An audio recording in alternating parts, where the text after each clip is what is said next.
Hello, everybody, and welcome to the Irish Zone. Get it off your chest, and it's been a while, hasn't it?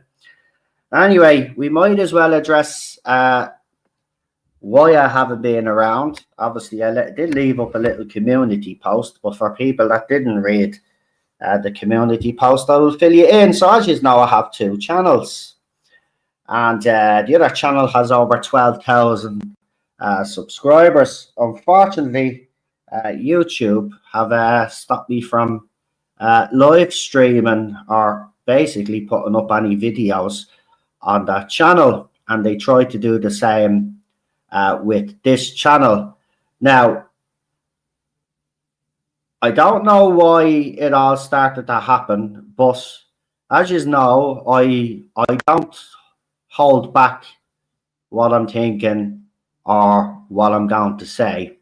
And I do believe that there were some within our movement, I wouldn't call them nationalists, didn't like what I had to say about certain individuals out there. And I do believe that my YouTube channel, like the other one, was targeted to try and silence me. Now, with the other channel, I wasn't quick enough to be able to save that channel and to continue streaming on it, but I certainly wasn't going to allow it to happen to my second channel. So for months, for a long time, I've been fighting YouTube on copyright strikes, claims of plagiarism, and all of this. And it finally came to a head a couple of weeks ago, and basically, they basically put it to me, well, you know, if you want to keep your channel, you're going to have to take some drastic action and remove certain videos that I've done. Unfortunately, as you all know, YouTube, they don't tell you which videos, you know, they never tell you. So I decided that for the best interest of this channel and for people that like to hear me voice and hear what I have to say, the best solution was to remove every single video, every single post, everything that I've done over the last year or so on this channel. But it's absolutely disgraceful that there are some within this movement, I believe, don't want me to be speaking and saying the things that I said. But just to remind you all, anyway, I don't want to say I told you so, but I did tell you that Conor McGregor was taking the piss about being president. Look how that turned out. I did tell you that to spoil the vote would achieve nothing, and it didn't. We're still here today. Everything that I told you, right, when I was getting stick, I was getting threats, by the way, right? I was getting threats, getting sent messages as well, right? People threatening me to shut up, right? Even today, I get a message off a friend of mine who's a very close friend of this channel, sends me a message saying there's people looking for you because I called out someone yesterday who absolutely embarrassed our movement yesterday with their absolute bullshit that they were going on about. And because I called them out, apparently now I'm a wanted man. Well, just to say to those people, like, I don't give a shit, right? I've always said, right, that I'm not in this for myself. I'm in this for the future of the Irish people. And you can threaten me all you want, and you can put targets on me back all you want. Nobody is going to shut me up for expressing my opinions and what I think about people in this movement. But everybody that I called out, I turned out to be absolutely correct about in the first place. So, you know, a vindication is always great, but, you know, I think people, listen, you know, I think people need to start listening when I speak up and I tell you that something's all right, because I'm always right. And that's not me being big-headed. I've been proven to be right all this time. And by the way, Jerry the Hutch Monk is back now to split the votes again. So let's see how many Irish people fall for that gobshites crap again. And I'm pretty sure there will be some. And I'm pretty sure I'll get the same stick that I got the last time when I told people not to vote for Jerry Monk, that he was vote splitting. I got a lot of grief off people, right? But after that last election, he fucked off back to wherever country he was hiding in. And now he's back all of a sudden because there's a by-election coming up. And he has announced that he's running. So he's a vote splitter. But I hope everybody now cops on this time and realizes that they're being played. And, you know, that this is why this man is never being locked up. He's doing a favour for the state, and you just can't see that now. I can't help you. But let's get into this new topic. So Dublin Bus and Bus Eireann are hiring, okay? And they're hiring a lot of foreign nationals. And a couple of weeks back, a man named Frank Daly was out on his daily routine from East Wall, minding his own business, was walking down North Earl Street when a double-decker bus ploughed into him and others, resulting in Frank passing away. Now, they recently had Frank's funeral. I could tell you, by the way, talking to people, because I've met a lot of people from East Wall through doing this. The people of East Wall are absolutely heartbroken. The community that he's from is absolutely heartbroken. They're all devastated of what's happened here. But serious questions need to be asked of Dublin Bus and Bus Eireann. And why do I say that? Well, there's after been a second incident today in the same location, North Earl Street, a Bus Eireann bus going up the wrong street. And from the post that I've seen, apparently it's another migrant driver. Now, when the first incident happened, there was rumours circulating that this particular bus driver had had a heart attack. Also, I was receiving information from the hospital that they were brought to that the bus driver had had a heart attack, right? So we do believe that the state were going to try and cover this up and say that she had a medical episode. Unfortunately for the state didn't realise, and the people that were going to actually lie about this didn't realise that she made such a commotion, right? Made such a holy show of herself that she was captured on video and she was captured on camera saying, "What have I done? What have I done?" Right? No signs of a heart attack. None. Zero. Right? Now, moving on from that, after the incident, the Gardaí said that they hoped to speak to the driver. Right? And I was like, hoped? You better be fucking speaking to the driver. But here's the thing. There's been nothing about the driver since the incident. And he goes, "Oh, look, it's gone all quiet." So I suspect they're not going with the heart attack story, but they're going to try and spin this that she had some sort of episode or whatever, right, to try and see if they can get away with it. But they're not going to get away with it, right?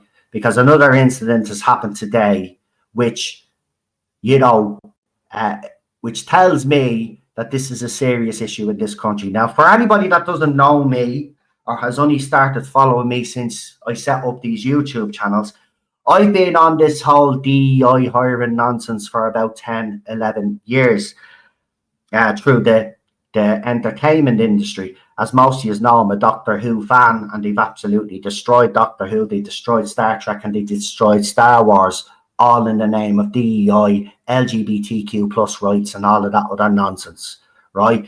And you have noticed movies flop all the time, TV shows get cancelled after a season. You know, the industry is in an awful state.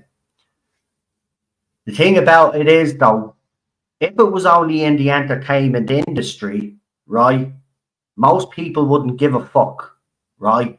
But the fact that big major companies around the world, including in Ireland, are hiring based off DEI, this is where we have to be having serious conversations, because a person has died in this country because of DEI, right? There's no other way around it, right? It's not racist to say that DEI has resulted in the death of an Irishman, because that's the fact of the matter, right? Now, as I said, Dublin Bus right now are actively hiring. I saw one of their buses with a sign saying that they're hiring. There was an article put out. Dublin Bus and Eireann are travelling abroad to recruit foreign drivers, right? Also, when the incident happened, Irish people came forward to say that they had applied for jobs with Dublin Bus and Eireann, right? They did the interview and stuff like that, and they were basically told to piss off, right? So when I hear the left say, migrants will only take the jobs that Irish people want, and I will admit there are some jobs out there probably that Irish people wouldn't do, right? But driving buses is not one of them, right? Being a train driver is not one of them, right? Driving public transport is definitely not one of them. Now, why are they going for the nationals instead of Irish people? Well, it's quite simple: lower wages. They want slave labor. That's what DEI is, essentially. It's slave labor, right? These people are not qualified. And as I said, this is a worldwide problem, right? You look at the Titanic submarine. The fella that owned that company is no longer alive now. He's dead because of his stupidity. But he hired a lot of DEI hires, and the submarine blew up beside the Titanic. Boeing have had problems with their engines blowing up in mid-flight or falling off in mid-flight because they went down the DEI hire route, right? There's plenty of businesses that have done that, right? And it's absolutely shocking. And nobody is really talking, because again, it's not, everything is connected, folks, right? Everything is connected with this whole migrant situation. And, whether you've got some killing people by doing heinous things or driving vehicles now, it's going to continue to happen. And something seriously needs to be done. And Eireann and Dublin Bus right now should have the weight of the country on them to explain why they are hiring substandard people to drive basically a weapon, right? It turns into a weapon if it's not treated with respect. And because of that, Frank is no longer with us. And I'm going to keep calling him Frank. I'm not going to say victim. Because everybody needs to understand that this is a real person. This is someone's grandfather. This is someone's family member that's never, ever going to go home again. Because Eireann decided that it would be better for them as a company to go down the cheap labour route. Absolutely disgraceful it is. And again, as I said, we've had another incident today. So how many incidents need to actually happen? Right? How many of these incidents need to happen? It's the same with taxi drivers as well. I was in a taxi there a couple of weeks back, and the fella didn't know where he was going. Right? He didn't know what route to take and stuff. So why are they driving taxis then if they don't know the streets of Dublin? Unbelievable. Anyway, let's see who's in the chat. We might have some usual suspects. If I don't know you, obviously welcome. But by the way, can I just say as well on the whole thing that's been going on with me and the channel, I just want to say thanks to the people that actually did stick around, whether they thought I was coming back or not. It was really nice to see that a lot of you had stayed subscribed, hoping that I might come back. And as I said, I wanted to come back, but I didn't have the ability to live stream or even upload a video to let you know what was going on. That was the frustrating thing about it, that I couldn't really tell people what was going on because I had no way of communicating. Obviously, I told the people that I could communicate with behind the scenes, but I couldn't tell a lot of you what was going on. So a lot of you probably thought that I just fucked off, which is not the case. I've been fighting YouTube, as I said. But you know, this is not going to get any better on any level, and we need to really seriously, you know, wise up in this country now, because there's still a lot of people that are asleep, and that's the frustrating thing for me. I don't care about all the stick that I get and the abuse that I get. All I'm just trying to do is wake people up, you know. And people say, well, no, you kind of go the wrong way about it. Listen, I'm always blunt, and that's the way I'll always be, and that's the only way to be, because people need to cop on and wake up, and the only way they're going to wake up is if someone like me is blunt enough to fucking say what needs to be fucking said, right? Because of DEI, this man, Frank, is no longer around, right? That's the bottom line, right? A lot of people will pussyfoot around that, right? As someone has said in the chat there, and I absolutely agree, Bus Eireann have blood on their hands. Yes, they do. Absolutely, and I agree with that 100%. And it's not racist to say that, right? It's a fact. Vaughn says another one going off, of course. Exactly, it's ridiculous. Like, how did he not know that? I mean, you would think Bus Eireann after that incident would have informed all the drivers and said, look, you know, North Earl Street or did something. But the fact that it's happened again. Saoirse is in the chat. She says, here and present. Nice to see you.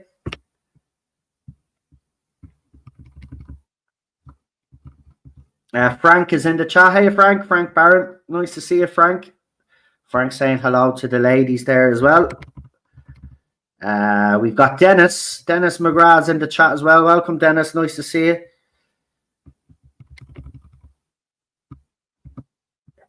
And we've got Hugo also in the chat. And he says, I drove into Glasnevin Cemetery today. Google Maps told me you have reached your final destination. Well, we'll all end up in that final destination, you know, at one point in our lives anyway. There's two things that are guaranteed in life, folks: taxes and death. You're born a number and you'll die a number. And as Dennis, as I said, I agree with Dennis here. There's no hiding behind the fact that Bus Eireann do have blood on their hands. And this could happen with Dublin Bus as well. You know, and the fact that Dublin Bus are recruiting from abroad should worry everybody. It should worry everybody. I mean, I even remember growing up in the 80s with Dublin Bus. I mean, Dublin Bus has always been a bit of a shit show company anyway, you know. And they've always had fucking issues. I remember when they made a big deal about the first female bus driver. Do you remember that? The first female bus driver to drive a bus. That was such a big deal for Dublin Bus back in the day.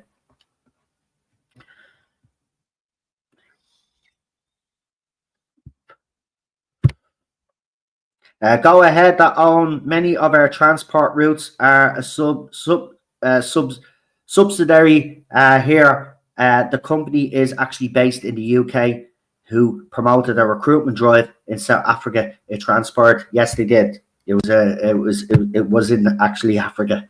That's the thing. South Africa. I mean, like, they're not going after Italian drivers or Spanish drivers or drivers from the UK. No, they're going to third world countries. And this is the thing that needs to be exposed. They're going to third world countries to bring them over here to drive in their public transport. That's slave labor. I don't care what anybody says. That's modern day slavery. DEI is modern day slavery.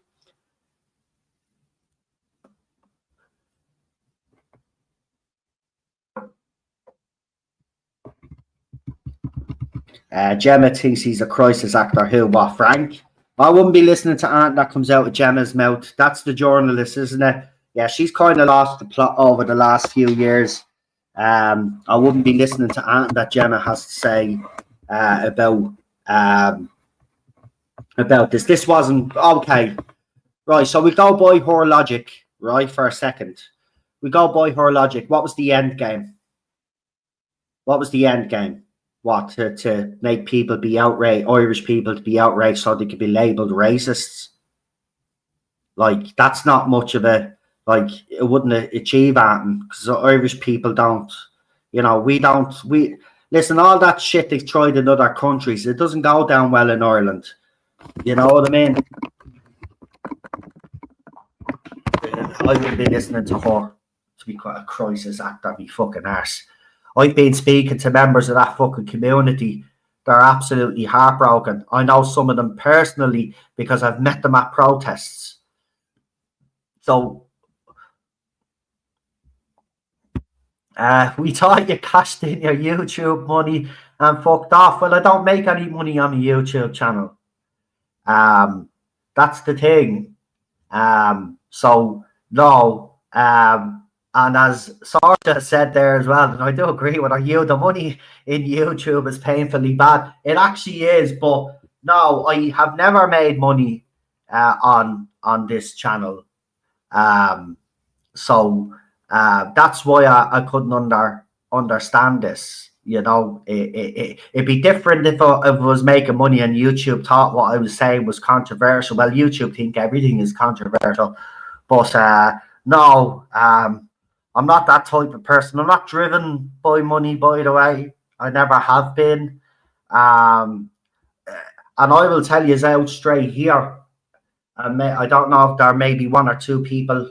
I don't see the usual suspects in here. Some of the people that I know, but they'll back me up. I'm not motivated by money. Sure, people have handed me envelopes that I've met at protests to give me a few quid, and I've refused it. I won't take any money off anybody. I mean, I got a Bible off Jane there, and I felt even embarrassed taking the Bible off her. I was actually really embarrassed when she came in with the, because she said she had a Bible for me, and then I met her at Miss Eireann, and she actually handed me the Bible there, and I'm not messing. I was embarrassed. Like, I'm not that type of person. My only drive and motivation is keeping Irish people informed of what's going on in this country. And hopefully there are Irish people abroad, and I know there are Irish people abroad that watch this channel and listen to me, and it's for them to find out what's happening in their beloved country, right? And I can tell you, since the last time we spoke, it's gotten worse. It's gotten worse. As I said, the spoil the vote never amounted to anything. It didn't, by the way, because we're still at square one. Conor McGregor, I told you he was never running for president, and it was all a fucking piss take from the man. And then he pulls out as soon as his court case is dropped. Conor McGregor, and I'll say it again, and I know there are Conor McGregor supporters that support me, right? But I don't care. I'll say it as I said at the time. Conor McGregor used the Irish nationalist movement for his own benefit, right? Because he knew that people, as soon as all of these things were coming out about him, he knew that people would come to his defense, and that's exactly what he wanted. He wanted to use you guys to defend him, and unfortunately, a lot of Irish people did.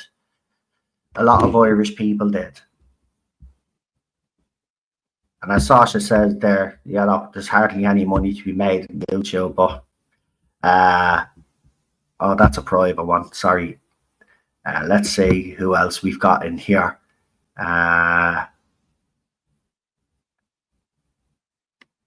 No Job here says, hi Nolan chat, nice to see you. Oh, how is all my fellow unvaccinated people? We're all still alive, what? Can't say that for most vaccinated people, unfortunately. You have to be careful on YouTube, but you know what the story is there. We got Fanula in the chat as well, says good evening. Nice to see it. And of course, me favourite pal, I haven't seen him in a long time. I have seen him in the chat. It's Emmanuel. How are you, Emmanuel?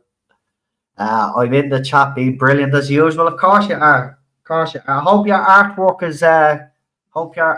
is going well, mate. Hopefully soon I'll bring you on. You can show us some of your artwork like you did in the past. I'd really love to see that. I think you're a very talented man, and keep it up. Keep it up. I don't have the patience for being an artist, you know. When you're in school and all, to get you to do an art project and all of that. Like, I got it done, but I can tell you, Jesus Christ, I never was more stressed in my life.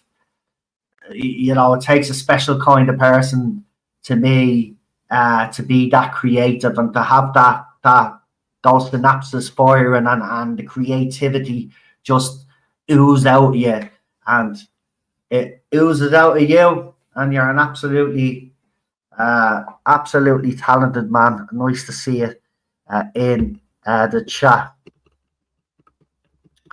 We got Barry Walsh in the chat who says, you're 100% correct. Your common sense is rare when it comes to what's happening to this country. You're a true patriot. Keep going, and we will keep watching. Thank you very much. Listen, I will keep going. And I'll keep doing what I'm doing. And as I said earlier on, I don't care if I have a target on my back. Right? I even had, listen, I'll give you a laugh. A few months ago, a couple of leftists tried to dox me. Right?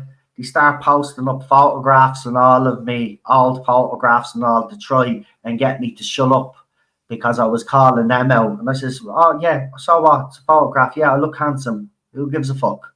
What are you trying to do? You're trying to intimidate me? Because it's not going to intimidate me.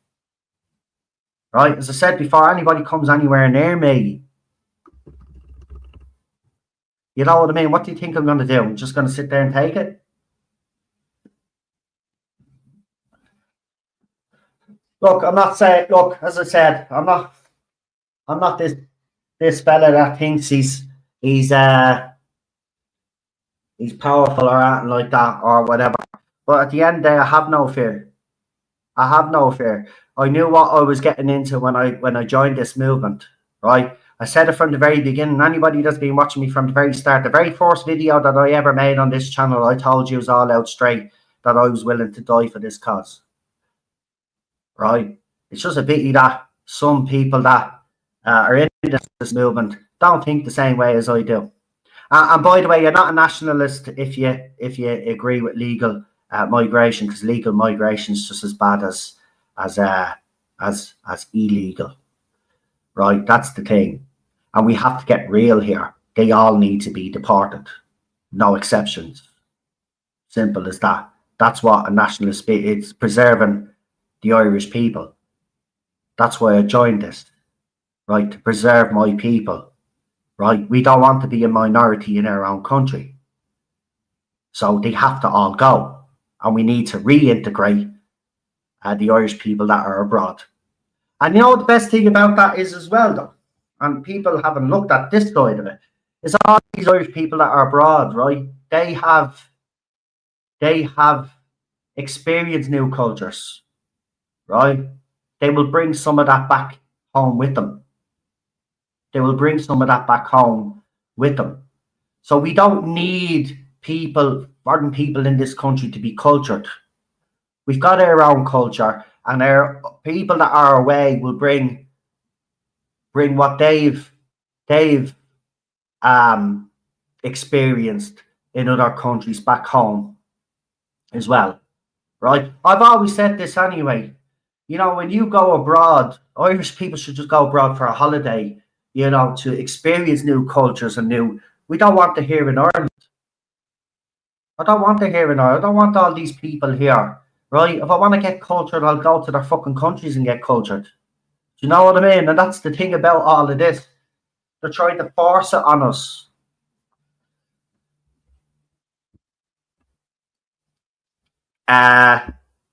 I agree with you, Fanula. He was a real man mowed down by DEI hire, saying crisis actors cruel. Well, Gemma will say anything to get attention. Gemma has, as I said, has lost the plot over these last couple of years. Look, in fairness, the powers that be did a number on her, and she snapped. And it happens. It happens to some people. You have to be strong. Here's the thing about this movement as well, though. You have to be strong-minded, right? Because you're going to get a load of shit thrown at you, right? You're going to get threats. You're going to get messages sent to you. You know, you're going to get people that will try and intimidate you, and they'll go and look for personal information about you to try and put it up online to silence you, right? And a lot of these leftists try to do that on X, and I says, I don't care, I'll tell you where I live. Come to me, door. You think I'm scared of any of you lefty twats out there? Not a chance. Not a chance. Right? The arrogance of these people that they think they can silence anybody that doesn't have the same views and opinions as them is egotistical, but it's also a sign of insanity. Right? They're all insane, these people. These are the same people that believe that a man can be a woman and a woman can be a man. Right? I mean, delusional. Right? Your DNA, right down to your cellular structure, right? You can't beat biology, right? You can't defy biology, right? You're born what you're born, and that's it, right? You can have, as Donald Trump said in America, right? You can have all the operations you want. You can take all the drugs that you want. You're still going to be what you were when you were born. End of story.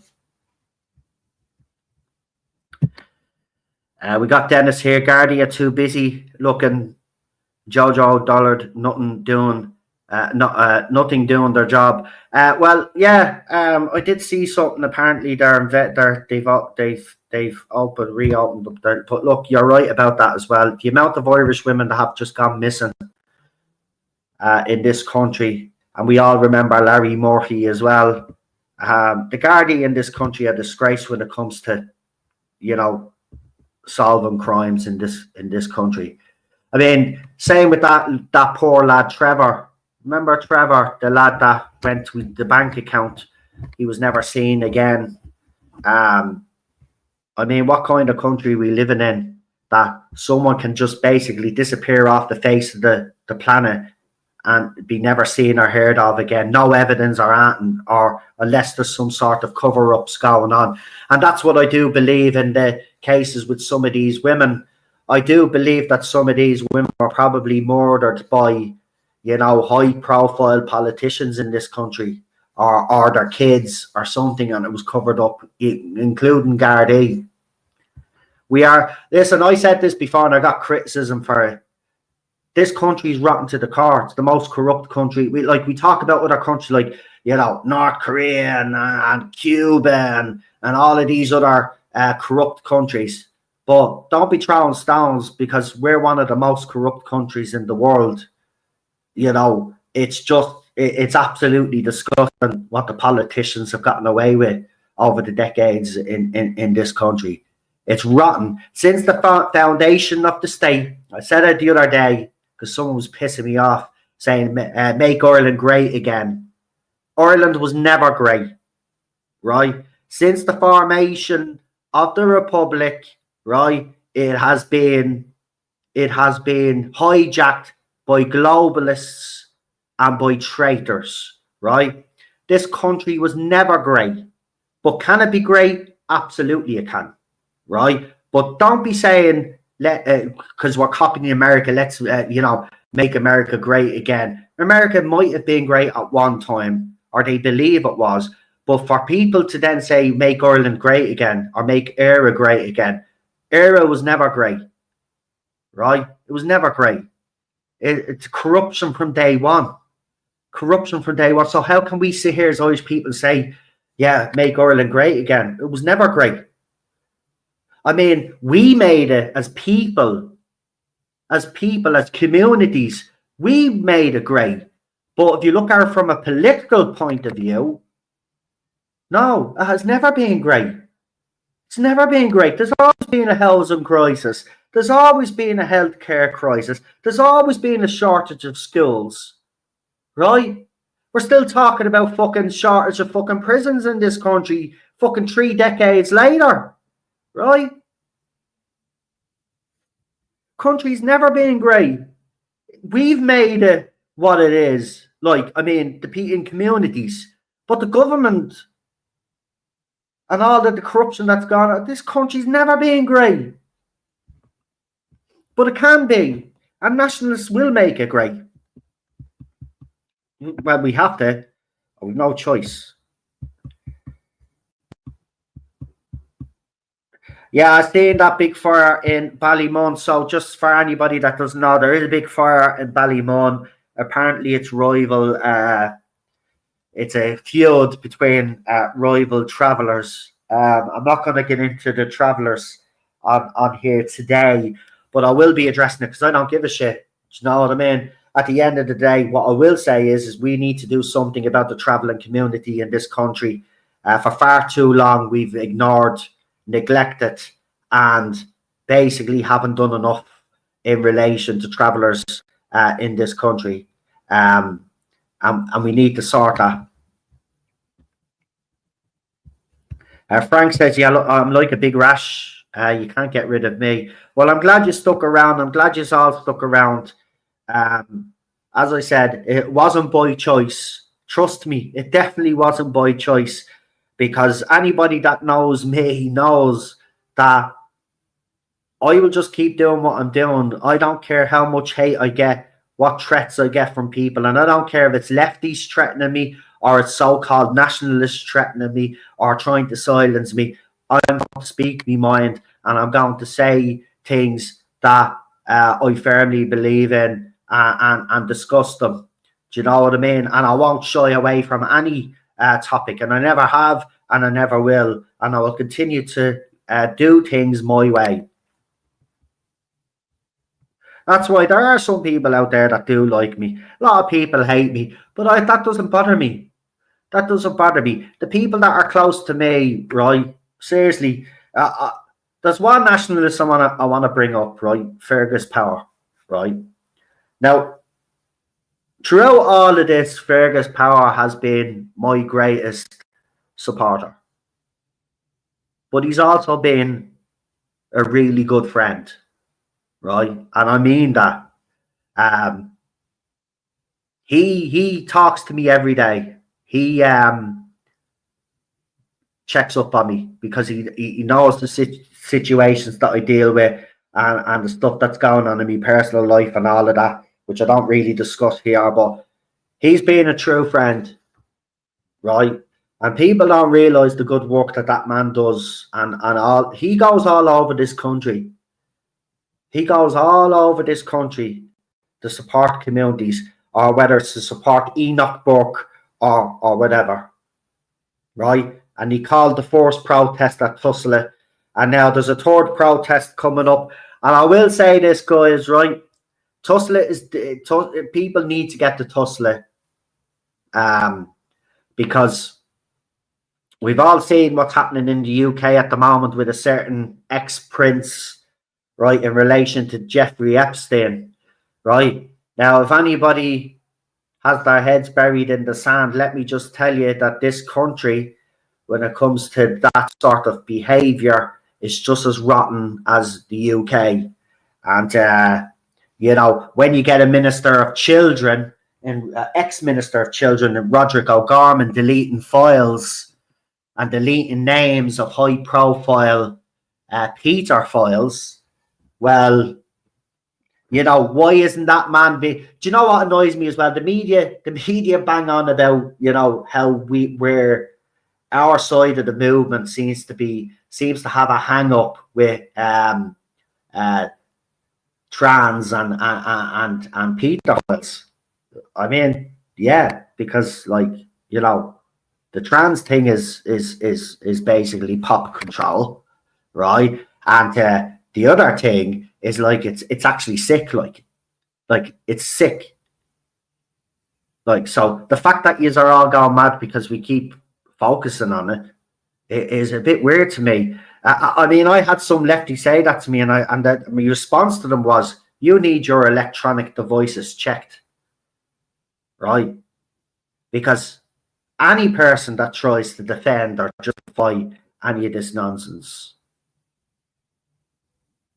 is probably doing it themselves. Let's be honest about it." Nice to see you. It's been a long time, but I'm here. I'm still plodding along. I have been at protests as well. It's just I haven't been, as I said, I haven't been able to film it, and so that's why you haven't seen me. But I've been going to all of these different. Oh, he's being released, has he? Let's see. Let's have a look at the news here. He's being released. Did they say? Hold on, right. So what I know is that they could hold him for 24 hours, and then after 24 hours, if they needed an extension, they could hold him then for 96 hours. But then they would have to charge him. So are you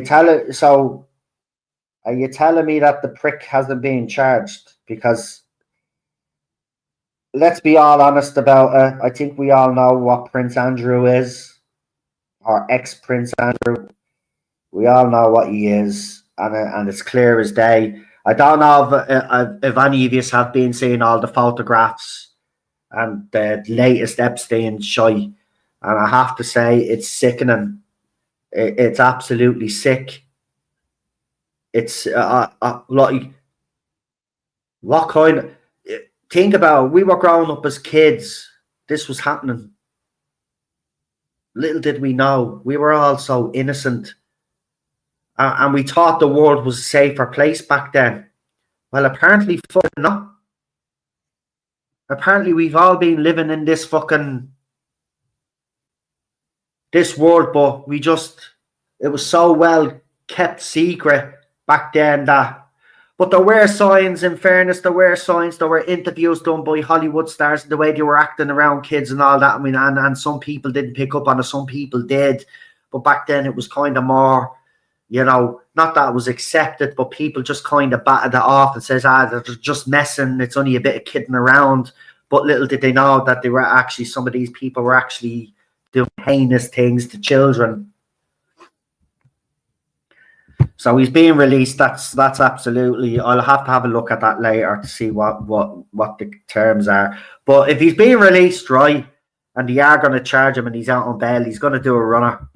He's either going to do a runner or he's going to be Epsteined.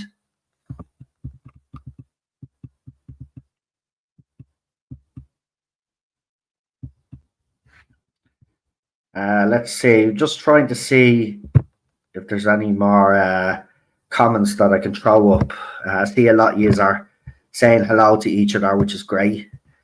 Some of yous probably haven't seen each other on this channel or in this chat in a while, so yous are probably all having a bit of a chin wag.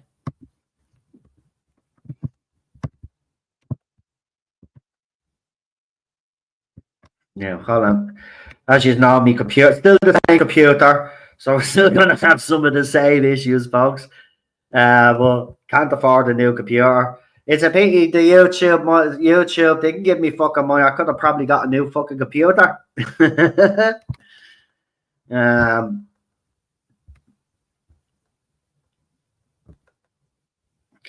Noel says here, Gemma O'Doherty will wipe the floor with you.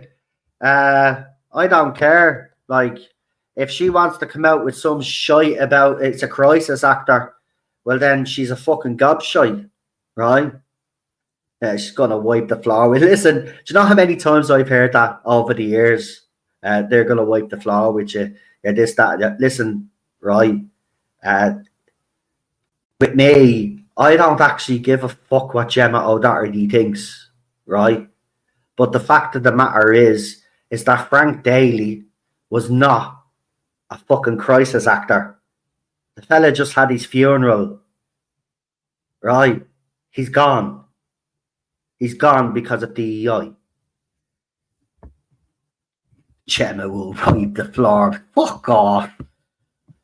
She's a fucking tosser.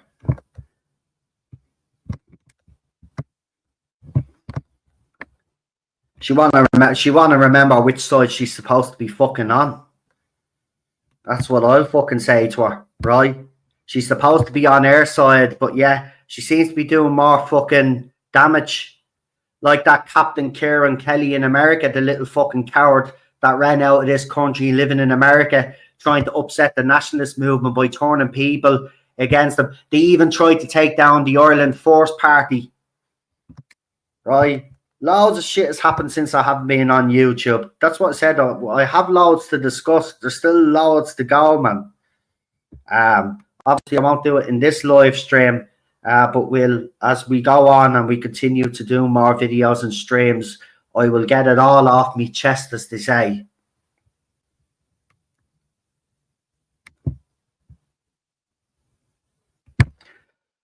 I agree. Too much illegal here too. Our country is being destroyed. Look, illegal migration is not a good thing, right? You just have to look at the United States of America. That's the petri dish right there. Look at how many different races live in that country. Is that country doing okay at the moment? Is it? Right? Diversity and inclusion doesn't work. It's a failed experiment, right? We're not supposed to mix. Right, that's the bottom line. We're not supposed to mix with other cultures and other people. Right? That's why most people on the planet have their own cultures.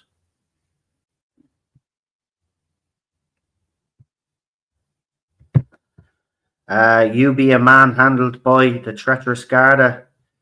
Yeah, I've had me run-ins with the Gardaí, you know yourselves. I was arrested on O'Connell Bridge there, nearly broke my arm and all they did in the process. But, you know, as I said, I stood my ground. You know, while people were running up to the GPO to listen to Malachy Steens and talk the same shite, I decided to take it upon myself with other nationalists and say, no, we're blocking off O'Connell Bridge, we're not fucking moving, we're peacefully protesting. But they rolled in, the public order unit, they rolled in, and they basically fucking jumped us all. And you know what the funny thing was? Even when I was brought to the Garda state, they had nothing to charge me with. They had nothing to charge me with. They released me because they had nothing to charge me with. What can you charge me with? I was literally standing there on my phone, right? You told me the public order unit came along. I was doing nothing. I was just talking. I wasn't getting aggressive. And then all of a sudden I'm on the ground with 7 of them hopping on me, kicking me while I'm on the fucking ground, trying to break me arm. And you think I'm worried about Gemma O'Doherty and all of these other gobshites out there? Fuck off, will you? And I don't mean you fuck off. I'm just mean the fact that you actually think that I'm worried about Gemma O'Doherty or any of these other little fucking traitors out there.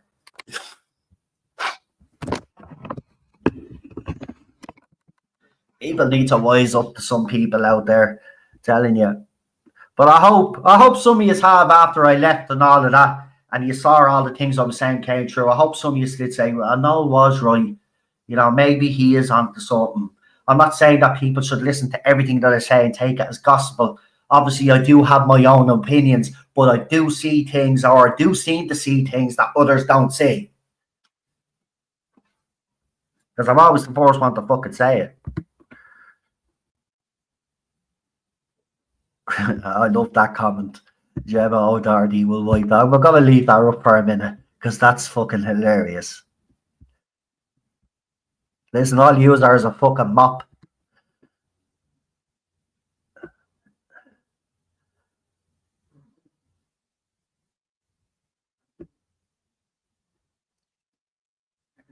She's not. Listen, I wouldn't be listening to Anne that comes out of her mouth.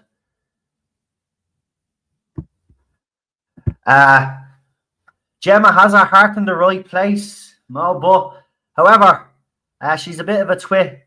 She is. She's a halfwit.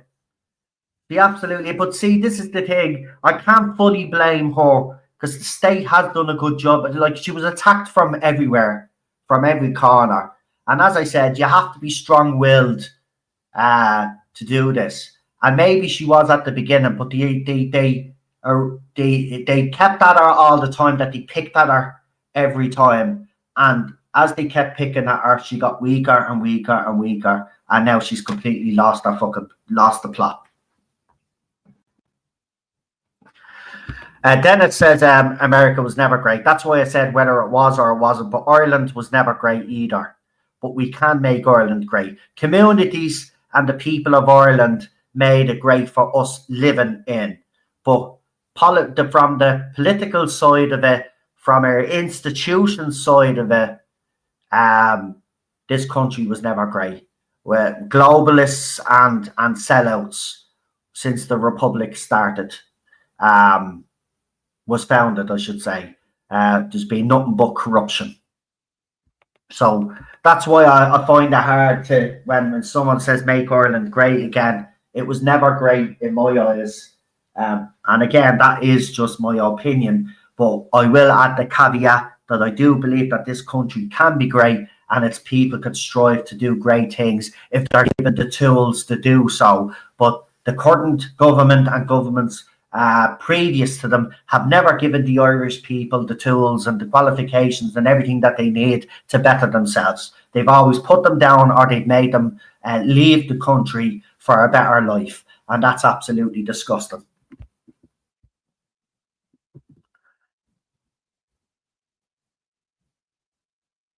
Make Ireland Gaelic again. There does need, look, I learned Irish when I was in school younger. I will admit that the Irish is pretty bad now. And I've never hidden that fact. But I will agree with you, Frank. I do believe that if a nationalist government gets in, the focus needs to be to reignite the Irish language. And I don't think it should be just taught in primary school or younger. I think it should be taught all the way through your education, even third level education. When Irish people leave the educational system, they should be fluent in Irish, right? They should be fluent in Irish. I'm not saying that we abandon English. Obviously, Irish people can speak both languages, can't they? If and when they want to. But we should be able, and that's my one regret. I suppose I could go and learn Irish now, but being mid-4, I don't have the brain for it. Do you know what I mean? I'd get very fucking frustrated. But I would, I do think when you leave the educational system in this country, you should be fluent in fucking Irish, and it should be taught all the way through.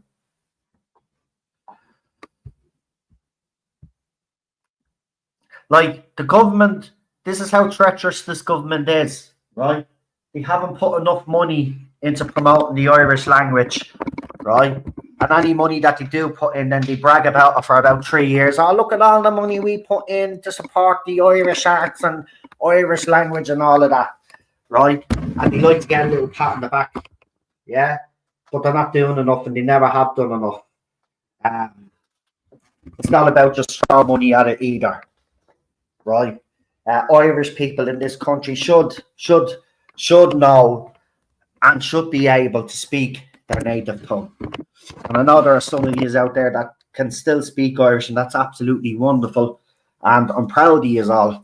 But I know that you guys that do speak Irish will be passing that on to your kids and to whoever. And that's brilliant. I would say that the Irish people are probably doing more to save the Irish language than the treacherous government is.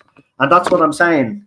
Ireland has never been great if you look at it, because politically, these lads have never done enough to promote Irishness.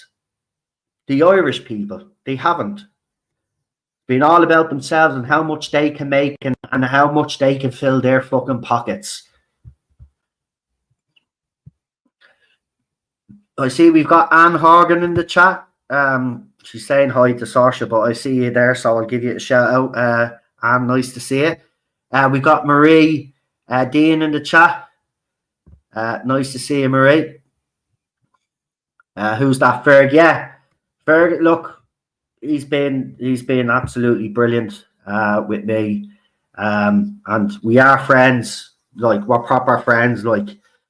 We'll meet up the odd time as well, and we've even had a few overnight trips as well, where we've just had a bit of a laugh and yourself, and you need that. You need people like that around you to keep going in this fight, because it's very draining, and I won't lie about that.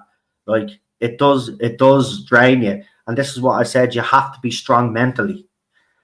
So if you ever do feel, because I've always said this, and you know this, if you ever do feel that a lot of this is getting on top of you, my advice to you is to take a break for a while, recharge your batteries, and then come back when you're fit and ready to get going again. You know what I mean? Some people will push through it, but the thing about it is then further down the line, then they'll have another situation where, you know, because they didn't sort it the first time, they're even worse off. So if you ever feel like that, you should just back off and take a break. You know, people, I mean, I'm the perfect example. You know, even though my break was enforced, you were all still here waiting for me for when I came back. Barry Walsh says, if you don't speak your mind, you're as complicit as these traitors. I agree. And that's why I've always been blunt. This is why I'll always take the stick, mate. Because, you know, at the end of the day, it's not even about me. Most of us here in this chat as well, will probably never see the fruits of what we do here today. Hopefully we do, but we may not. And that's the thing. That's why, you know, nobody in this movement can be selfish. You've got to look at the bigger picture. You know, it's not about you. It's not about me. It's about future generations of this country and what it's going to look like. And at the moment, you know, everybody is talking about 2040, 2050, that will be the minority in this country. Well, I think those estimates are well off, and I think we're only 10 years away. We're only 10 years away, right? I always said between the 2030s and 40s anyway. So again, another thing that I said I was right about, but we are going to be the minority in this country if you don't do something about it. No job here. Sorry, I didn't see her. No job here says, especially Roderick. They call them maps. No, yeah, minor attracted person. Yeah, they're a fucking sick bunch. Then he adds LGBT always bring up the church when we try talk about PDFs. And I love that. Yet they have joined the church in the last few years. Is that not a contradiction on their part? Fair point. Yeah, fair fucking point.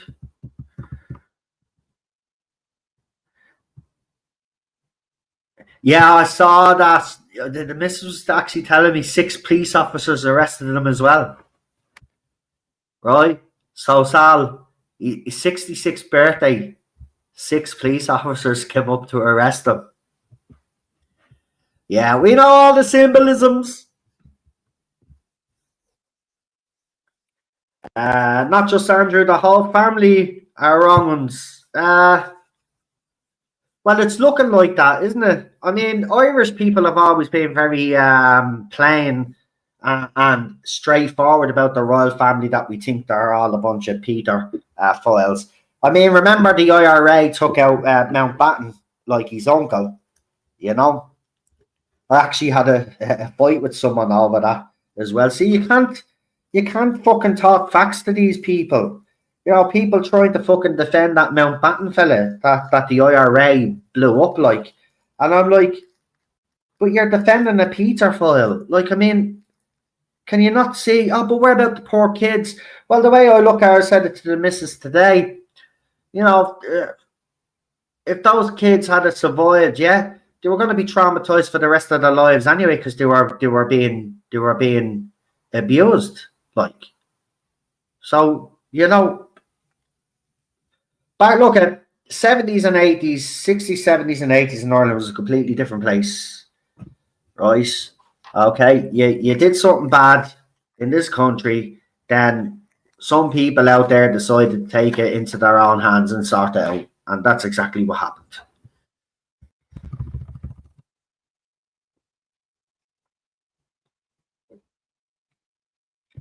He will be flown to New Zealand or Israel.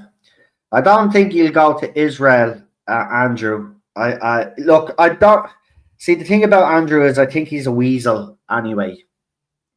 And as I said, he'll either be Epsteined or he'll do it himself, because he's not going to be strong enough to have to deal with what's going to be thrown at him now, right? You can always tell the ones that are going to do something, right? And he's one of them. Right? He's not even a man, right? That's and you know what makes it even worse is his own mother knew, right? She paid money to pay off people and all of this, yeah. And you know, nobody thought then that something should have been done. The fact that it's had to take this long to even arrest the prick just goes to show you how dirty and filthy and corrupt this world is, right? And if you remember, you know, the one thing that Fergus always talks about, right, and he talked about at the Tussle protest, he said that Peter Filia, right, I have to be careful because I can't say the words, but he's not what I'm talking about, was one of the biggest issues that we had in the world that needed to be dealt. He said it was worldwide. You know, a lot of us knew it was worldwide anyway, but he's been very vocal on it, you know, in relation to what's happening to kids in Tussle being trafficked and all into this country and all of that. And he brought this up. He's been bringing this up for years now. But the whole world is disgusting. It's disgusting that we've been living in society and there's been these absolute creatures doing what they've been doing. And then I see people, Michael Jackson wasn't on the Epstein list, he's owed an apology. Shut the fuck up, right? None of you scumbags apologise now, right? Because the bottom line is, right, people will argue, well, he slept with kids and all this other shit at his parties and overnight. I'm not dismissing that, right? You've got to understand Michael Jackson to understand that. And if you understand Michael Jackson, then you'd understand that. Do I believe it was right that the parents should have allowed them to sleep in a sleepover in the same room as kids? No, absolutely not. But that didn't mean he was a paedophile. Oh, I'm not saying it now. Okay, doesn't matter. Fuck you, YouTube. I said it. But the fact that he wasn't on the Epstein list, now a lot of these twats are coming out and saying we owe Michael Jackson a huge apology. Listen, his music was telling you for decades, right? This is how stupid some people are. He was telling you, right? The song, They Don't Care About Us, right? Go and read the original lyrics to that because they actually censored those lyrics, right? Go and watch the extended uncut version of the video. What is it? I think is a black and white, or it's some other video, right? Where he's exposing the whole lot, right? And that video it was shown on NTV once back in the day and it was banned, right? That man was trying to warn you. And apparently the thing is now, I don't know if this part is true, but because of all of this stuff that's come out about Epstein, apparently Michael Jackson built Neverland to protect children. Right? But the fact that there are people out there now, we all owe Michael Jackson an apology. Just shut the fuck up. Do you know what you can do in Michael Jackson's name? Make sure that there's no other kid victims. Right? That's what you can do. Right? But your apology is hollow because he's 6 feet under now. Okay? So stuff your fucking apology, right? And just fucking make sure that there are no more child victims in the world, right? That's what he would want, right, from us all, to protect the children.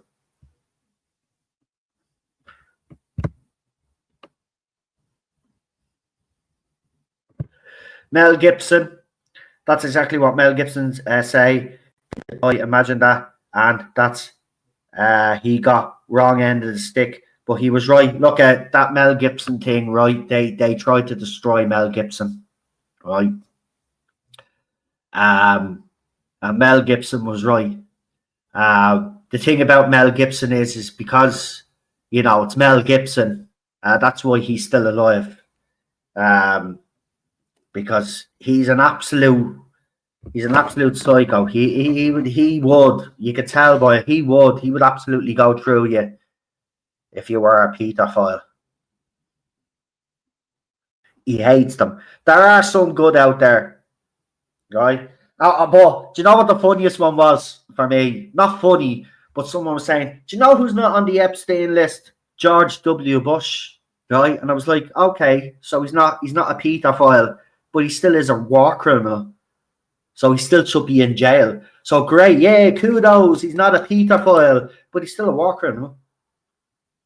He still killed children. Like, you know, he went in illegally to a country and bombed shit out of it. He's a war criminal, just like Obama is.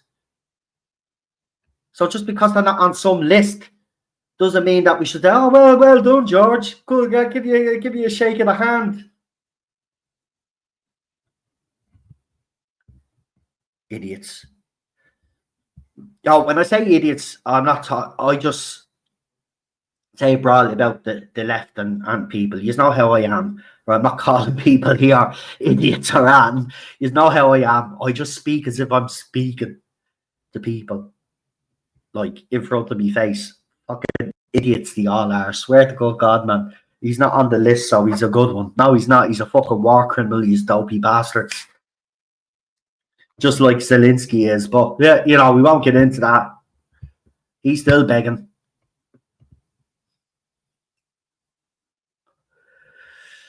Files of impropriety with minors by MP. Here, listen, did you ever see that video? There's a video on YouTube. I still think it's up on YouTube. Some man, he's a grown-ass man now. And I don't know if you've seen, he's an English fella. And he did a whole expose on the royal family because he was abused. Right? And in this video, it shows all the MPs and all of the people that were part of the British establishment that were done for images of children and other nasty shit, including grape and stuff like that. But it's on YouTube. It's absolute. I swear to God. And he's the fella that exposed the Queen. Do you remember when she went to Africa and those kids went missing? Well, he was the fella that exposed all of that, right? About those children that went missing. They were never seen again. He was the fella that exposed all of that, and he was he was a victim of abuse. And if anybody here that's listening thinks that any Irish politician is free from that, unfortunately, they're not. And I think this is how they entrap politicians anyway. I think there are other people that are pulling the strings, and in order for them to get our governments in line, they're basically entrapping our politicians and politicians around the world and getting them in situations that they shouldn't be in. But they do it anyway themselves because they're fucking idiots. But that's how they get entrapped. That's how they get entrapped. Like, it's entrapment. But they do it. And they're scum.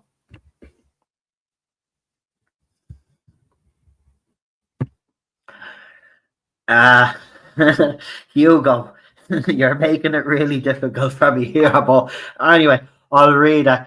You don't mix colours with whites in the washing machine. You absolutely don't. And if you add that logic to society, then there you go. Frank says, having to say things by YouTube's newspeak is irritating me. I know. But you see, that's why my channels did last so long up to a point, is that I was able to navigate that, and you all knew what I was talking about because I'm clever like that. But YouTube, every time they release the new terms of service, it gets more difficult. It does. And don't be surprised actually if this stream ends up getting labels on it later because I've mentioned the word that I shouldn't have mentioned. And because I've mentioned it once and I've mentioned abuse, they will obviously have a problem with this stream. But who gives a fuck? Do I give a fuck? No, I don't give a fuck. I'm going to keep doing what I do because, you know, I'll speak my mind because that's me. It's in. Do you know what? That's in my DNA.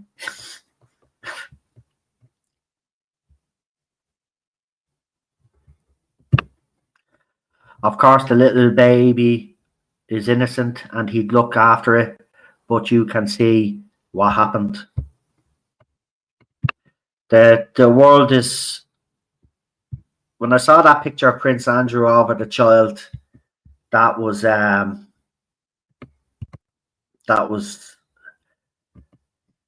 it was absolutely disgusting, because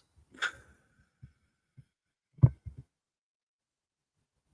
you know what kind of makes me icky?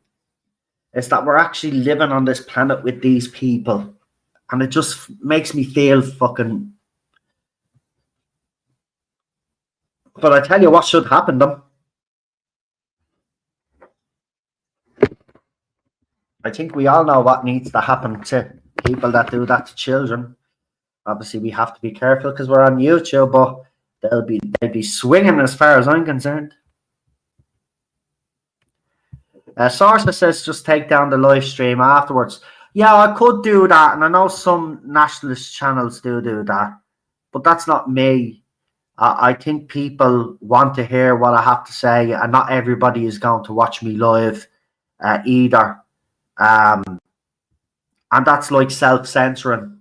And I'm already kind of doing it as I'm speaking, but I refuse to censor myself even further by taking down the stream just to keep YouTube happy, right? I mean, you know, people, questions need to be asked of YouTube why they're so fucking concerned about people talking about the depravity that's going on in the world. If that, and they should be fucking supporting us. Yeah, those lyrics were taken out, but yes, Hugh. And the actor who played our Lord, he did the movie about child trafficking. He did. But here's the interesting thing about Jesus, as I call him, because he really did play that role well. He was actually 33 years of age when he played Jesus, right? He actually scared Mel Gibson, because he sat down and had a conversation with Mel Gibson, and he was telling Mel Gibson his age and all, and Jim wasn't, if I'm correct, Jim wasn't really religious, but after this movie changed his life. It changed his life. He is like, seriously, man, if there was a living embodiment of Jesus today, Jim is Jesus. Passion of the Christ is one of the greatest movies ever made, in my opinion. I mean, what Jesus went through, and I know there are probably people out there that are not religious, don't believe in Jesus or whatever. I don't give a shit, right? I do, right? What Jesus went through, I mean, to actually see what it might have been like portrayed on screen, for a human being to go through what he went through. Oh my God. If that isn't an inspiration, I don't know what is anyway. Over 1 million people died in Iraq. Exactly. So just because, you know, George W. isn't on the list doesn't mean we should be all giving him a pat on the back. I mean, I will say this about George. He is a bit of a half-wit, and always was a bit of a half-wit. Even as president, the gaffes, he made so many gaffes. But he's such a half-wit, I don't think he'd have it in him to be one of those. But he is a war criminal. And the bottom line is he should actually be in prison. So I don't give a shit if he's not on no list. He still should be in jail.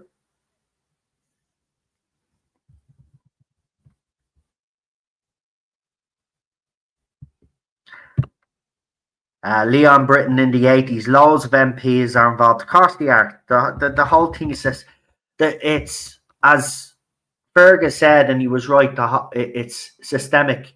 It's in every facet of society, right? This whole thing goes beyond class, right?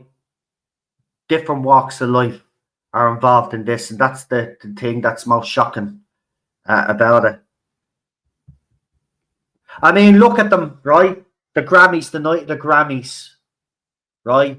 When all of that stuff was released, and what did the Grammys go and do? Or the host, Trevor Noah, he spent all his time bashing Nicki Minaj, but yeah, he was sitting in a room with people that were named on the list, and he didn't say anything in relation to that. That the Grammys was a perfect example to show you how sick these people are. Seriously. Yeah, Newspeak is, instead of saying what I did say, instead of you saying, you know, pedo, right, say Peterful. And I got that out of what's that show again? On Channel 4. Graham Linehan wrote the fucking thing. There's a character in it called Peter Foyle. That's his name. And then he's running to the airport. He isn't over the intercom. Is there Peter Foyle here? Peter Foyle. It's fucking hilarious. So that's where I get that from. And there's Jane there now. Hey, Jane. Nice to see you. I was just telling him about the Bible at the start of the stream, the Bible that you gave me. It was nice to see you.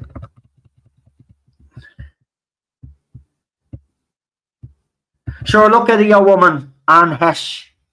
Do you remember her car, the IT crowd? That's the one.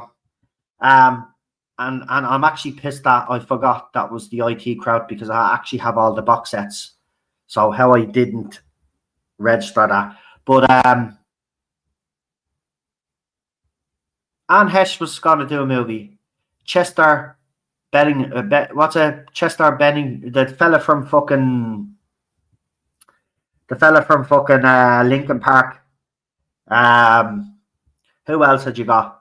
A lot of these people that died in mysterious circumstances, including your fella that played Chandler Bing in Friends. Apparently he was doing something and doing a bit of an expose.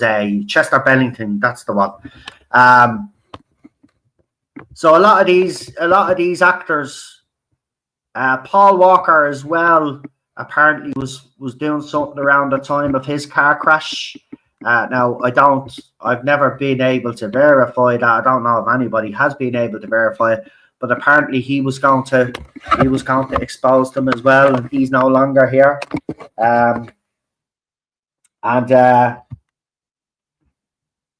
It's just, you know, they silenced them, and this is why a lot of people are being afraid to speak up.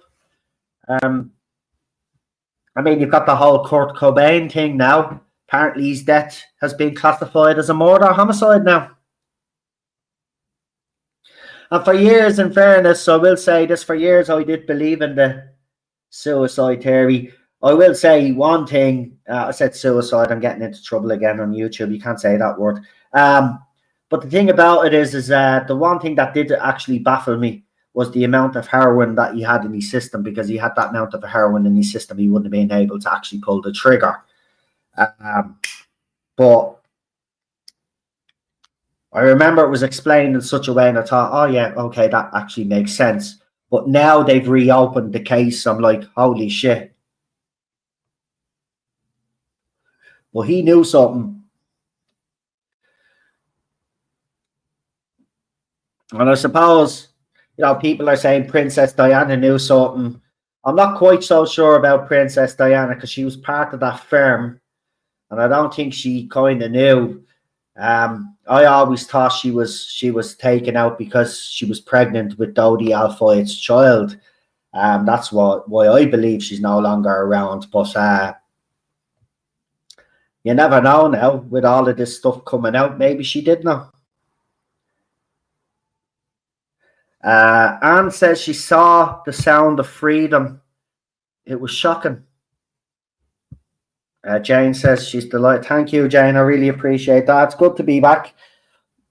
I could finally tell people what was going on anyway, so I kind of explained at the start of the stream. But basically the gist is that Some people didn't like what I had to say, and it was either every live stream or video I was doing was being reported.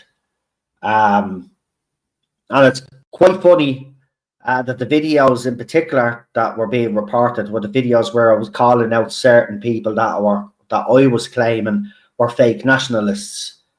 So I do believe I was targeted.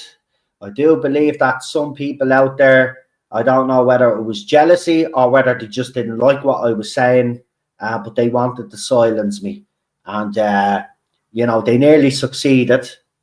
In fairness, they really did, because YouTube were really doing a number on me. But I fought it as best I could, and we got to a resolution. Maybe not the resolution that I wanted, because I had to remove videos. I never wanted to do that, but it was the only way to move forward with this channel and keep going and keeping people informed, right? Because I can't even stream on the other channel. The other channel has over 12,000 subscribers, like, and I can't stream on it. Like, no explanation. And they tried to do the same with this channel, but fortunately for me, because I was active on this channel a lot more, I was able to fucking, you know, respond back to the fucking stuff that they were sending me, and I managed to eventually sort it out. Not exactly the way I wanted to, but I was able to sort it in the end. So good to be back. Good to be back, because trust me, I've plenty to get off my fucking chest. Pardon the pun, but I really do, because I've been fucking biting my lip for a long fucking time. You know, I've said things on X and stuff like that, but to be able to come onto YouTube and actually talk to you is fucking great. I've missed it, and I have to say I've missed some of you as well in the chat. I got to know some of you quite well. And you have always been very supportive of me, and you have always had me back. And as I said, to everybody that stuck with the channel, even though you didn't know where I was or what was going on, I really do appreciate that, you know, because to me, that shows me that what I'm doing here, some of you value. And as long as there's value in what I do and it resonates with people, I will continue to do what I do. So thank you very much. Seriously, from the bottom of your heart, it means the world to me.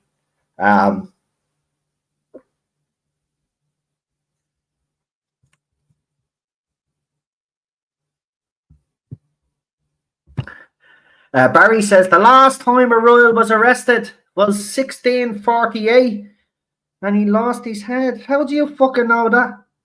Are you learning British history now? Money messing. Yeah, I did hear that actually. Yeah. And Queen Victoria's son as well had to give evidence or something. I was watching the first time I've probably watched Sky News and BBC News in a long time now. I watched it on the YouTube channels, of course, but I wanted to see how BBC and Sky News would report on Prince Andrew being arrested, and it was hilarious. It was the BBC one was hilarious because they were throwing all of these stones, and I was kind of like saying to myself, hang on a minute, how can you actually sit there, right, in front of the British people and report on the Prince Andrew stuff when you literally had a paedophile in your building abusing children for decades? Jimmy Savile. Right? So, you know, I'm looking at these people and I'm like, I use for fucking real, like. And that's what I mean. Look at BBC. Look who Jimmy Savile was hanging around with at the time and all, and who his friends were. Like, it was right there in front of us all. That's what kind of pissed me off, because maybe I was naive back in the day, obviously growing up as a kid, and maybe I was naive as a teenager and stuff like that, and I didn't connect the dots. But I certainly have as I've gotten older, you know, and it gives you this sick feeling in your mouth, because you realise that, you know, these people are living an everyday life around you. And they're up to all sorts of fucking heinous shit. This could bring down the whole royal family. See, this is the thing. I doubt it. I doubt it. Would it be a great thing to happen? Yeah, absolutely. But I doubt it. I doubt it. I think what Prince Charles or King Charles will do now is if the police are charging Andrew, he will cut all ties with him to try save the royal family. That's what they do. They'll literally throw their own to the wolves to protect themselves. So I don't know. We'll see. I mean, there's lots of people calling to abolish the monarchy, but that's been going on for decades now, and it's never really gained any traction. It may this time, but we'll see. We'll see. Noel, did you hear the BBC reporter call it fucking Palace? I must have missed that. I must have fucking missed that.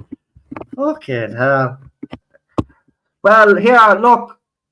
The thing about it is his daughters are involved as well, because apparently young women that were going to the palace, they were bleeding, bringing them on tours around the palace. So it's not only Prince Andrew, it's his daughters and his missus. And we all knew Fergie was a bit of a fucking, let's be honest, there's always something weird about that fucking chick.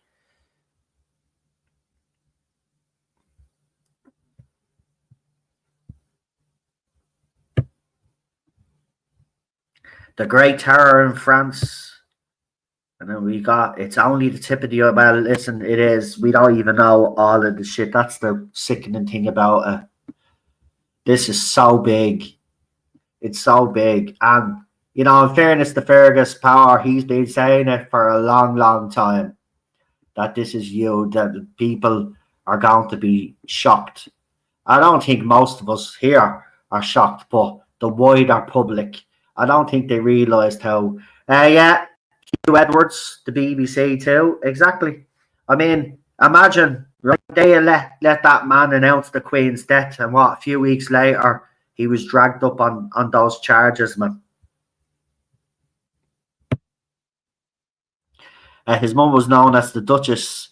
Some people have speculated that Jimmy was an illegitimate child of someone within Buckingham Palace.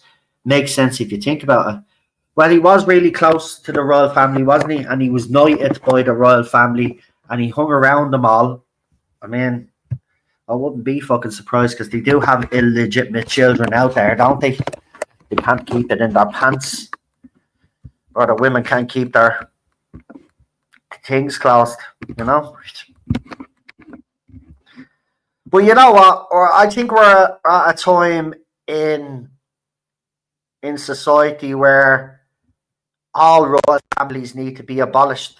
I mean, look at it. Was it the Swedish queen or whatever she was? Remember, she was caught up in the whole Epstein thing, and her son has been accused of raping multiple women. So they're all a bunch of scumbags. They think they're above the law. They think they can literally go around and grape people and get away with it. But just briefly back to Dublin Bus on Bus Eireann. We need to really seriously be, and I know there's some people out there that are obviously doing a bit of digging, but there needs to be a whole expose on Dublin Bus and Bus Eireann. And in fairness, if I was in government right now, and I was in charge, if I was the Minister of Transport, I would be calling an inquiry, and I'd have those fucking gobshites in front of me to explain why Frank Daly is dead. Right, these companies are absolutely fucking disgraceful. And as I said, it's a global issue. It's not just in Ireland. It's a global issue. It's also multifaceted, as I said. It's in the entertainment industry. It's in government as well.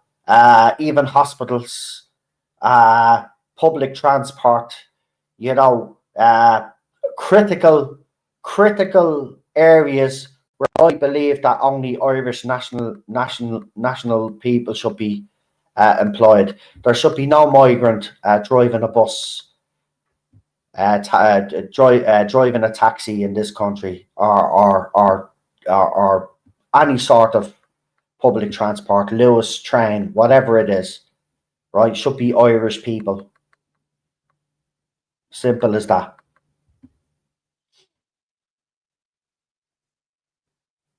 The former Norwegian Prime Minister was also arrested in relation to the Epstein files. Of course, you see, that's what I'm saying. It's the one thing I will agree with. I don't think, Pandy Bond needs to give our head a wobble, right? But there has been these comments made by people that have seen, apparently, what they're not showing the public. And the comment that seems to be coming out all the time that I hear is, well, if they do release everything, it's going to bring down everything. And society is going to collapse worldwide. Well, I say bring on the collapse. I say release the names. I say I don't give a fuck what happens next.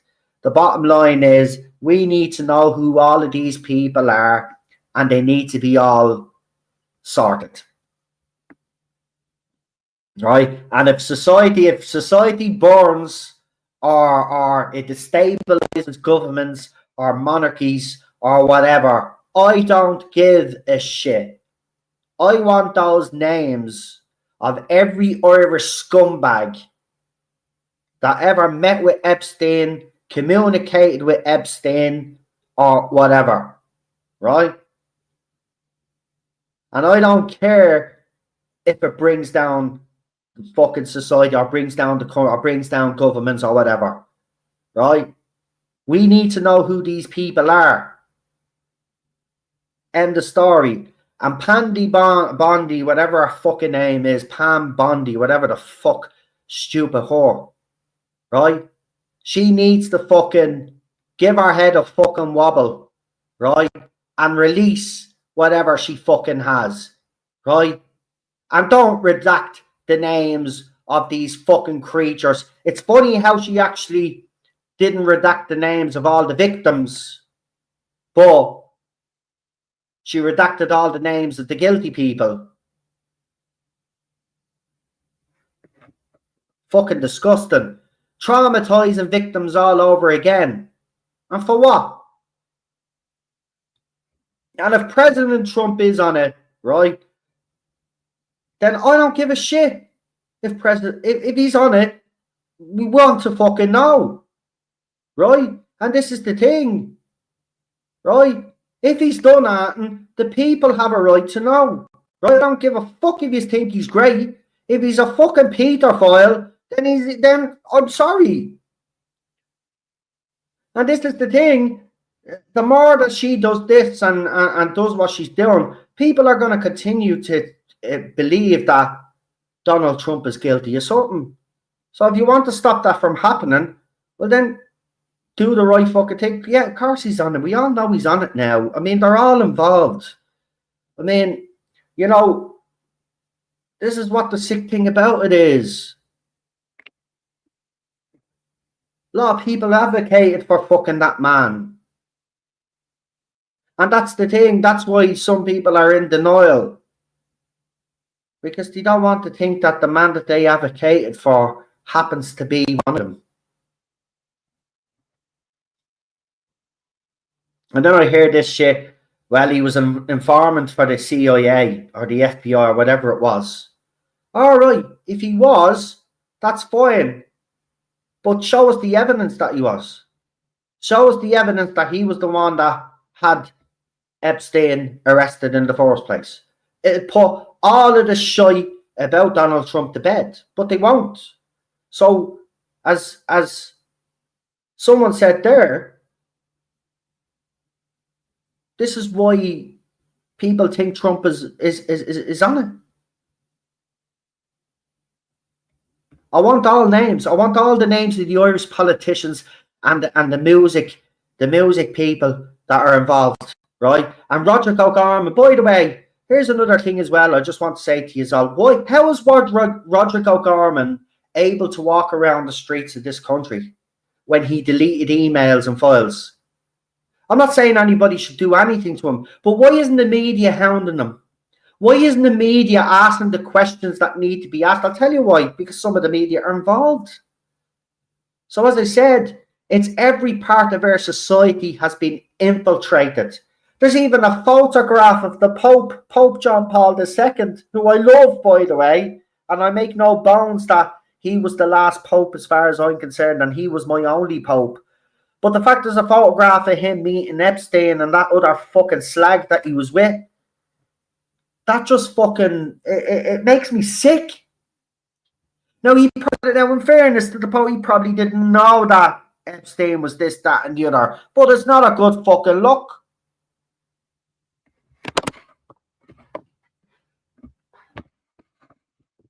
Not a good look. And this is what I'm saying. This is why we have a right to know. It's everywhere. It's everywhere. And I can guarantee you, right, I might get into trouble for this, but I don't care. I guarantee you there's pedophiles in Dáil, right, in the Shannon, right, in the county councils, right, everywhere.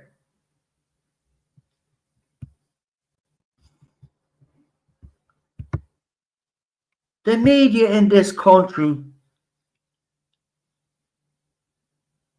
has always been corrupt. It's only as I've gotten older I've looked back at stuff. I mean, we've been fucking fed lies for fucking decades. For decades, these fuckers have done a number on us all. I'm glad that some of us have actually woke up to it. But this is why we're in the state that we're in, and nobody in this country will do anything, because they're fucking brainwashed and continue to be brainwashed.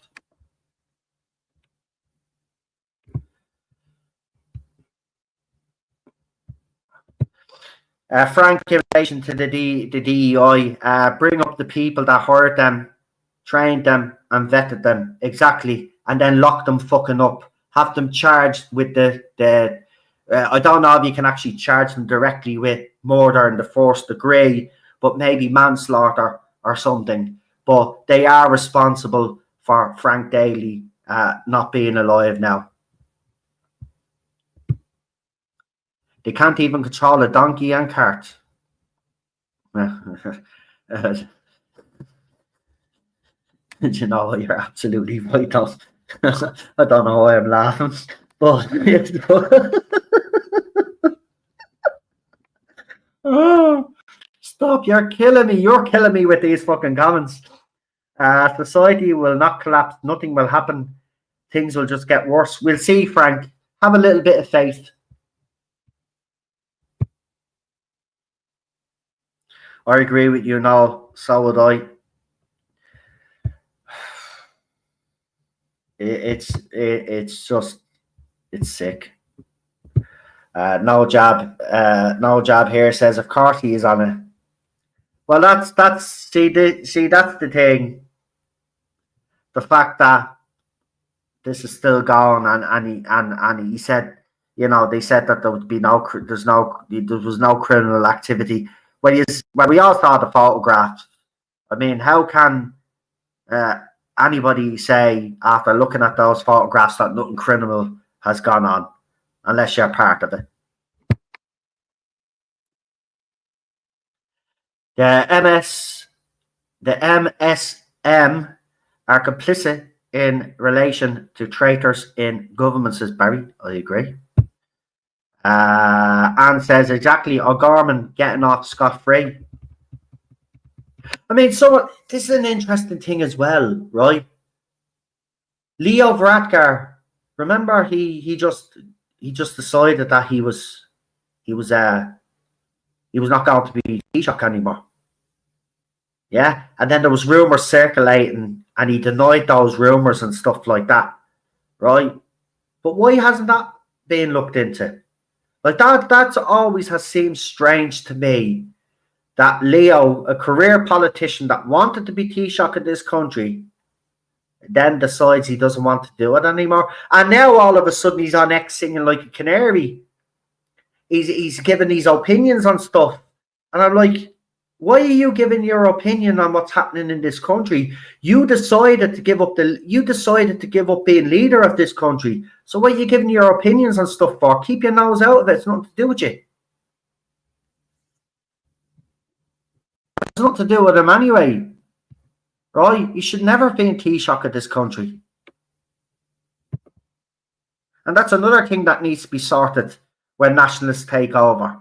Right? There needs to be something, whether you do it constitutionally or whatever, but there needs to be something put in writing, black and white, that no foreign national, and I mean that, can run for office in this country. It needs to be stopped. But it all started with De Valera, didn't it? So, I mean, you know, because De Valera is not Irish. But it needs to be changed. Well, we all know the Vatican has always been, look at the age of consent in the Vatican is 12 or 13. Why would you need an age of consent in the Vatican when everybody is supposed to be celibate?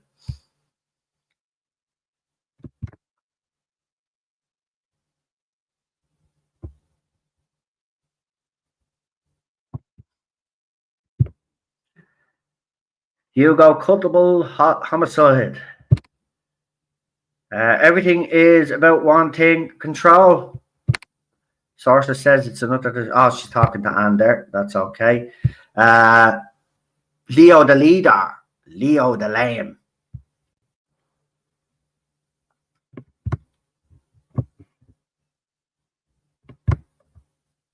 I think that's all the comments. I think I'm up to date now, finally. Thank fuck for that. That's from Hopeful Resistance. Welcome to the channel. Nice to see you. But yeah, look, I mean, we could talk about this all night. Because there's plenty to talk about. But it's just, we still have, look, in order to save Ireland, and I'm just speaking about Ireland, the first thing nationalists must do is pull out of Europe. And by the way, we don't need to go to Europe and tell them to pull out. We could just tell them that we're leaving. End of story. And if you don't like it, you go and lump it. Right? And, you know, if that Ursula one thinks that she's going to be able to dictate whether we stay or not, well, she's got another thing coming. Because she won't be telling us what to do. Because nobody tells the Irish people what to do. And that's what's great about our people. I mean, we defeated a fucking empire, right? We ran out the Brits of our country. And yeah, you know, people keep going, yeah, because it was a momentous thing. Our people, our small, tiny little island, said no more. And now we're saying no more again.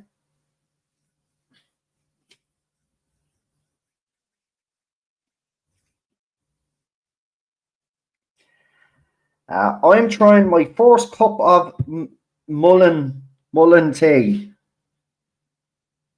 Never heard of it. Leo the Leak. Yeah, we used to call him Leo the Leak already, yeah. But leaking out of where? Hopeful Resistance says society has already collapsed. I don't think it has. It's on the verge of collapse, all right. I think we're in the most turbulent period of human history, modern history, I should say. It's getting there, but we can't. This is the thing. We could save our country. We can't save the world. I mean, but we can make sure that we could do things right in Ireland, and maybe then we can become the beacon of hope for the rest of the world. You know, I had some American say, you know, England's fallen, Spain's fallen, France has fallen, blah, blah, blah. America will be the only country that will lead the way and all of this. No, you won't. No, you won't. 250-year history and your country is still a shit show, even after 250 years. You aren't the leading light anymore in world politics, right? Nobody takes America seriously anymore, and haven't taken America seriously since 9/11, right? Since George Bush did that and became a war criminal, right?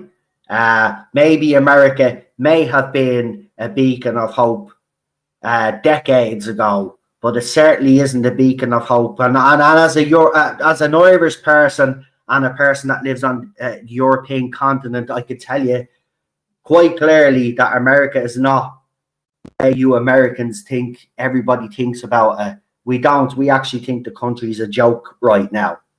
And that's not being disrespectful, but it's the reality of the situation. Nobody looks to your country to be the leading light anymore, right? And in fairness, when it comes to Irish problems, you know, Americans like to talk about the relationship between the two countries. Well, when De Valera needed you as our help, your president turned his back on De Valera, right? When Irish people have actually needed you as our help, you have turned your backs on us. The only time you didn't was during the Northern Ireland peace process, right? But you kind of inserted yourselves in that. We didn't actually ask you for help. You decided to insert yourselves into that. But anytime our people have needed help of the country that we're supposed to have the closest connection to, we haven't gotten that help.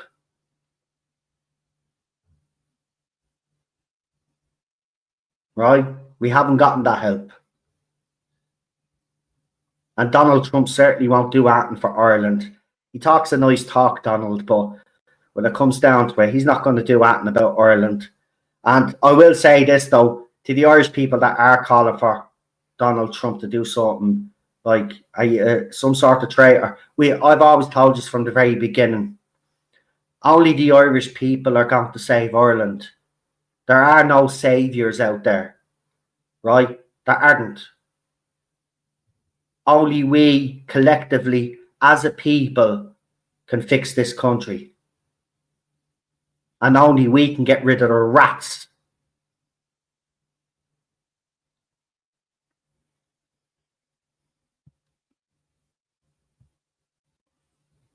Exactly, Barry. And that's we have to have that selfish attitude. We have to have that selfish attitude because it's the only way we're going to preserve ourselves, because nobody else is going to help us. Right?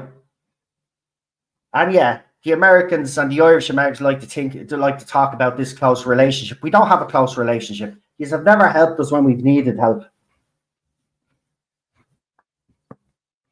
Not that I'd want you our help now anyway in 2026. But what I'm saying is when there are people in the past have asked for you our help, you have never given help. And if the Irish Americans care so much about this country, then I'll say to some Irish Americans out there, well, then why don't you help the nationalist movement fund themselves? We need funding. The parties out there, the nationalist parties, they need funding to be able to get out there to the public, right? Because the left and the current government have the media all wrapped up around their little finger. So when they need to get their policies out there or they need to tell people what they're going to do, they have the media to do it. Nationalists don't have any media. And I will say this, the nationalist media that we have on the whole is pretty poor. It's pretty poor. It's people that don't have journalistic experience that are setting up news channels. Now, they're doing their best, but it's not proper media. They're not getting into people's homes. And that's what we need to do. So if the Irish Americans are so worried about Ireland, well, then maybe for fucking once you could start funding the parties that are out there and helping the nationalist parties get their profile out there.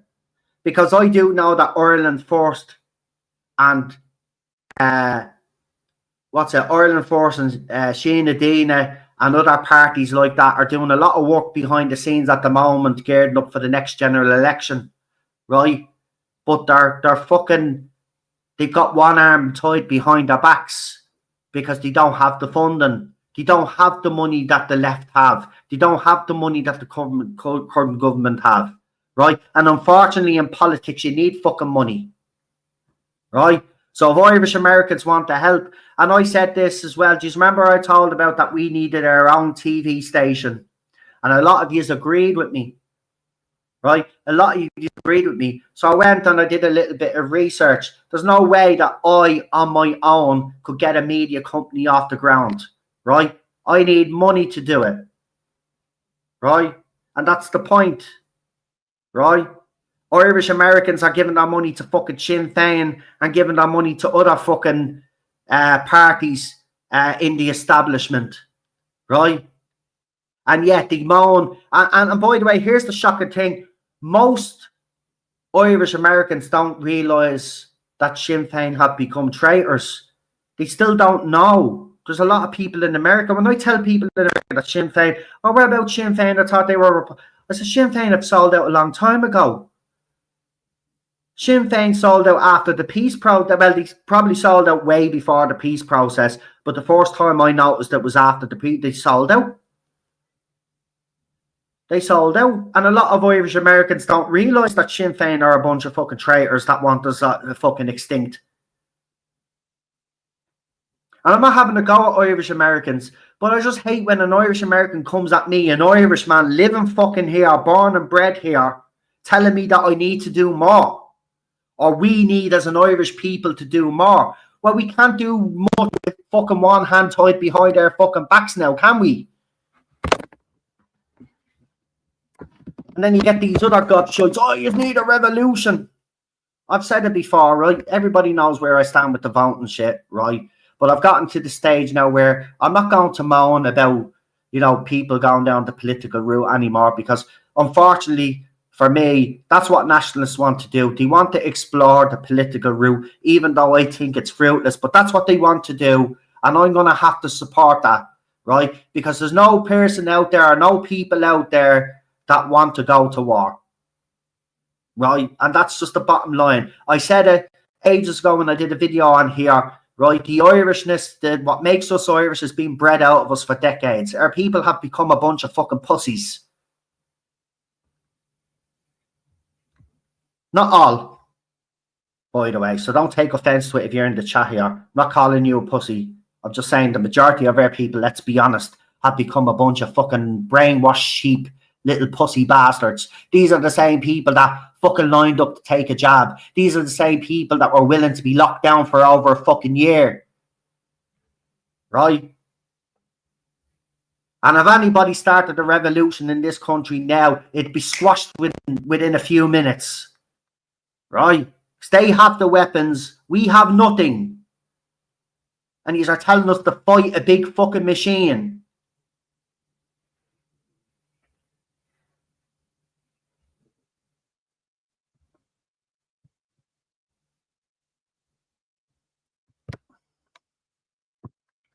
Well, I'm not going to advocate for any... I mean, people keep bringing up the National Party. I'm just going to say I don't trust the National Party, right, personally. The National Party's real leader was kicked out. So that's, you know, we have to face reality. Justin Barrett was the leader and is the rightful leader of the National Party, right? He was ousted, okay, and that National Party is not the National Party. But if you want to go and support them, go and support them. If you believe in what they're doing, go and support them. For me, I've already made up my mind if I'm voting, who I'm voting for, and it's not the National Party. I gave the National Party me vote in the last election cycle. They won't be getting it this time around. They don't have a proper leader. It's a collective. And to be quite honest with you, you know, a lot of their members don't have the experience.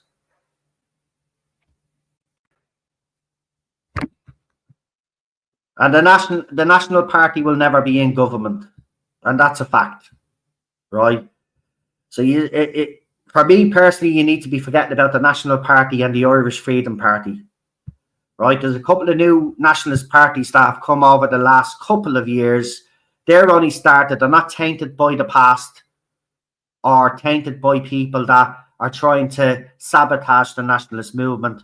Because, you know, you've seen all the games with Herman Kelly and all the shit that he tried to pull along with other people to try take down one of these parties. And that tells me that they believe that the party that I'm going to support in the next election is a threat to them. And that's Ireland First. But Ireland First is not on their own, right? Ireland First has a new leader, and they've joined forces with another nationalist party now, and they are working behind the scenes right now to get all of their basically their manifesto. They've already set up their youth wing, right? So they've already got that going. Eireann, the nationalist, if you've ever seen any of his videos,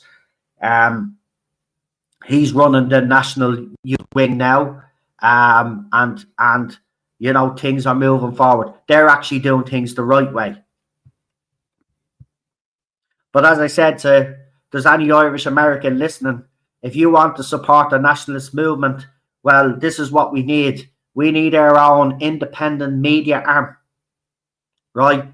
Like you have seen it on YouTube, like a Talk TV or a Great Britain News, as I call it, as I have called it, Era TV. We need an Era TV. We need to be able to get into people's homes, right? Because right now the left are controlling the narrative. Right now they control the media and they control what's being said on TV, right? And this is why I've always had a problem with Conor McGregor, right? It's because he's a multi-millionaire. If he really wanted to help this country, instead of wasting people's time saying he was running for president, he could set up Era TV. He has a media empire anyway through his new fucking slappy fucking crap that he does, where people slap the faces off each other. That fucking sport, right? He has his own spot and he has his own media arm. He could very easily set up Era TV, right? And then we could have something that's on the TV screens that's beaming in people's living rooms, telling them exactly what's happening in this country. And that's how we turn the tide. That's how we turn the tide. Now, how long have I been banging on about Era TV and telling people that that's what we need to do, right? Because as I said, no disrespect to the lads out there, that Philip Dwyer is probably the best of them, and he does good work and he knows what he's doing, right? But the others below him, right, they're doing their best, but they're not news. They don't give news and they don't report like the news. And that's what we need. But we need to be getting into people's television sets, on the radio, like TalkSport does, to do a YouTube thing, right, where you can see the presenters on screen, but they're also on radio. That's what we need. That's what Era TV needs to be, right? If that was done, I've said it from the very beginning, I do believe that the tide would change in this country with what's going on. Look what happened when Talk TV came out in the UK, and when then Piers Morgan did Uncensored, and then you had Great Britain News, right? It's completely changed the way people watch news in the UK now. People are not just tuning into Sky News anymore or BBC. They're checking out these other alternative news now. And they're quite shocked when they go on, they find out what's actually going on in their country.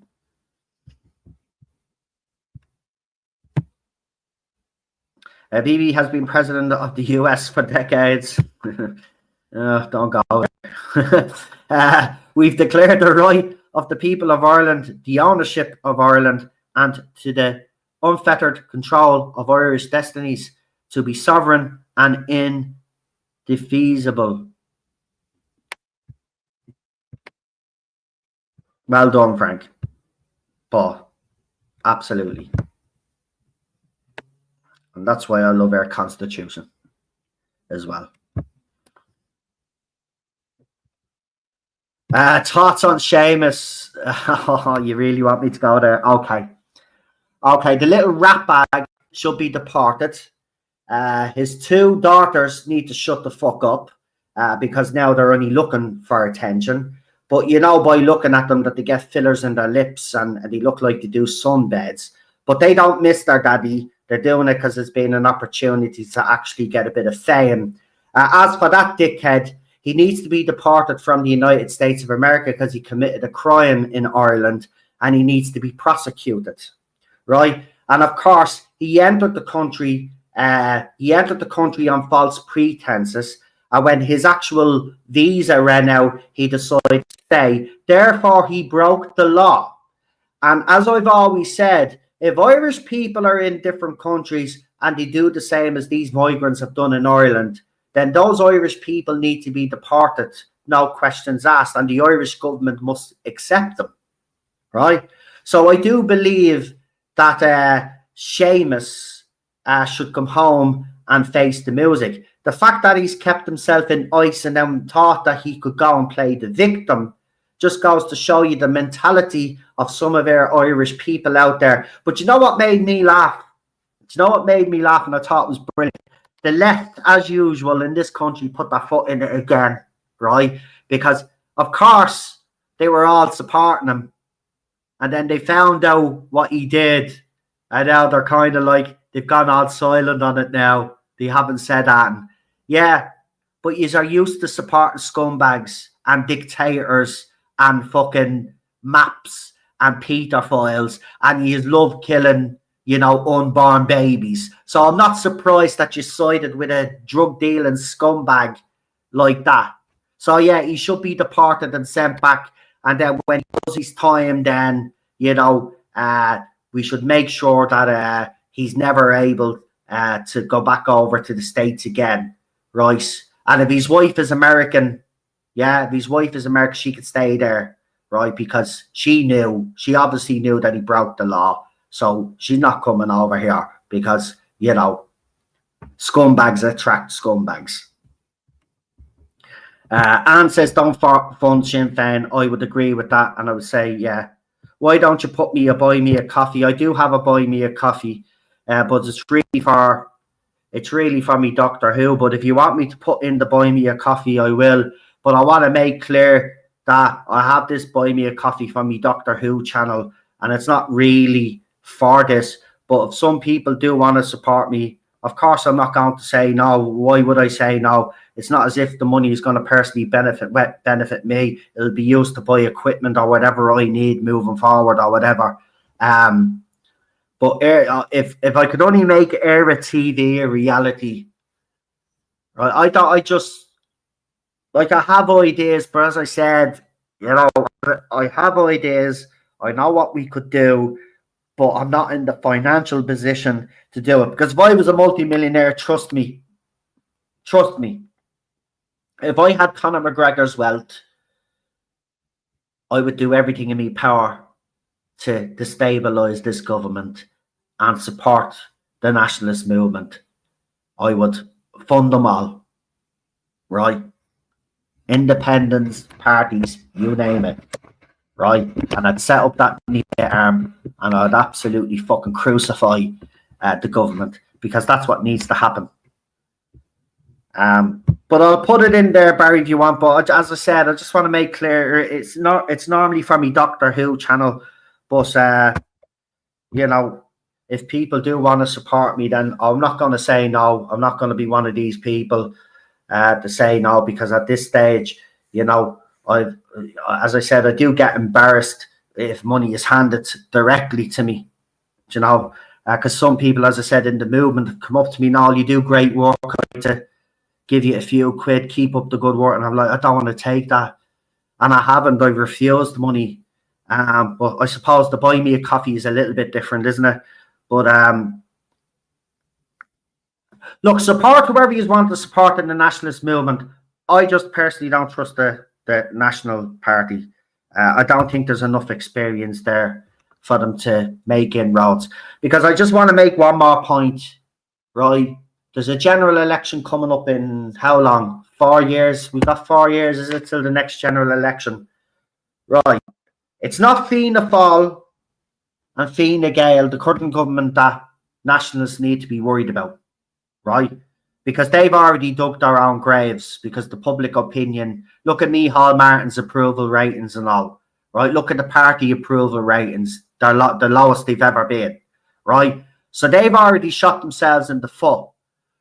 What the nationalist movement need to be concerned about and need to be focused on is the radical left, Sinn Féin, the Social Democrats, People Before Profit, because they all came together to elect Catherine Connolly as the president of this country, and they will join forces for the next general election. It'll be a multi-party, government that they want to bring in, like a rainbow coalition, like we had back decades ago. We had a rainbow coalition that collapsed, but that's what they're planning on doing, right? So it's the left that we need to be worried about, the radical left that we actually need to be worried about, not not Fianna Fáil, Fine Gael. They're already dead and buried, right? They will still get some votes, but they're not. But I think the left are getting in the next general election. I warned people that the last election cycle, the rest of Europe swung to the right, but Ireland swung more to the left. And that is true. They did swing more to the left, right? So that's where the nationalists need to be worried about the left more than they need to be worried about the current government. And that's who they need to beat in the polls. That's who they need to beat on election day to have any hope of getting into government. Because mark my words, if we don't get a nationalist government in the next general, and I know it's a miracle, and I don't think it's going to happen, by the way, because I've already made that clear in previous videos that I've done, right? But miracles can happen, and it seems like do you know what's giving me renewed hope? Is the fact that Rupert Lowe over there has set up Restore, and all of a sudden now everybody is jumping ship and joining Restore, and Restore are going to do something, right? And they probably will do something in the general election over there. So there is hope for nationalists here. They just have to be ready. And as I said, I do know that there are parties behind the scene, including the National Party, in fairness to them, right? They're doing their stuff, right? There's no more pricking around with these nationalist parties anyway. I will say that, because I've been highly critical of the nationalist movement, and I said these parties needed to get their fucking act together. A lot of them have, except for the Irish Freedom Party. It's an absolute joke. And that's probably the worst nationalist party out of the whole lot of them, I suppose. But the Irish Freedom Party is dead in the water. That's going nowhere. I mean, that party can't decide whether they want legal migrants or they want to ban them. You know what I mean? They send out mixed messages, they do. And it's funny, some of their members are actually screwing migrants. So how can you trust them to put Irish people first if some of their party members are actually screwing a migrant?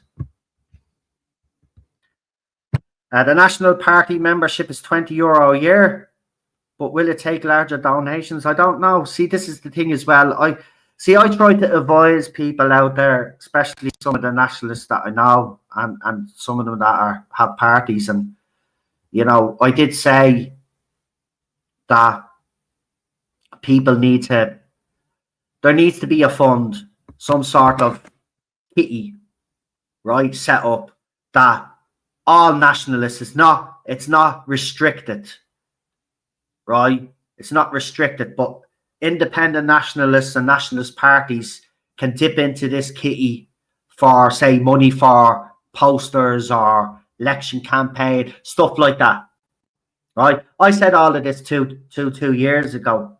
The fact that I'm still saying it today pisses me off. This is why I won't do X space. I keep getting invited to X spaces, and no offense to the people that set up the X spaces, but I hear the same shit on them every night. Nothing new, nothing is actually being achieved by those spaces. Everybody does a lot of talking, right? And people will give their opinions and views on stuff, but there's never anything comes from it. There's never any plan set in motion or things discussed on what we could do,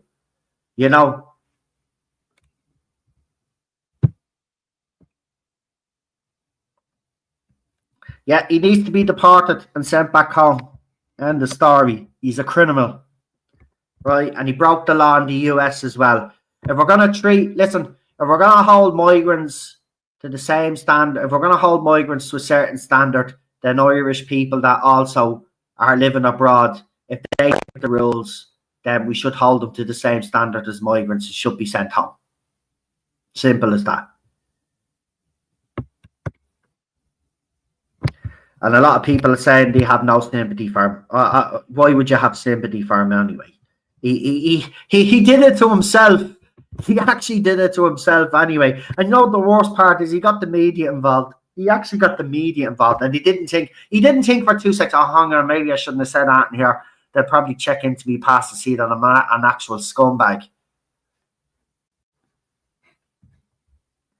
Like, what was he even thinking? Fucking halfway. I support the National Party financially. As I said, support whoever you want. I just don't trust them personally. But that's just a personal thing.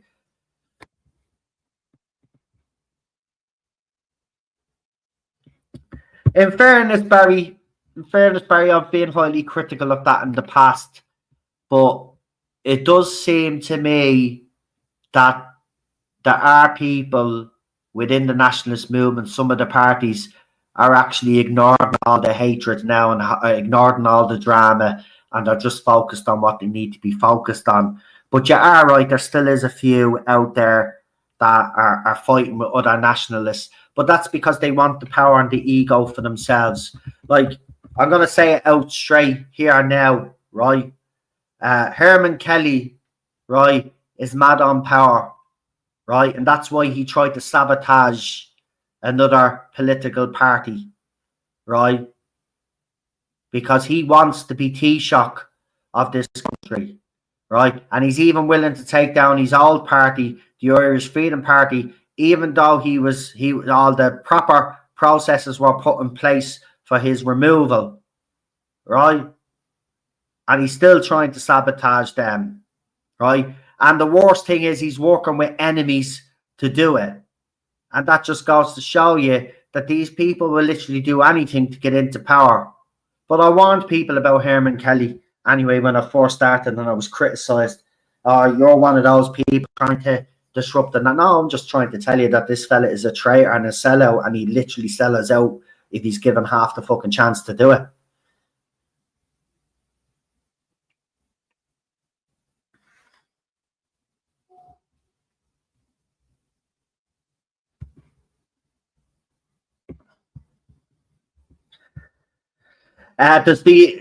There's Ireland first.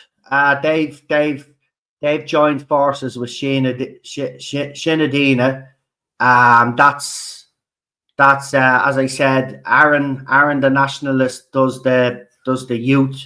They've got the youth wing going there. Anthony Casey is party leader, and as I said, they've been working behind the scenes tirelessly now over the last year in particular to get everything ready for when they push and let people know. See, there's a lot of work behind the scenes that goes on, you know. Yeah, it's not as simple as just setting up a party and then spewing shit. You have to know what they're doing.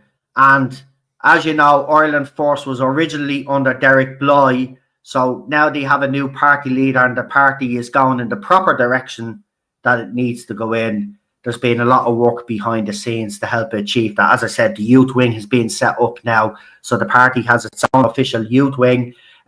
This is why a lot of these regular parties like Fianna Fáil, Fine Gael, Sinn Féin, all these other parties do well. They have a youth wing. They get the youth involved in politics and the youth do all the canvassing for them and all of this. So that's what they've done. So they're doing it properly. They're actually going about it the right way. Right? So that there's them. And I would say, you know, you said you brought up the National Party. That's another one. Again, I'm not a fan of them, but you are. But the National Party is another party. So we don't need too many nationalist parties. That's the thing. And now two lads up in Northern Ireland have set up a party. named after a British party, Restore Ireland, which is an absolute joke because no self-respecting Irishman is going to name a party after a fucking British fucking party. But there you go. The Northern Ireland lads are a bit fucking weird in the head when it comes to that shit. But the people behind that, I'm informed, are doing it to split votes. Now, whether that's true or not, only time will tell. But I certainly won't be supporting Restore Ireland. Anybody that names a party after a British party, in my opinion, that makes you null and void straight away. You can't come up with your own ideas. You have to steal other people's ideas. And that's exactly what they're doing. And what's interesting about that account on X is they're basically copying and pasting everything that the leader of Restore Britain has said, and then just change the UK to Ireland. So they can't even come up with their own solutions. They're listening to everything that the leader of that party has said, and then they've ran with it.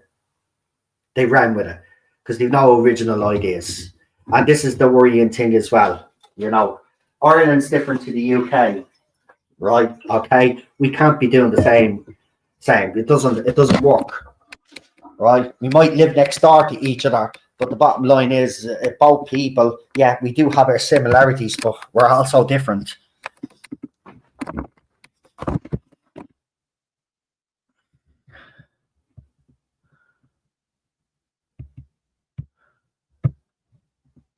Hugo says, how many gold ingots have they given you?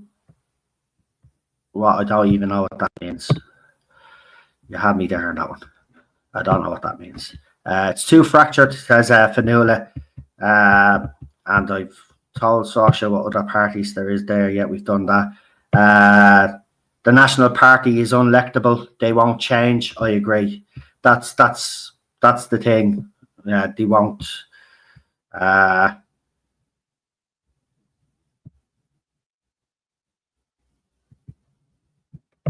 Exactly. No experience and no one with a bit of charisma. That's the thing.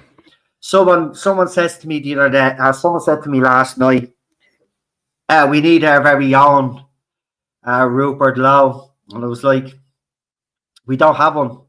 And how many times have I been telling people on this channel that we actually don't have one?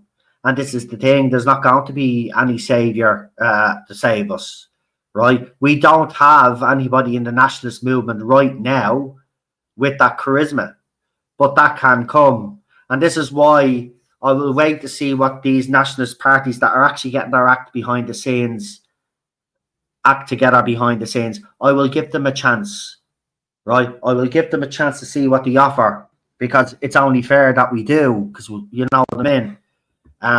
But we do need someone with charisma. We do need someone that has the ability to control the room and to control people in the room, right?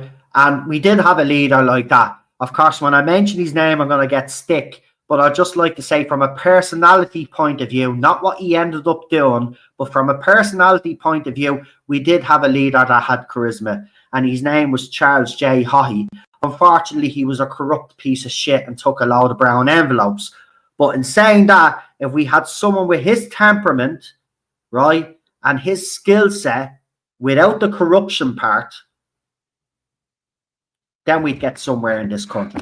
Remember, Charles J. Haughey was the only fucking leader that put Margaret Thatcher in her fucking place. And whether you like him or not, right, he put her in her fucking place. And not many people put Margaret Thatcher in her fucking place. Derek Domino is one of the best getting the truth out there. He is indeed. He is indeed. Unfortunately, I didn't get to meet him because I didn't go to the latest Mr. Era. I did go to the first one, but I was hoping to actually meet him because he's absolutely fantastic.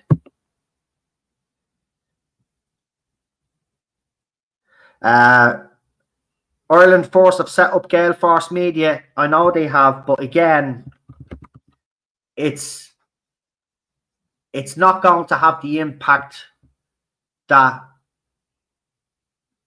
we'd all like it to have. They need to be on people's TV screens.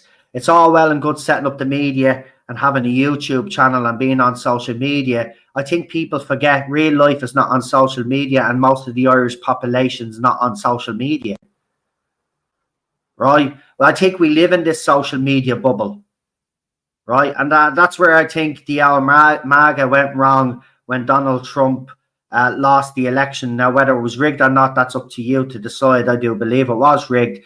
But they thought it was a shoe-in because they lived in their own little bubble on social media. They weren't seeing what was happening around in America, right? And this is what we need to do. We're not everybody that lives in Ireland is on social media. So there are people out there that we're not reaching that probably wouldn't even know about us, right? But they hear off RTE and Virgin Media that we're a bunch of far-right activists and you know, we're all trying to do this, that, and the other, right? So they're controlling it. And this is what I'm saying. We need to get on TV and radio, right? Doesn't matter how many people set up media outlets. Unless you're on radio, TV, forget about it. You can have all the media fucking shit you want online.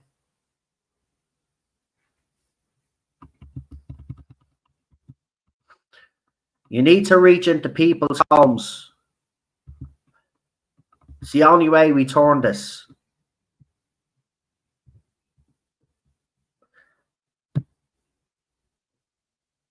Fatigue beyond repair, to be honest. Look, it's been a long fight. It does take a lot out of you. And as I said earlier on, if you do feel drained and you do feel like it's getting too much, there's no shame in taking a break once in a while. Frank Barron says, from our foundation document, the Proclamation of the Irish Republic 1916, third paragraph. Yeah, that's... I'm back, says Sasha. I didn't know you were gone, but welcome back. Hugo says, we've missed you. YouTube doesn't like that word. YouTube doesn't like any words, fucking Sal. Fuck's sake, man. I'm sure this stream is probably already going to get me into trouble, for fuck's sake. I've said things that YouTube won't allow you to fucking say, but I don't give a shit, man. I've gotten to that fucking stage now.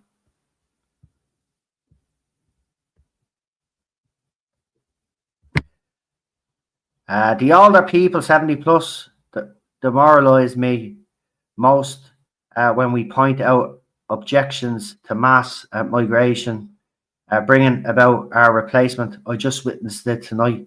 These blind support for migrants burns me out. Look, you have to forget the older generation. I'm sorry, but you do. They're set in their ways, and they'll always vote Fianna Fáil, Fine Gael as well. As I said, the nationalist movement, the only way that they're going to win this, and I said this before as well, they need to tap into people that never voted before, right? They need to be going after them, and they need to be going after people that are not sure who they're going to vote for. But again, all of this groundwork needs to be happening now. And it is. There's people on the ground right now handing out leaflets and stuff like that. And I know it's leaflets and stuff. People say, well, it's only leaflets. You're not actually, but it is. It's getting the nationalist message out there. And because, as I said, we basically got one hand behind our back, we're using whatever resources that we can use to help. But as I said, if we had a TV station and a radio channel, Era TV as I've called it, Era TV, news and radio, we would actually fucking change the whole conversation in this country overnight. Look what happened when Great Britain News came along at first. It changed everything. Everybody thought that channel as well, because the left were mocking it, saying, I'll be gone within a year. Still here. And it's kicking Sky News' ass now.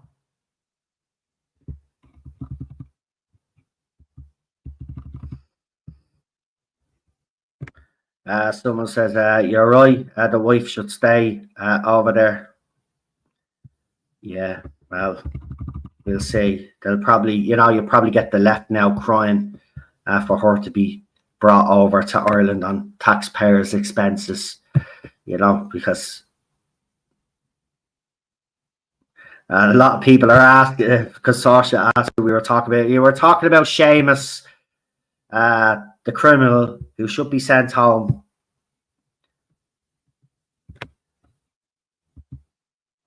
I'm very politically disassociated, but the younger National Party lads do the best work in networking with nationalists compared to the rest.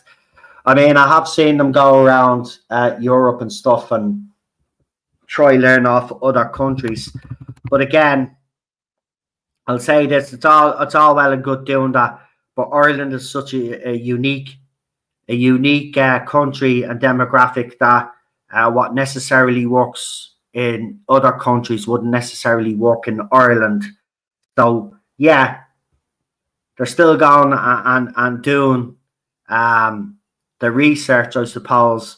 But the reality is that this country is so unique that things that work in certain countries may not work in Ireland.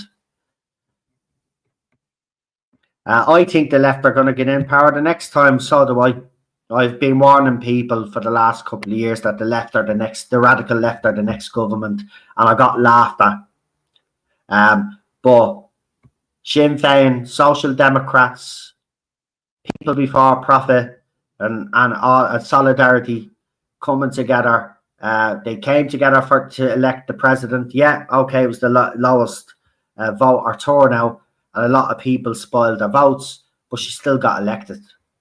And that's the thing. She still got elected. And why did she get elected? Because the radical left decided to come together. Even Paul Murphy came out with his shit. We need to come together to defeat the far right and to defeat the government. So they'll do the same the next general election. They've already told us they're going to do the same.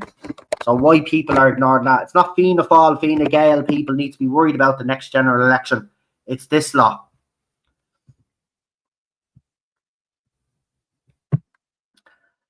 Andrew Bruigan is joining Restore UK. Do I know who he is? I mean, I'm not looking. Rupert did his thing.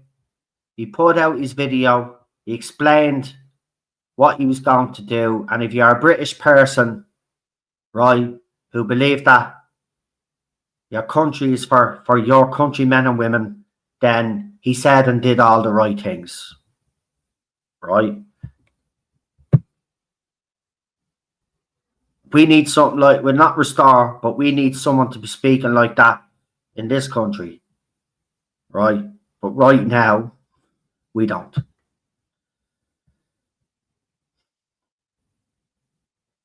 We don't need any more so-called nationalist parties, though the egos get on the way and drags everything into disrepute. I agree with it. I mean, look,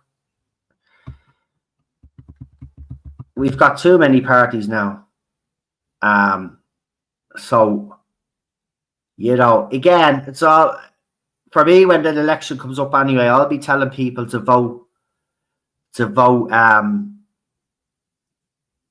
We'll find out who the National Party will be the front runner, right? We'll see which nationalist party can actually come out of the shadows and show us that they're the best alternative, right? But I will say this, and I want to add the caveat: if there's any nationalist party out there, I should say, that advocates for legal migrants, well, then that's, for me, then they're out of the running, right? There must be a zero policy and mass deportation, simple as that. And if none of these nationalist parties believe what I believe, well, then I won't be voting for any of them, right? But if any of these parties say, yeah, they're okay with accepting legal migrants, then they're not a nationalist party as far as I'm concerned. Nationalist parties puts the Irish people first, right? And don't let them fool you by saying they're going to put the Irish people first, but under the carpet they're going to bring in migrants. They have to put the Irish people first. and say that they're going to deport all of the migrants. If they don't say that, then they're not getting my vote. Simple. That's where I stand on it. And I'm proud to say that.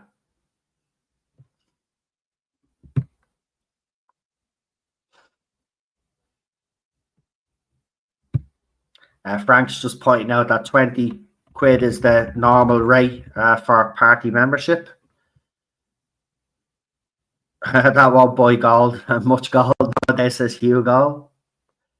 Leaving baby twin girls behind is awful. His daughters, yeah, but I think they're just milking this now and looking for attention, to be quite honest with you.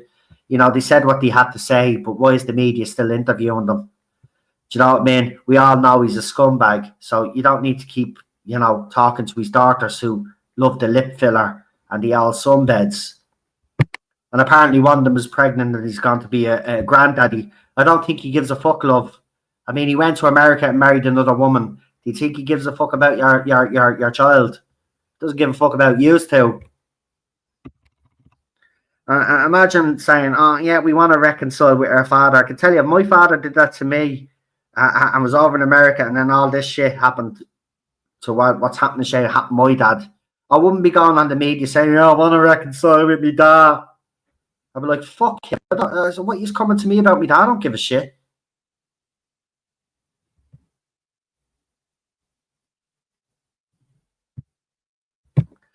I don't forget the Irish Freedom Party looking for money outside Custom House. Not to mention he was on Farage's payroll. Yeah, Herman Kelly. Well, I warned people about Herman Kelly, but at the time people slagged me off. Well, not all of us, but some people slagged me off and says I was trying to upset the nationalist movement and upset it. No, I'm trying to protect it. I'm actually trying to weed out all these scumbags. So, you know, the other side don't have anything to throw at us. Because when you have people acting rogue and acting and behaving the way they have, it puts us all in a bad light. And that's protected by am of this movement. This is why I called out people that are called out and I get threats. I don't give a shit. I don't give a shit who you are. If I believe that you're a threat or you will do harm to the nationalist movement, I will call your ass out. I don't give a shit.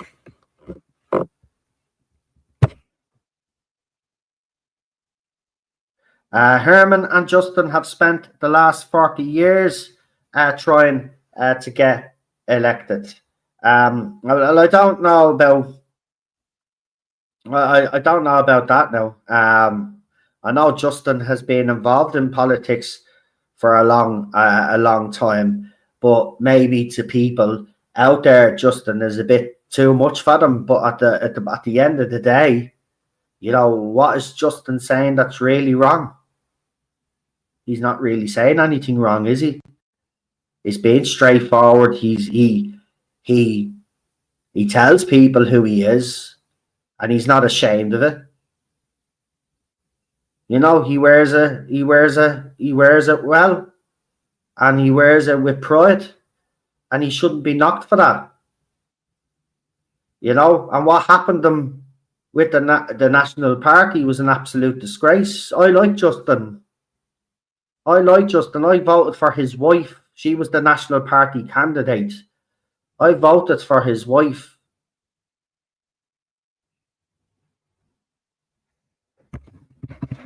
People will say that Justin's too extreme and this, that, and the other. At the end of the day, we're probably going to need someone extreme. And out of all, by the way, we're talking about charisma and we're talking about people that can talk. Well, right now, Justin seems to be the only one that has a bit of charisma, can actually fucking talk and actually sounds intelligent, because he is intelligent when he speaks. So, you know, as I said, I know he's not everybody's cup of tea, but it's at least he doesn't hide in the shadows and pretend to be something that he's not. And I respect that. Do I agree with everything that he says all the time? No. And I've made that clear. But at the end of the day, he's the only one, in my opinion, that's saying it as it is. as I said, the other parties are working behind this. We can't judge them yet because they're doing a lot of work in the background and stuff. So until they start coming out and speaking, I can't judge them. But Justin speaks a lot, and you know, as I said, people might think he's too extreme for them, but the bottom line is that everybody knows deep down he's fucking right. That's the thing about it. People moan about him, but they know deep down he's fucking right. And he is the only one with a bit of charisma, and he is the only one that can actually talk and sound intelligent while talking, because he is. Right? When I listen to Herman Kelly talk, I mean, 5 minutes of listening to that fucking accent of his, and I'm fucking like trying to pull my ears out. Right? And you all know where I stand with Malachi Steenson. I can't stand him either. And he's pro-migrant as well, by the way. Just want to let you know that, throw that in there again. Right? But everybody kisses his ass. So people need to make up their minds what they want from this country and what they want from the nationalist movement. You either want them all gone or you don't. And if you don't, then you're not a nationalist. Just say you're on board with having some of them in here. Right? But a nationalist doesn't want any. Zero. Out. Bye-bye. You overstayed your welcome. The Cade Mila Falcha is gone. The sign's been taken down. Fuck off. Anne says, I like Ireland first. So do I, because I think Anthony Casey, because Anthony, I've met Anthony several times, right? I've spoken to Anthony, right? He was at Tussla when, and in fairness, the National Party as well, someone supports the National Party. They were there as well, and I have to give them that credit. They were at Tussla as well. But guess who was a no-show? Malachi Steenson was a no-show, right? Hasn't turned up at any of them. Yeah. But apparently he's concerned about everything that's going on in this country. Again, another thing as well, why isn't anybody talking about the excess debts in relation to you know what, right? Steenson doesn't talk about that either. Right, I warned you all about Steenson. Look, you will all in the end realise that I'm right, and you will all know. Then you will all know who to fucking vote for. I don't need to tell you anymore. If you don't know by now, you will never fucking figure it out, right? Restore Oil. Listen, I know who's behind Restore Oil, and I was already told within 10 minutes of it being set fucking up. I got a message of someone to tell me that they know who's behind the party, right? Okay. And do you know what the funny thing is, right, about Restore Ireland is that actually one of them that's supposed to be behind it, and I'm not mentioning names, by the way, until I have definitive proof, but one of the people behind it is fucking advocates for Malachi all the time. And the other one that's running it apparently threatened nationalists with a hammer. Yeah.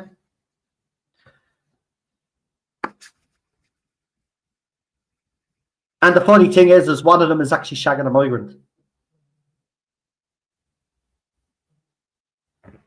And that's what makes me laugh about this whole situation. Like, people are actually praising these fuckers and stuff.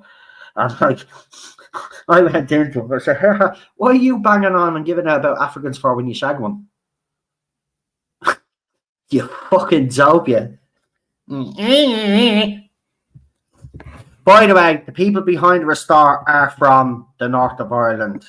That's all I can tell you. They're definitely nothing got to do with people down south. There's nobody down south behind that party from the information that I've been given.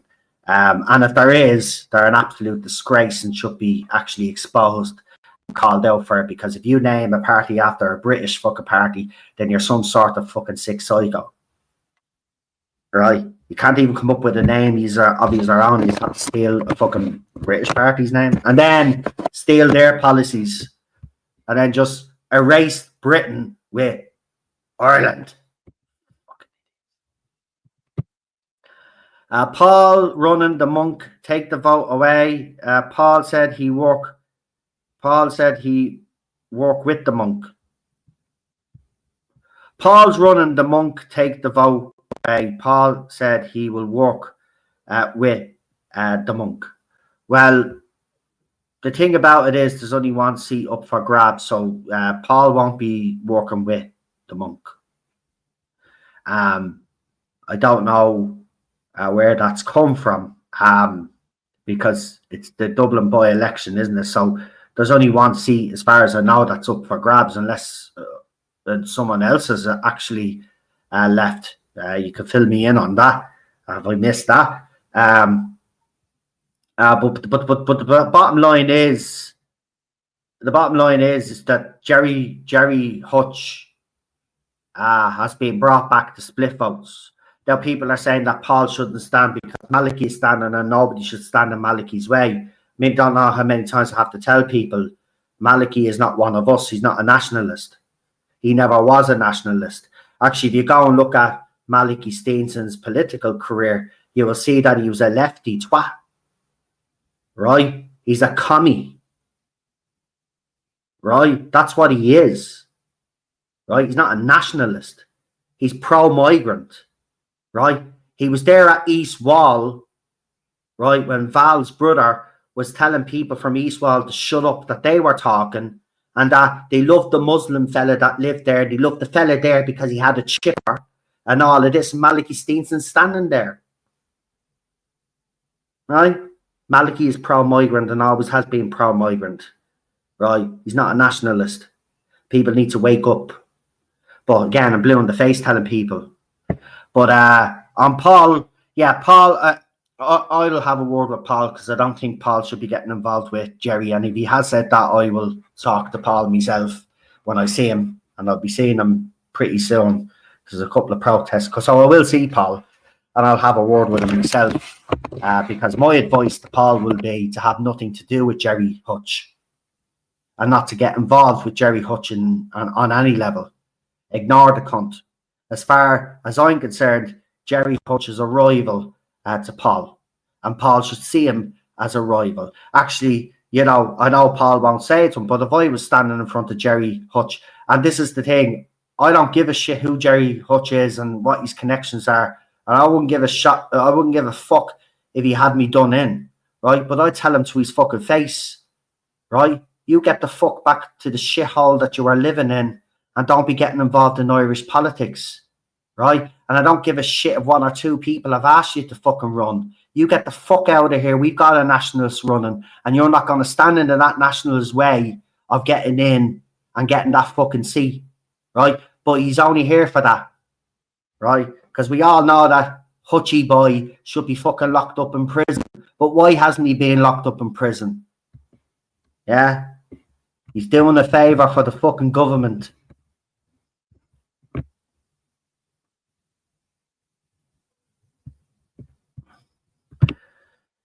Restore Ireland have a reference to Oliver Cromwell on their website. There you go. I wouldn't even mention Restore Ireland, right? Forget about they even exist. I've exposed them anyway on X, and you know, it's up to people then now to decide if they believe that they're actually a bunch of twats, right? But the bottom line is we shouldn't even be focused on them. We've got our nationalist parties. They're the ones we should be focused on. And as I said, whatever nationalist party you do support them. You know what I mean? And get behind them. Right? I might have my preference, other people have their preference, but get behind them. They're going to need all of our support anyway.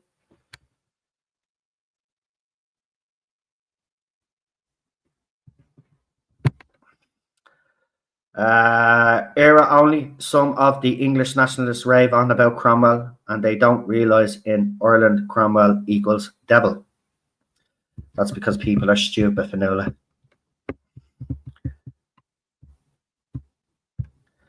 Haughey would have been a nobody without the corruption. I disagree.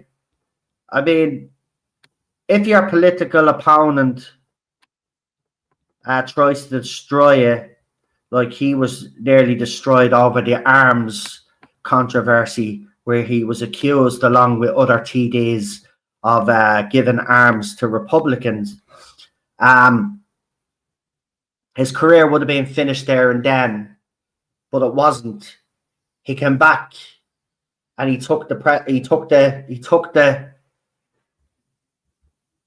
country by storm, and he became Taoiseach, one of the longest serving Taoiseachs in this country.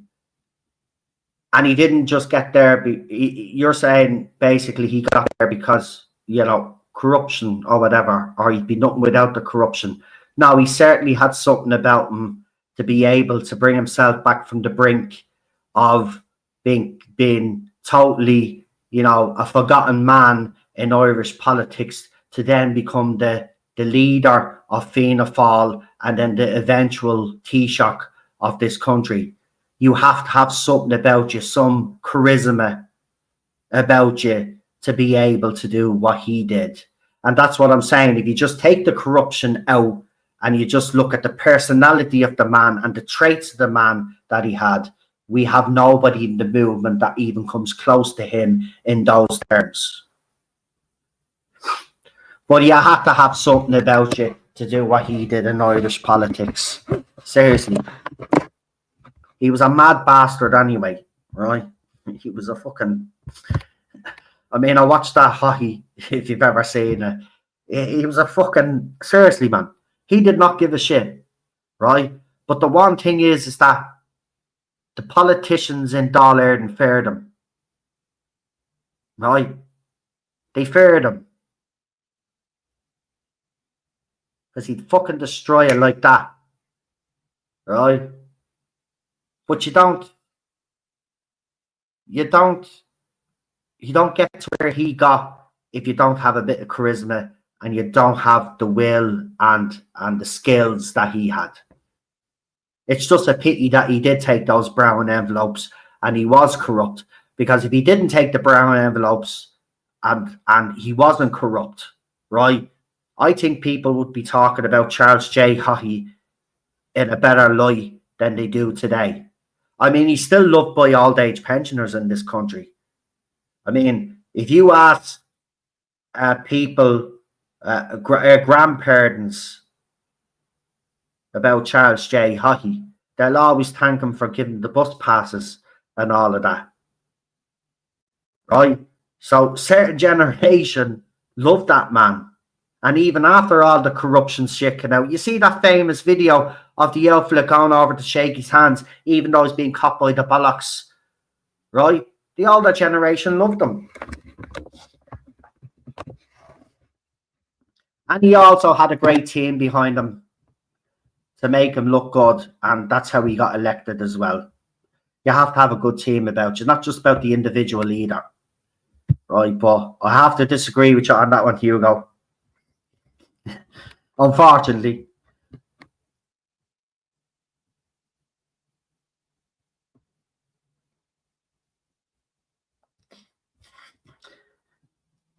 There's a few channels being shouted out there, so I'll just put it up there. But if you want to go and subscribe to them, go ahead, folks. I went to the 2 of the Mr. Era. I met Derek Domino at the second one. Yeah, I was supposed to go to the second one. Actually, someone had offered to buy me a ticket to go to the second one, and I was like, nah, I can't do that. But I was offered. Someone was like, the night they were ordering their ticket was saying, we'll get you a ticket, and I was like, nah, you're grand. Thanks for the offer, but so I could have went to that one. What do you think? I like Anthony. I think his heart is in the right place. I think he really wants to do right by Ireland. As I said, I've spoken to him a few times. He's been at the Tussle protests. He hasn't missed one. And I spoke to him after that, and he was telling me about the things that he had planned. And as you do, you know, yeah, and then you go away. But the thing about Anthony is everything that he told me that he was going to be doing, he's already done. So it looks like this man, he's serious about getting the Ireland first and this party into the limelight and to do things the right way for the Irish people. But only time will tell, Barry. Do you know what I mean? At the end of the day, he has to now Obviously, he's doing all the work back behind the scenes, but he's got to now show the Irish people moving forward what he's all about, because he can't stay behind the shadows for too long now.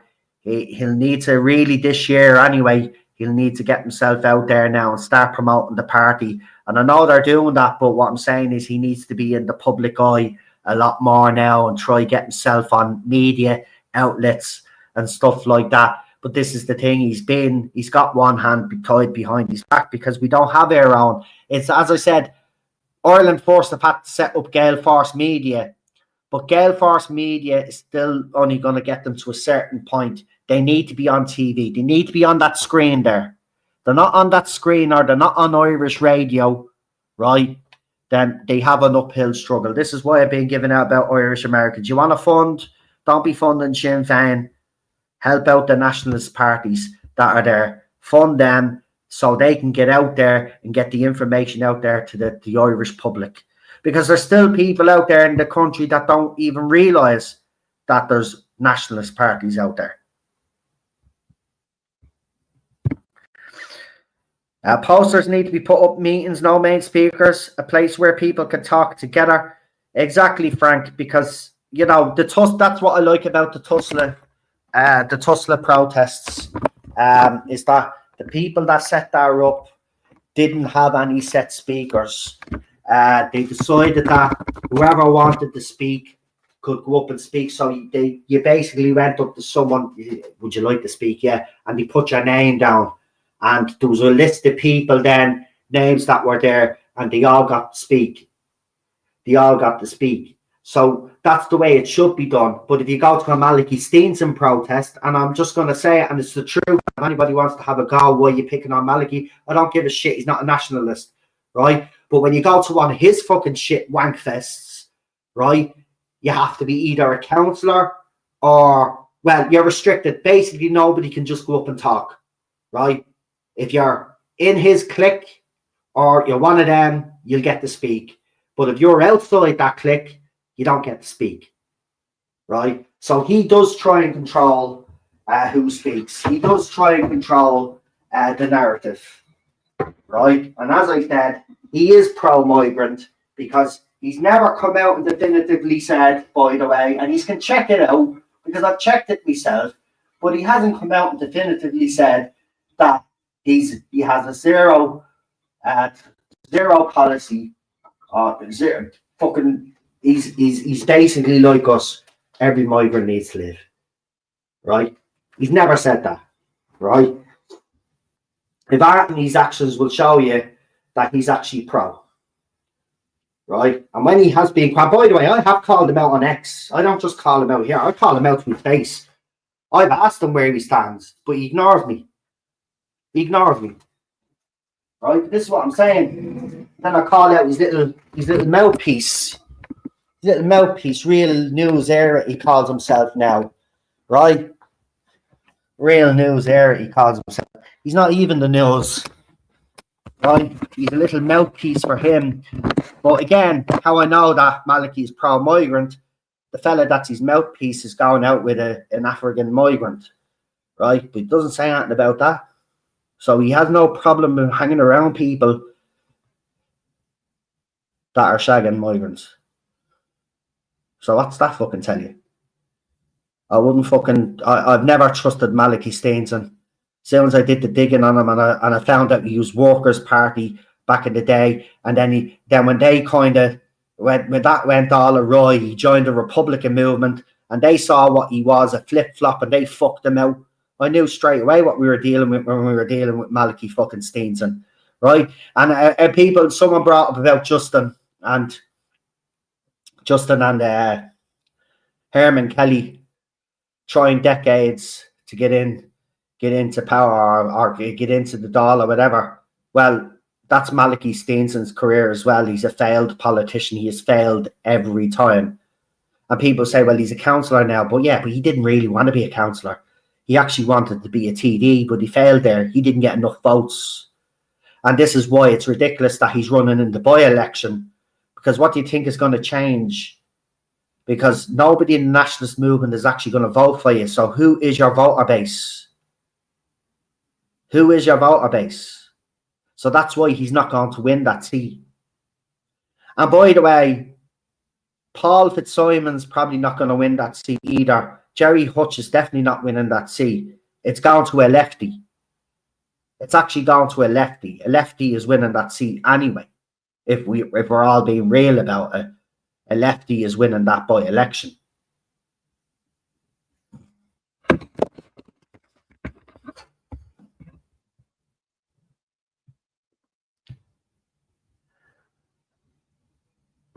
All right, few people are talking to each other, so I'll let you have a little convo there. Count Richard is very active on Radio 2, does his research well.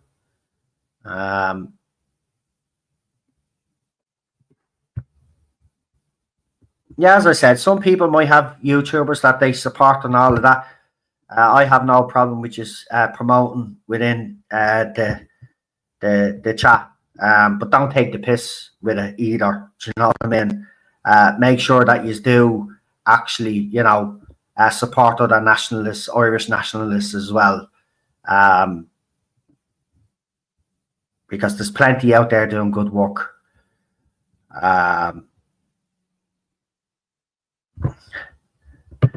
The Count was tracking an aeroplane route one time and explained it all out then on a steam train, so he's knowledgeable.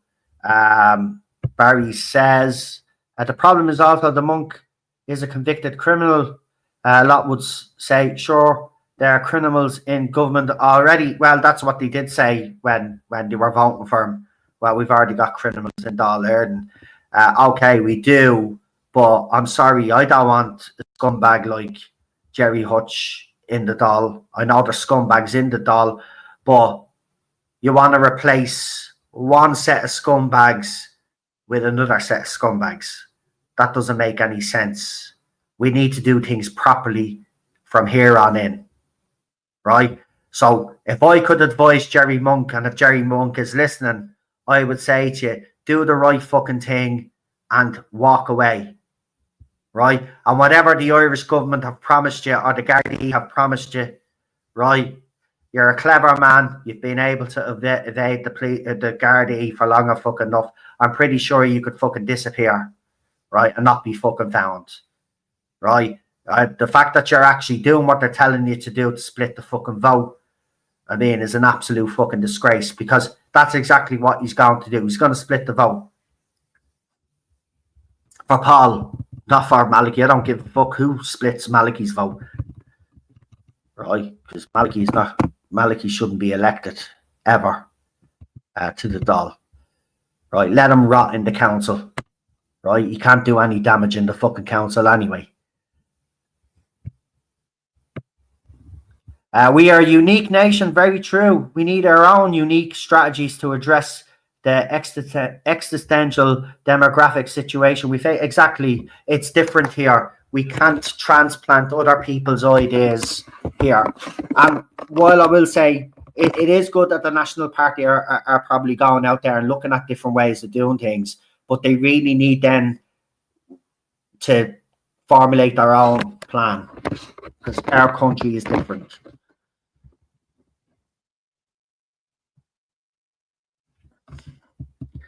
We got John Malloy in the chat there. He says, evening all. All right, John.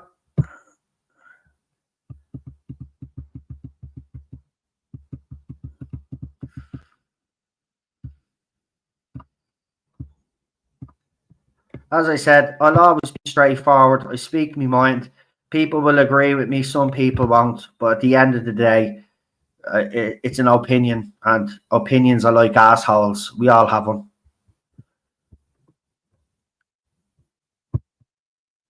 But in fairness, I've been pretty spot on about everything that I said and everything that was going to happen. So, sorry, I have to brag a little bit. It's been a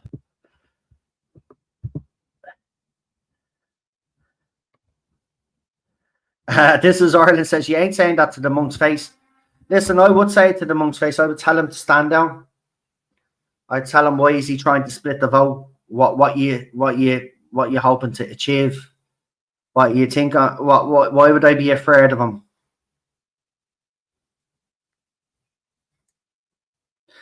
Why would I be afraid of him? What? Because he might put a bullet in my head? Probably that'll probably happen at some stage down the line if we fight this and it goes the way I think it's going to go. So, man, again, you know, say that I wouldn't say it. Of course I'd say it to him. Why do you think I get myself into trouble all the time? I get threats because I say this to their fucking faces. And if I could see Jerry, I'd say to his face, don't be running in this by-election. What you're running in the by-election for? You're splitting fucking votes now. Fuck off back to Spain or wherever it was you were hiding. Or go back to fucking... I mean, he's doing a fucking play. Like, what a fucking joke this country is, that a man like him can fucking do a play.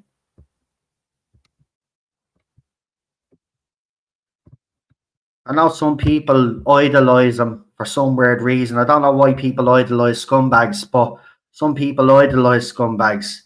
But I certainly don't.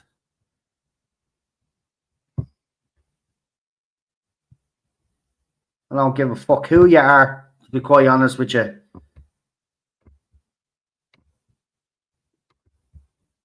At the end of the day, when all goes tits up, right, and after the by-election, he'll fuck off back to wherever he fucked off the first time, right? And that's what people should be actually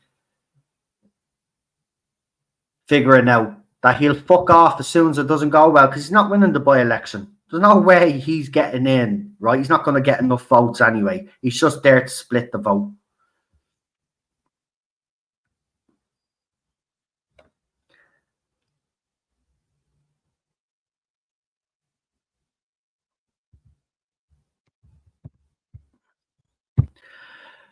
Genuine question, why did you badmouth This Is Dublin? Well, I'll tell you why I badmouthed This Is Dublin.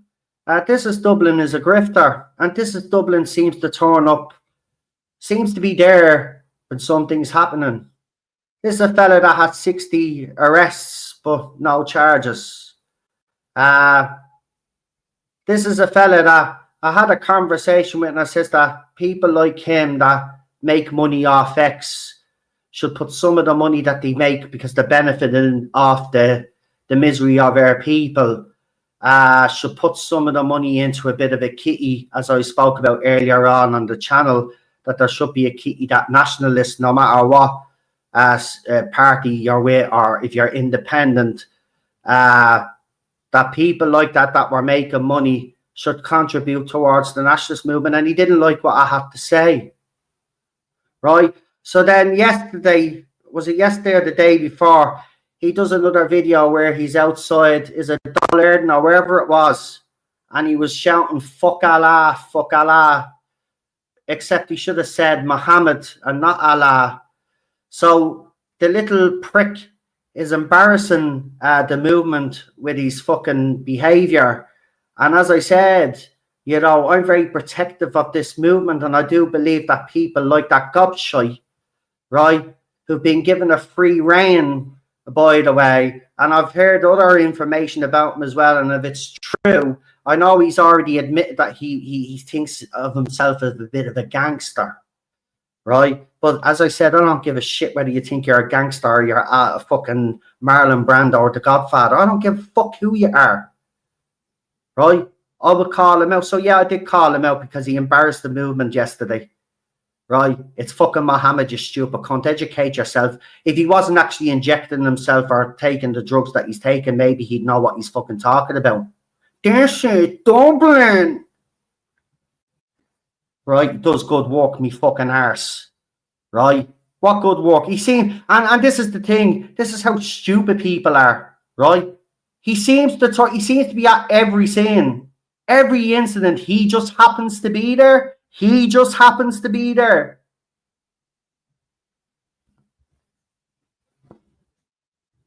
See, as I said, I see things that other people don't see, right? He's not just happens to be there, right? He's getting tip-offs. Who's he getting tip-offs off, right? Fella that has as many charges as him, or not charges, right? Arrested as him, and he hasn't been charged either. Get away. So yeah, I did call him out, and I'll call him out again. But apparently he has people looking for me or something. Yeah, you can look for me all you want, right? I'll say it to your fucking face, and I hope to bump into him anyway, right? Fucking dope.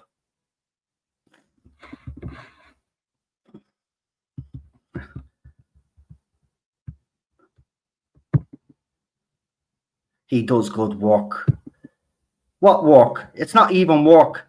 He goes and he points a fucking camera phone at an incident that he just happens to come across, right? And then go, this is Dublin. What a city. What a fucking Dublin.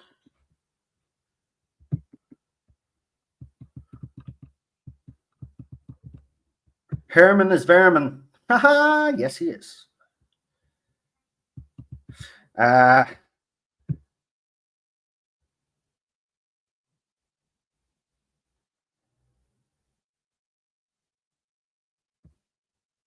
That's Karen. I don't know what that's in relation to. I don't know if that's a private conversation there. Saoirse says she loves Justin. Justin just says as it is. That's what I mean. Like, he might be everybody's cup of tea, and he might be a bit extreme for some people. But the bottom line is he's being true to him fucking self, and he says it as it is, and he's zero tolerance on migrants. So, I mean, look. Hugo says extreme won't get votes. Yeah, unfortunately, you are right on that one. I will agree with you on that one, Hugo. That is the issue, I suppose. Is he is too extreme and to some people, and that's what might hinder him. But look, for anybody that's that's new to the channel, I just want to make clear that I don't care who you are in the movement, right? And I don't care what you do in the movement, right? If I believe that you're damaging the movement, I'm going to call you out.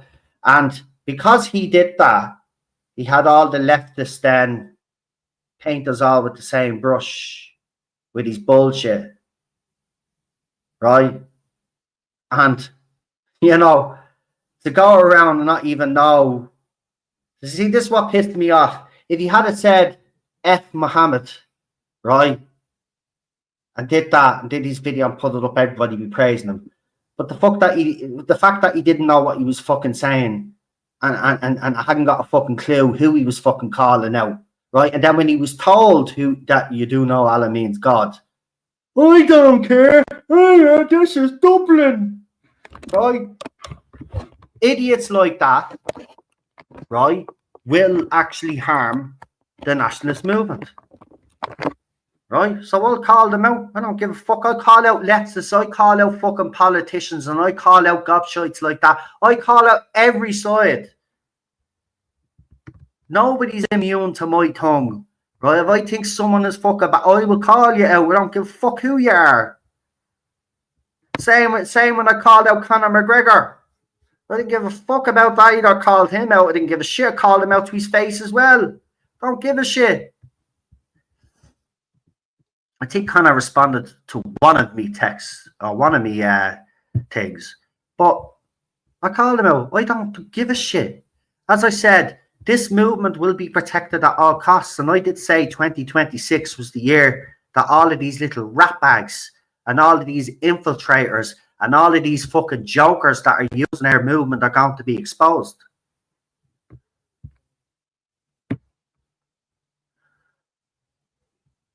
Yes, he did. Yes, he did. Maliki did infiltrate the protests at Eastwall. And he infiltrated every other fucking protest that was called out there. The only protest that he hasn't had control over so far is the Tussler ones, and he hasn't even turned up at them. But even his mouthpiece and all the people that were associated with him wouldn't put up the fact that there was a protest in Tussler. They did it after pressure, but they did it the night before, right? And then they decided to post the poster, right? They waited until the night before the protest, right? Because here's the thing. Maliki Steenson and all his crew don't want us to get a crowd at Tussler, right? Because their egos are so fucking massive that it's all about them. Oh, let's march from the Garden Remembrance to the Customs House and achieve absolutely fuck all just to listen to Malachy Stevenson talk the same fucking shite over and over again about how migrants are bad but loves them secretly.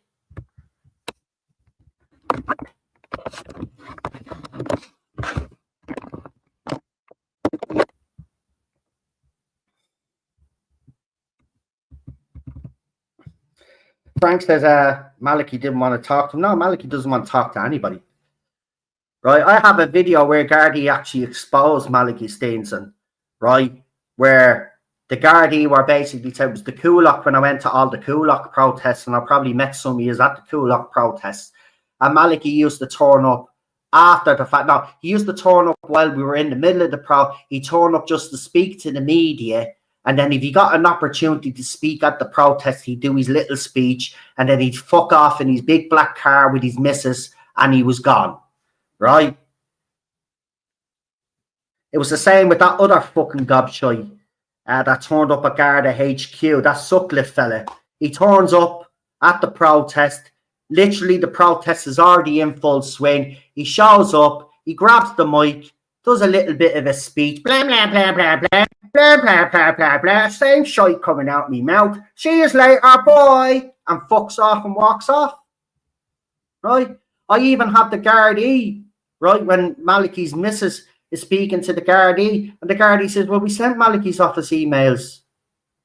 We sent you emails, and he never answered the emails, right? Because they were trying to get the protests to be peaceful and all of that, and there was obviously conversations happening back and forth, but when it came down to the crunch of answering emails, he wouldn't. Right? He wouldn't answer the emails. And he's done that to some nationalists as well that have emailed him. He's ignored them. Right? It's all about him and his crew. Right? It's all about him getting into the Dáil. That's all he wants. Right? That's all he wants. And being honest with you, he doesn't give a fuck about being councillor. What has he actually done since he's a councillor, by the way? I mean, it seems to me that Gavin Pepper is doing more talking than Malachy Stevenson is. Malachy has gone very fucking quiet. He'll talk the odd time. But what has he actually achieved since he's been in the council? Fuck all. Fuck all. What has he achieved? Nothing. Keeps going doing being, well, they do want to do this and they do want to do that, so I'm doing a video to give out to tell you that I tried to get them to do this, but they didn't do them. Right? He does fuck all. Right? He wants that tea. He wants that Dáil seat because he wants that money. Right? And once he gets in there, he'll sell out just as fucking quick as the rest of them. Mark my words, right? People coming from different... Man, we'd like you to do something. Here's a bit of a brown envelope, right? You all fucking do it.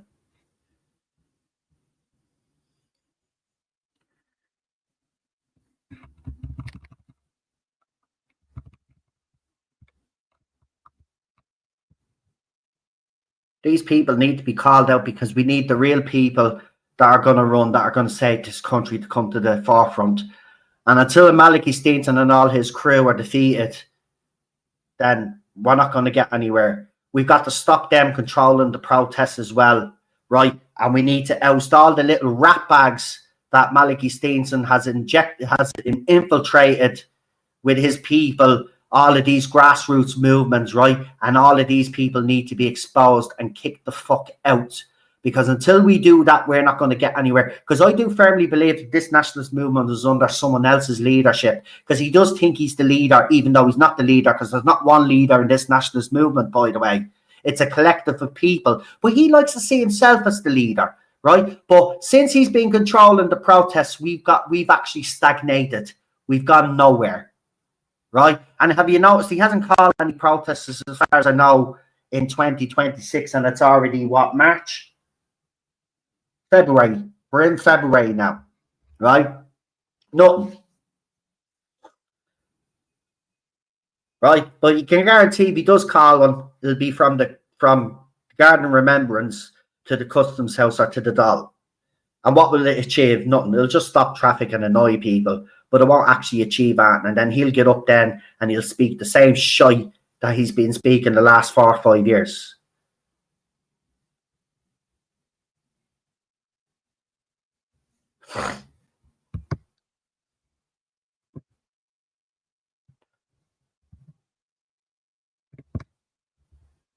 So yes, I do call out people, and yes, I will get hatred for it, but I don't give a shit, right? I don't give a shit.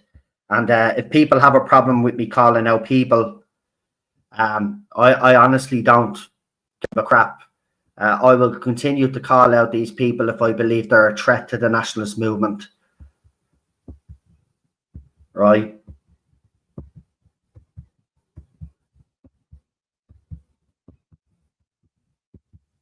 And the other thing as well is, right, while he might do his own videos, This is Ireland, he also puts up other people's posts and videos, right? And he benefits financially from that.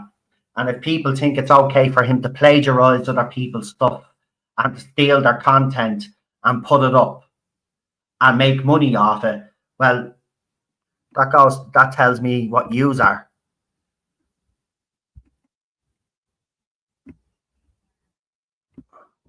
And we know he's not spending the money on something good either. So that's where I stand. Geez, I haven't had a rant in ages. Thanks for that. But apparently people are looking for me anyway. So you can look away, yeah? But I'm not in Coolock, right? Because apparently they think I'm in Coolock. I'm not in Coolock, right? Does this sound like a Coolock accent to you anyway? Right? Not in Coolock. Nobody fucking threatens me, right? Anyway. And even if you do threaten me, yeah? I don't give a fuck.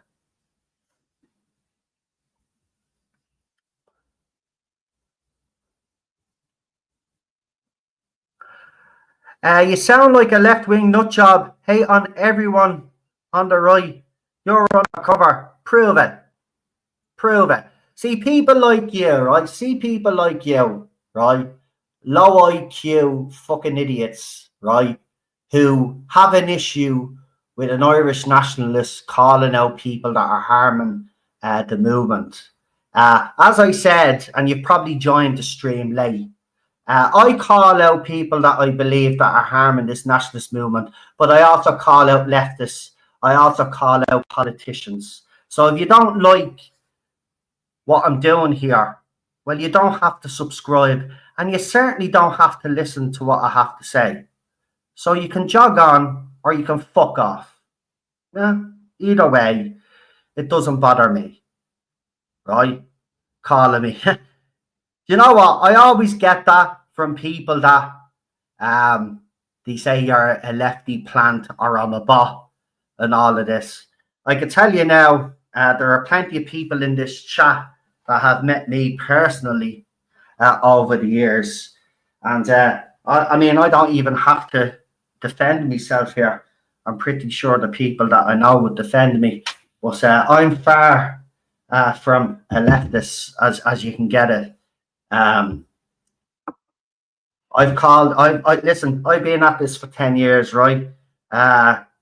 Before anybody in Ireland was actually talking about the trans issue, I was talking about trans issues, right? I've been attacked by the BBC, Pink News, Digital Spy, right? All of these magazines came after me, all channel tried to take me down because I was saying that a woman couldn't be a man and a man couldn't be a woman, right? And even then, when I was calling out some of our so-called own that were making, you know, oh, maybe we're being a bit harsh, maybe we should do, you know, I get it all the time. But I can tell you, I'm far from a leftist, right? I can't stand them, to be quite honest with you. If I had my way, there'd be no leftists left on the planet. But I don't.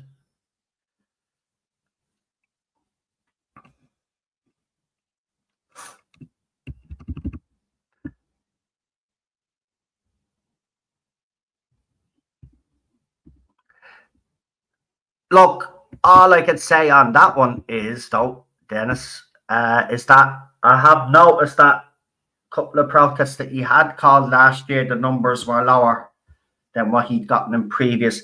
There's a lot of people in the nationalist movement that are like me that have copped on to him. Unfortunately, you've seen that there's still a few in the chat here that are still buying all the bullshit and still buy the bullshit off the grifters out there. But that will change eventually. It will change eventually. These people will cop on eventually. But it can be very frustrating because we could see it. We could see it.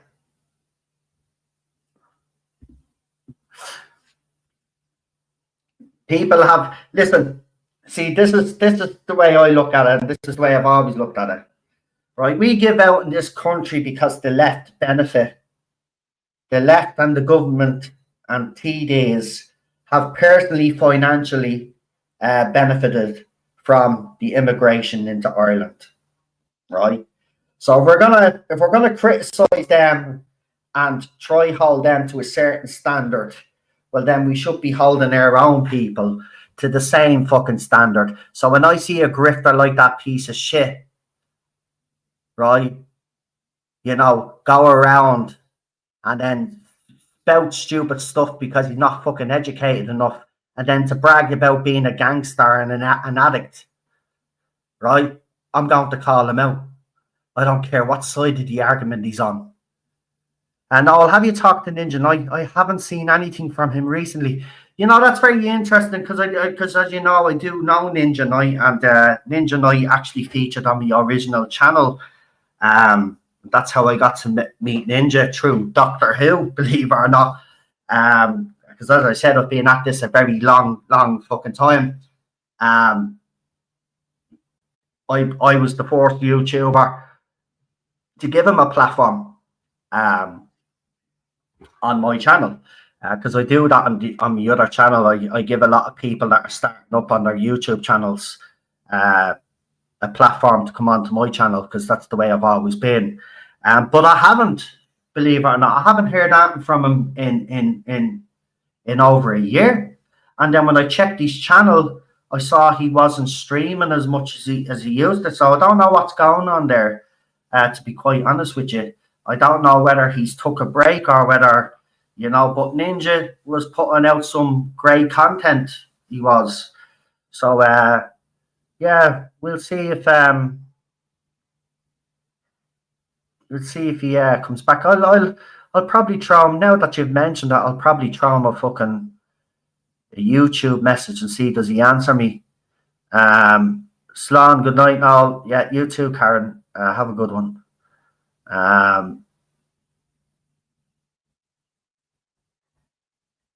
You know me. I just look. I'm so protective of this movement. Maybe it has become a bit of an obsession, but that's how serious I am about all of this, and this is how serious I have been from the very beginning. I always knew that we were fighting the machine, and we were going to have our struggles. But my whole mantra has always been, well, if we can soften the impact of that by weeding out all of the people that are trying to disrupt their movement or are causing their movement embarrassment, then I'm going to do it. And you look, I just wish people like this at Dublin, before they start spewing nonsense on their YouTube video, on their videos for clicks, that they actually do a little bit of research and they actually educate themselves before they start spewing. You know, because it's not a good look. Because the left grab onto it, and once the left grab onto it, then we all get tarred with the same brush, right? And the thing about it is that we're in a very highly critical moment in this country, and so is the nationalist movement. We cannot have we have Captain Kieran Kelly, or Captain Birdseye as he's known, trying to infiltrate and disrupt the movement from America, right? And he's also spoke to Herman Kelly and Derek Bly and others to try and sabotage this movement, right? And Ireland first, okay? And now Captain Kieran Kelly is calling out travellers. I mean, I don't know what possessed them to call out travellers, but you don't fucking call out travellers. But apparently he's went after a fucking traveller now, accused the traveller of being a dealer, and all of this. That's not going to end well for Captain Kieran Kelly. But this is what I'm saying. We've got so many fucking people in this movement that want to do us harm, that are pretending to be nationalists. And this is why I won't stop. And this is why I am the way I am. But here's the thing. If any of these people that are threatening me and saying they're going to find me and I'll have an issue with me, well, they can see me at protests, right? I'm there all the time, right? They can come up to me and say all of these things to me fucking face, and you will see that I won't give a fucking shit what you've got to say, right? Because what I'll be telling you is get your fucking act together, because if you don't get your fucking act together, right, we're going to make sure that you're fucking out of harm's way. Because you're not going to harm this movement on any fucking level. And I don't care. By the way, I do know that fella is supported by people, right? And I don't care who's supporting him. I don't care who has his back, right? The bottom line is he's doing damage to this movement with his bullshit. And he's used, and by the way, as I said, if we're going to hold the left and all of these politicians to task, or we're going to hold them to task over them benefiting them financially, well then, how can you all sit there and say that it's okay for people like this in Dublin to be putting up videos just to make money? Right? Because it's funny, you'll see him at the big protests. I didn't see him at Tussla, by the way. I didn't see him at the 2 Tussla protests. See, this is the thing. He'll go to the big one, right? He'll go to Malachy Wankfest Steenson's one, right? He hasn't been seen that on the other fucking protest. He wasn't at the Wake Up area stuff. Didn't see him there either, right? So people can criticize me all they want because I call people out. So at least I'm showing up and I'm fucking there, and I'm supporting my fellow Irish fucking people in the protest, right? That's why I'll call him out, because I know he's a grifter. It's fucking clear that he's just making money off him to feed his fucking habit. And imagine going onto a podcast, someone's podcast, I wanted to be a gangster. You know, I wanted that life and all. You know, I'm a fucking idiot. Look at me. This is Dublin.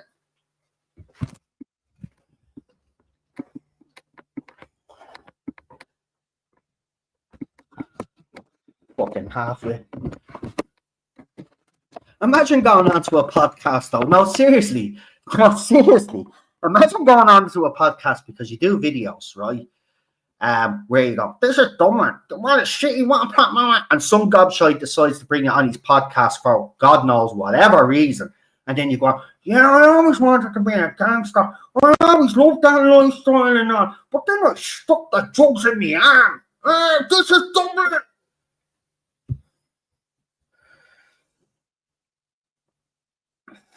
Yeah, I'd vote for Justin Barrett and his wife, any of them, National Party, whoever's on the ballot. Exactly. Like, as I said, Justin will appeal to some people, but let's be honest, someone has actually made a valid point in saying that some people he might be extreme, and extreme doesn't get you votes. And that is true. And, you know, sometimes I wouldn't tell, this is the thing. Justin has to go down his own path and do it the way he feels he needs to do it, just like I do, right? But if I was his advisor and if I could advise him of something, I would actually tell him to tone down the rhetoric. If he was serious about getting into politics, or he was serious about getting into the Dáil or get his party moving, I would tell him to tone down his rhetoric just for the sake of getting votes. But then at the same time, he could look at it, because if someone said it to me, I'd probably be the same. I'm not going to compromise myself just to get votes. And I think that's where Justin is at. And I'm pretty much the same myself if I ran. I'm not going to change my rhetoric because I run. So I can kind of get where Justin's coming from. But all I'm just going to say to you is this. Look, nobody can afford, I should say, can afford to dismiss Justin. Nobody can. Because right now he's the only one that's speaking, talking real. Right? He's the only one that has the charisma right now. And as Chris said there, you can't fault Justin for sticking for his beliefs. Exactly. Exactly. And, you know, I'm pretty sure he's had advisors tell him in the past, or maybe you should tone it down and blah, blah, blah. But I suppose, I know I said if I could advise him, I'd probably tell him to do that. But at the same time, I'm kind of thinking, well, I wouldn't want anybody to compromise me or tell me that I shouldn't do things the way I do it. And I'm pretty sure Justin would have the same outlook on it. But if he did want to get in, and he wanted to get into Dáil Éireann, that's the thing. He would have to compromise himself. And I don't think he's going to do that. Or what I do is tone it down until I get in, and then just go full Justin when he gets in, gets his seat. But he wouldn't do that, because that's not Justin. I've got to know Justin, you know, and I follow him as well, and you know, he's very straightforward with his beliefs, and that's the way it should always be. That's the way it should always be.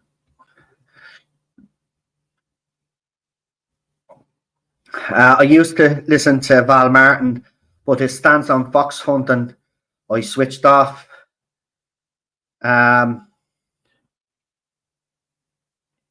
Well, is he pro fox hunting? Because if he's pro fox hunting, yeah, that would be a no for me as well. Sure, it's a British blood sport anyway.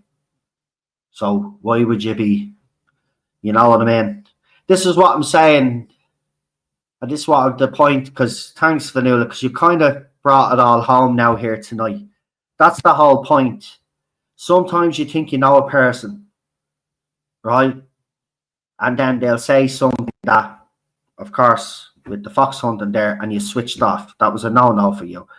I've seen that with a lot of nationalists, you know, or so-called nationalists, you know, and then they'll come out with something and I'm like, hang on a minute. Did he just say that? Did she just say that? Hang on.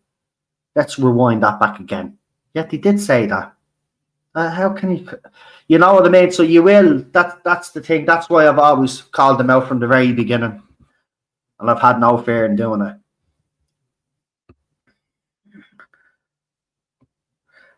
You can tone down the rhetoric without compromising one's beliefs. Okay, that's true, but I think Justin's delivery, he's not going to change his delivery. And he doesn't need to anyway. Look, for me, I don't think he is extreme. I'll say it, I don't think he is extreme. Right? At the end of the day, you know, if we all search deep down inside ourselves and look, he's actually right in everything that he says. It's just that Irish people on the whole don't want to face that reality, because then it leads to all other shit.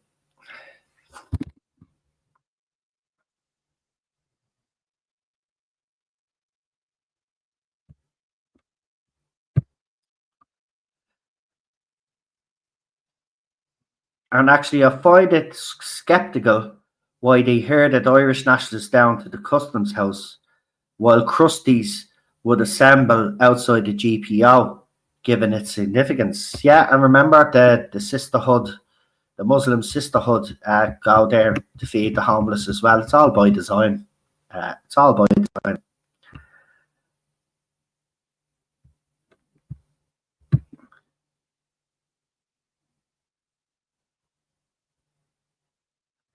A lot of people are. It's nice to see people talk about Justin though, and he hasn't been forgotten, because he's done a lot, and I think he's been. I think some of the bigger nationalists out there that are in the public eye, which I wouldn't deem as nationalists, but they call themselves nationalists, I think they've sabotaged Justin Barrett, to be quite honest with you. Right? And some of them have outright slagged them off. Right? Herman Kelly, had no problem bashing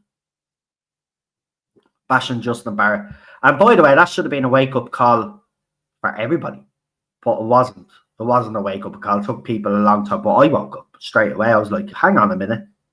Hang on. How can you claim to be a nationalist if you're bashing a nationalist, you stupid cunt?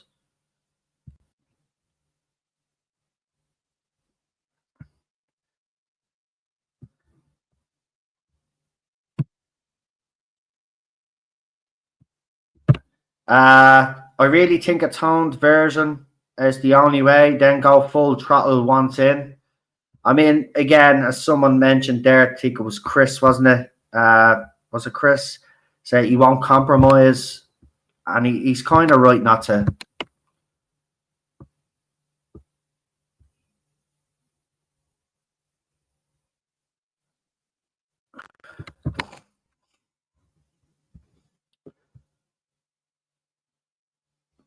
I would like to see him in politics proper. I would like to see him in the doll. Because could you imagine switching on RT News, right? And you're watching the news and then they go to the doll as they do when they're doing a report, and you have Justin Barrett lecturing the Taoiseach of this country. That'd be a sight to see. That would be some sight to see. You know. Do you know what advice I would give him? If I could give him advice and he was listening. See the Dublin by-election?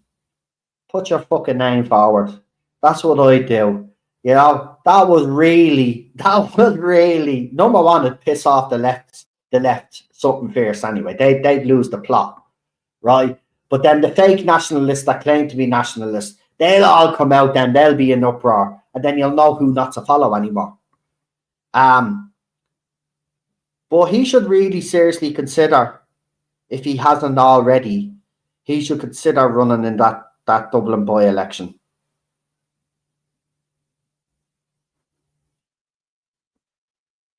Because I tell you, I would love to see it. Imagine Justin Barrett against Simon Harris, or Justin Barrett against Micheál Martin. I mean, come on. It's not even it wouldn't even be a fair fight, would it? It wouldn't even be a fair fight, but by God, would it be fucking entertaining for us. As I said, I voted for his wife in the last election cycle, and I was proud to do so.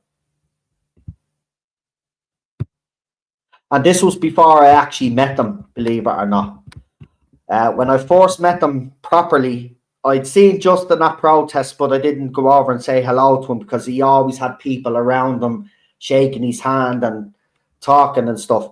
But the first time I actually met them properly and spoke to them was at the Papal Cross protest. And if you haven't seen that, I think that was one of the videos I had to take down. But Justin actually called out Malachy Steenson when he did his speech, because Malachy had also decided that he was going to have a protest on the same day that the Papal Cross protest was called, and he sabotaged us. He sabotaged the protest. And of course, most people did end up going to the Malachy Steenson one, but a few of us were adamant that we were going to support the Papal Cross one. And I actually remember that people were giving out to me at the time, why are you going to the Papal Cross and why aren't you supporting the big protest in York? And I said it, as I said to you multiple times on here, what, you want me to go and listen to Malachy Steenson and all the others talk the same bullshit again and waste their time marching from the Garden Remembrance all the way up to the dot? What's that going to achieve? Nothing. None of these protests actually that Malachy has ran have achieved anything except get his own profile out there. And this is what people need to understand. That's what these protests are designed to do. They're designed to heighten the profile of Malachy Steenson and everybody he deems as part of his clique. Right? It's not about alerting the people to what's going on in the country, because most of the people that turn up already know what's going on in the country. And then when I questioned those protests and I said, well, what did they actually achieve? Then I got the usual bullshit that I got tonight off some people in the chat. Call me a lefty and a traitor. You're a traitor. This, that, and the other. No. I love this country. I bleed green. And I would not betray this country for nobody. Nobody. And just tell you how far I go. If I had to save this country and sacrifice people I love to do it, right, that was the terms and conditions. I'm saving my country. I will deal with the guilt and the pain, but at least I'll be able to say, stand up and say I saved my country. I did the right thing by my people. I put them first. And that's what I do. And unfortunately, when I see people out there, the usual suspects that I spoke about here tonight, I don't see them putting the country first. I see them putting themselves first. And it's actually funny because your man, This Is Dublin, actually accused me of being a lefty because apparently 2 lefties on X happened to like the post that I put up. Well, I can't stop lefties from liking me post, but just because 2 leftists liked me post doesn't mean I'm a lefty. Fucking shit. Are you Sherlock? I mean, are you trying to be Sherlock Holmes because you're a shit Sherlock Holmes? Right? X is a social media platform. You get all walks of life on it. And you're okay, 2 lefties like the post where I called you out. Big fucking deal. Big deal. But imagine the first thing you say, what's your name? And why are 2 lefties liking your post? You must be a plant. That's all I get, by the way. I'm a plant. Anybody that knows me and that has associated with me over these last few years can tell you how much this movement means to me. Actually, I've even had to be fucking restrained at times because I've gotten so emotional and so angry that people have had to actually tell me, no, you need to take a break. You need to walk away. I'm emotionally invested in this. It takes a lot out of me. And I will continue down that way. I love this country.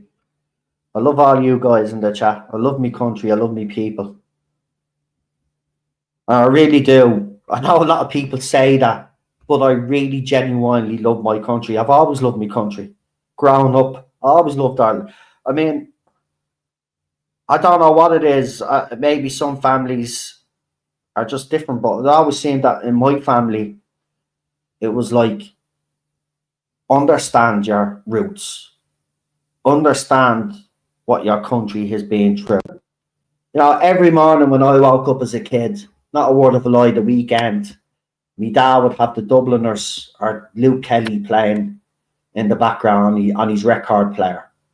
That's what I woke up to the weekend mornings, right? Listening to Luke Kelly and the Dubliners. That's what would wake us up. And my dad would have the radio on until the late after. So it'd be 6 o'clock in the evening when he's actually putting on the TV. And that was for the 6 o'clock news or 6-1, right? But we'd have the radio on or my dad had his record player on. And it was either Christy Moore. Okay, no, we can't mention Christy Moore now. But it was Christy Moore back in the day. It was the Wolf Towns. It was the Dubliners. Luke Kelly. Everything. And then even when I worked in the pub, I did a stint in the pub for a few years.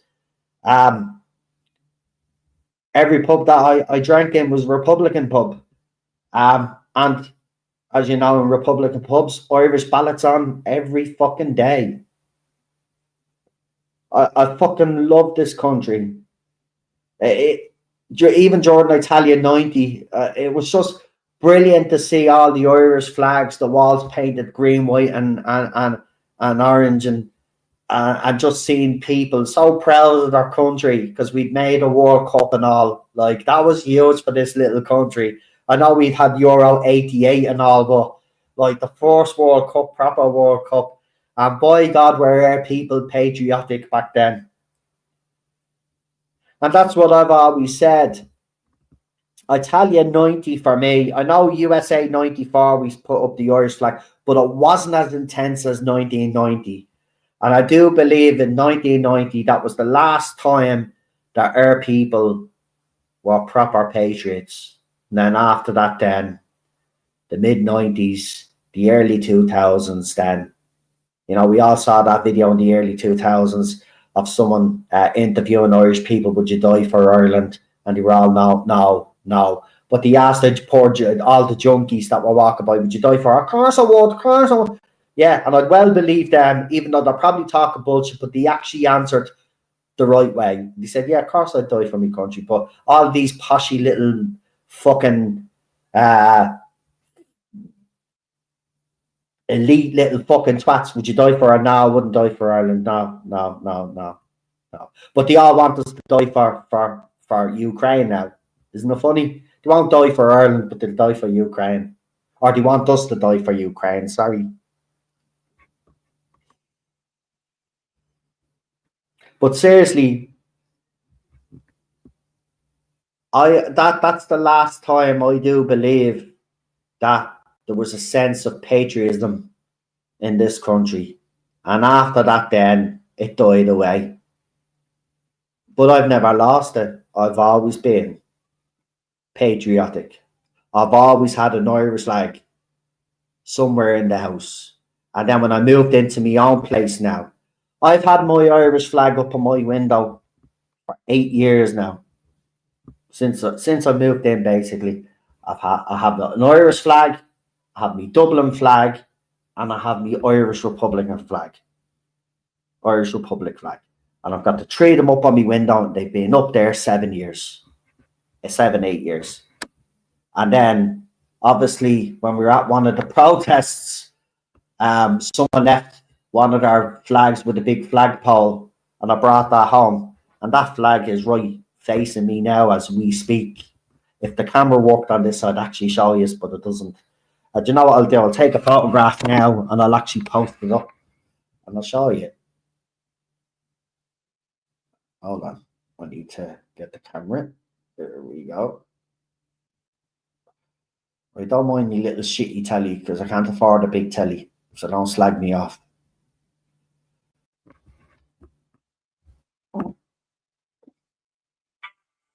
Oh, don't do that. See, YouTube is trying to fucking screw me over, you dirty bastards. What you going on to YouTube? What are you doing?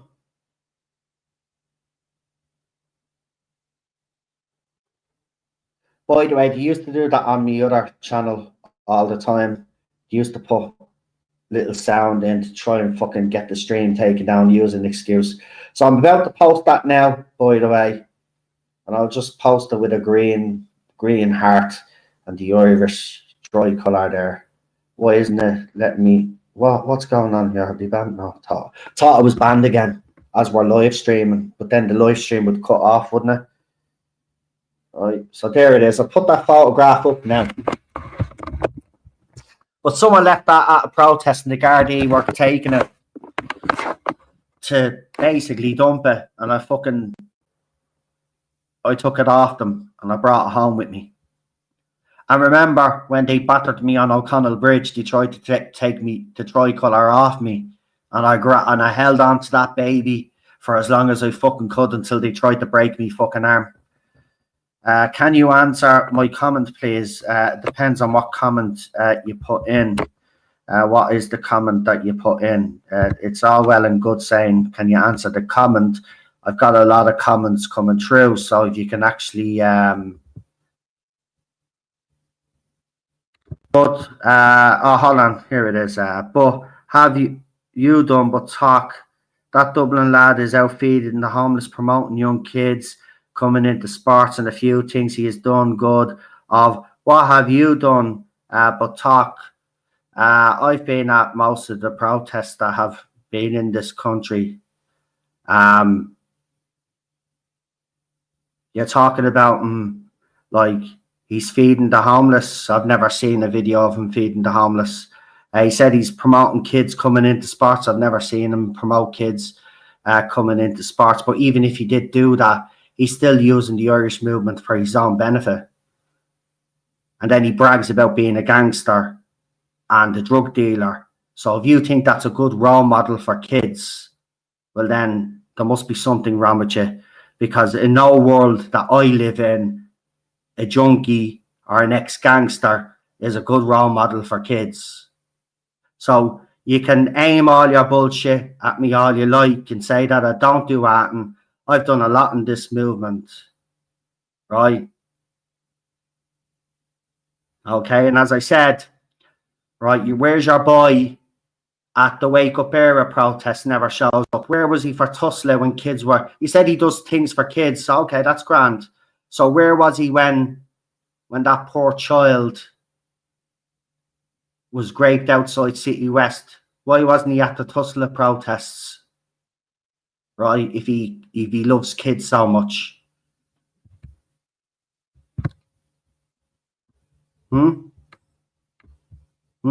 I don't think anybody in this chat would agree that a junkie ex-gangster is a great role model for kids. And as I said, I honestly don't give a shit if he feeds the homeless. I mean, Conor McGregor put up a video of feeding the homeless and putting clothes, giving them clothes. Should we give him a pat on the back as well?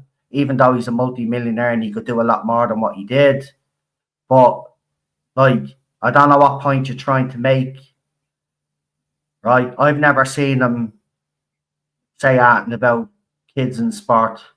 I've never seen him feed the homeless, so I don't know where you're getting that from. And even if he did, and you say that he's trying to help kids, I don't think parents would want a role model to be an ex-junkie gangster now, or obviously a junkie former gangster. Right? That's not a good role model for kids. I mean, what kind of Ireland do you want to live in? Do you want to give all the junkies a role in this country now? Yeah, that's that what you want to do? Like, I don't just talk. I'm actually on the fucking ground, right? Unlike your man, right? I don't film every single fucking thing because I'm not looking for praise. Okay? That's the difference. And if you are on this channel or have been supporting this channel from the very beginning, you will see that there used to be hundreds of videos of where I was out in Dublin City doing my thing, right? So you're saying I just talk? No, I don't. I'm actually out there as well. But unlike your boy, I don't film everything because I'm not about the clicks and I'm not about the fame, right? Because he clearly thinks he's something because he's doing podcasts and, oh, this is Dublin, I'm on a podcast. Right? That's the difference.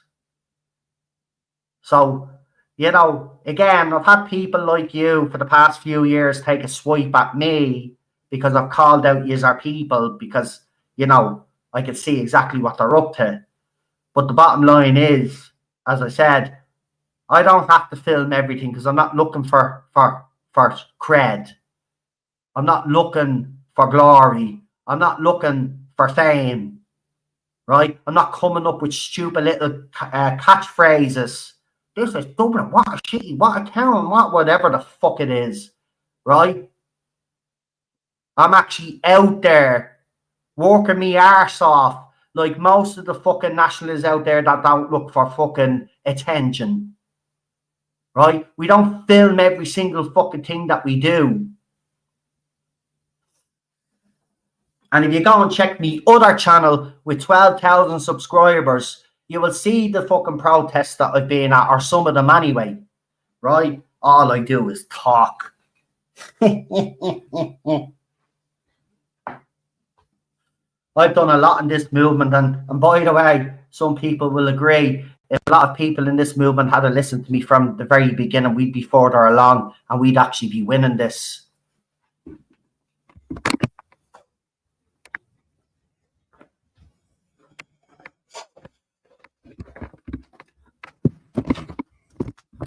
But the end of the day, I've got me place in the nationalist movement, and I'm happy about it, and I'm happy with it, and I do me bit. And I don't need to prove to any little shithead out there what I do, right? My work stands for itself, right? People know what I've done in this movement, right? I don't need accolades or attention. Is he talking about Paul Nolan? No, he's talking about this at Dublin.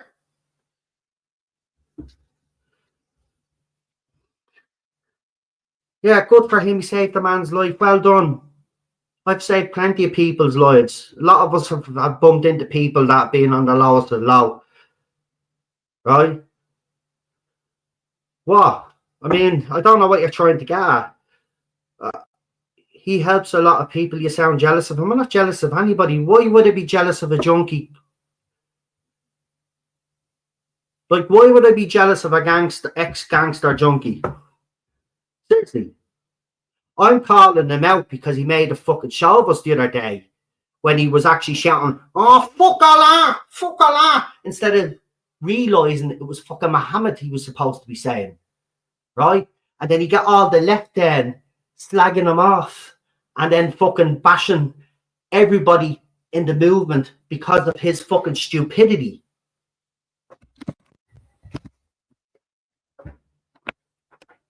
Jealous of him. Get away. I'm a happily married man. I've got my own fucking apartment. I'm fucking retired. Jealous of fucking what?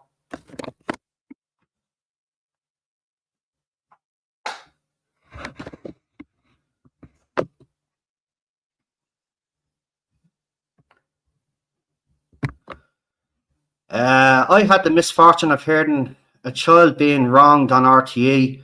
I wish I never did. That's why we need good people in place and stop infighting. It's counterproductive in the extreme. Yes, it is. But, you know, the bottom line is you've got to call out those people that are harming the nationalist movement. And, you know, the bottom line is you can't ignore them because they have done damage. Right? Because we'd be further along. And I honestly do believe that. Right now, you know, because of all the infighting with all the parties, everybody should know all the nationalist parties and what they stand for. But we don't because of infighting. And I've called it out from the very beginning. I've said they all need to get their act together.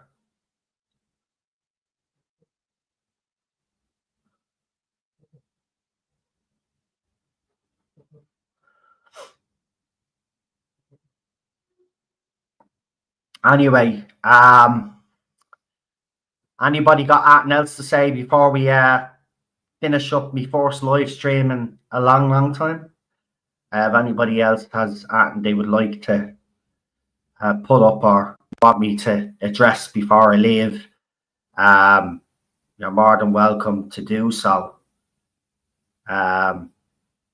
Unbelievable. Yes, DEI hiring is dangerous, 100%. That's Kevin Dunn, and Chris Bourne is in the chat as well. And Sheepdog says, correct.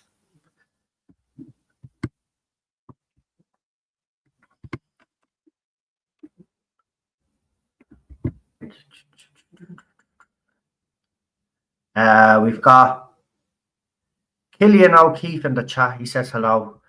Sorry I didn't see your name there. Welcome to the chat.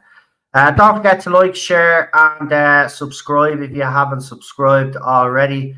Of course, if you're like some of the people that are in the chat, it's nice that you come in, but I'd rather you didn't subscribe because, you know, the bottom line is, you know, there are some people within their movement that, you know,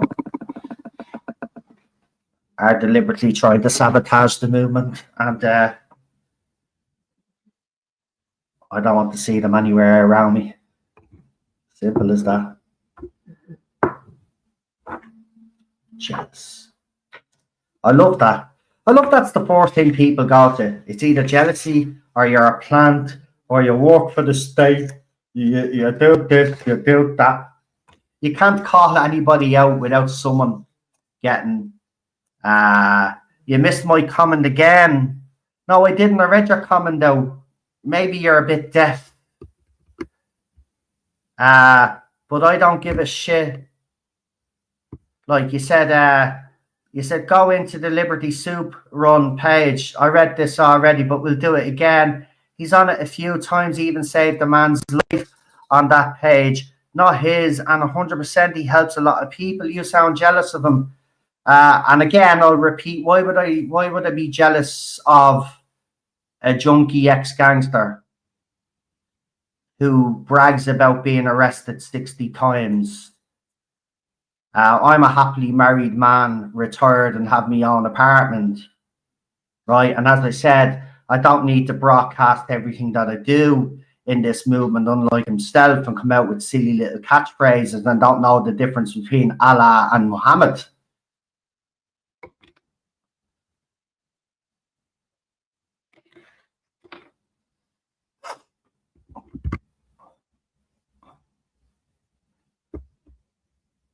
So, has anybody else got anything to say that's worthy of my attention? The EU-India deal is going to be worse for us. Yeah, I will be covering that in the next live stream, Vanilla. Don't you worry about that.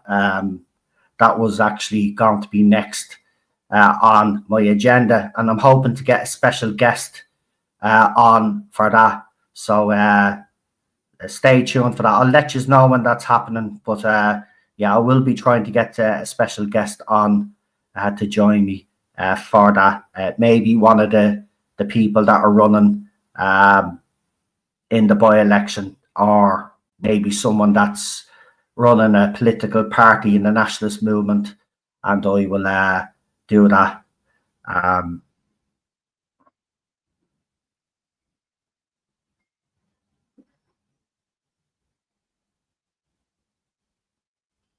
Eireann only said it there. Forced forwards, big up, gentle poet.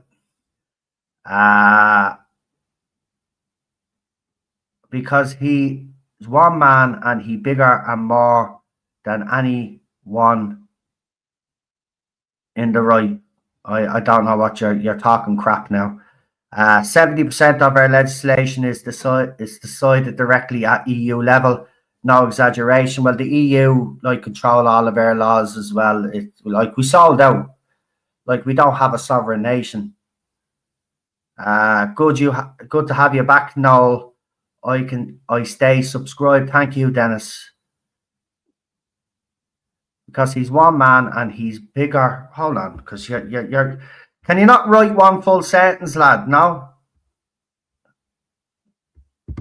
Like, why are you writing it? Can you not write one big sentence? No, you run out of words or characters or something. Because he's one man, he is bigger and more than anyone in the right 100% our party. Who's bigger? What are we measuring dicks now? I don't care who's big and who's small in this movement. Who gives a shit? See, again, that sort of mentality, oh, he's bigger than this, bigger, and blah, blah, blah. That's not what this movement is all about. So if your man is in it to be big and to be famous, like I suspect he is, well, then he's not in it for the right reasons. So you can tell me all the crap that he does, right? It means nothing to me, because I believe that he's only doing it to gain followers on his ex account so he can make as much money as he can. But Elon's ex is kind of at screwing him up now, which made me laugh, because after I said that he needed to be, given some of the money that he was making off the backs of Irish people into a kitty along with all the other grifters, Elon Musk then introduced a thing where they won't make as much money now. They need accounts with blue check marks now to be liking their posts and to be spreading their posts for them to make money now. So it's going to be harder for people like him to make money. So we'll see when the money dries up, will he stick around? I'm pretty sure he'll use a different platform then to make his money. But, you know.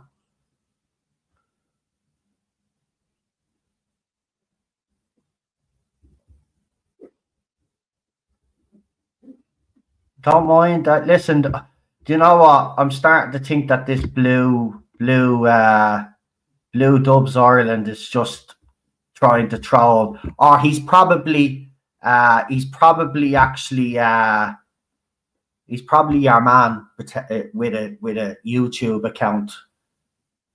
He's already big and famous. Who's big and famous?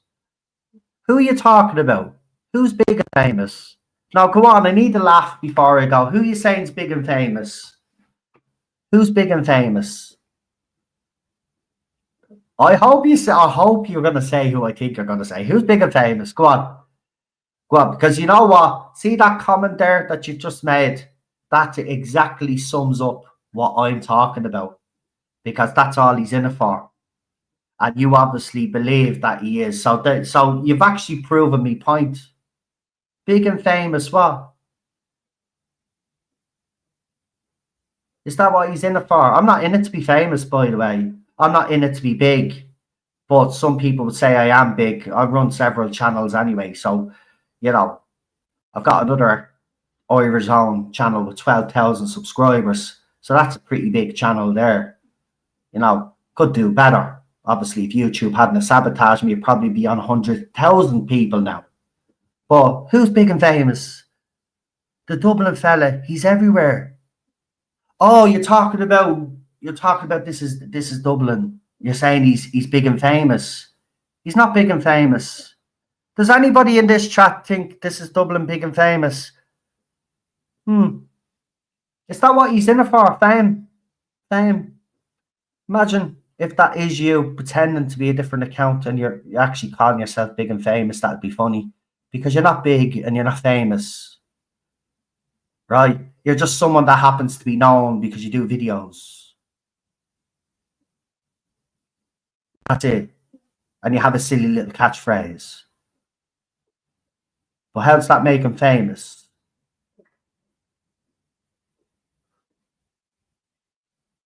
I mean, I met Eric Cantona back in the 90s.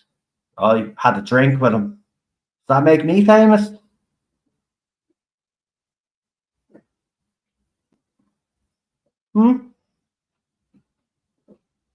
Into car when Brad Pitt was filming The Devil's Own, met him. Can I claim to be famous now?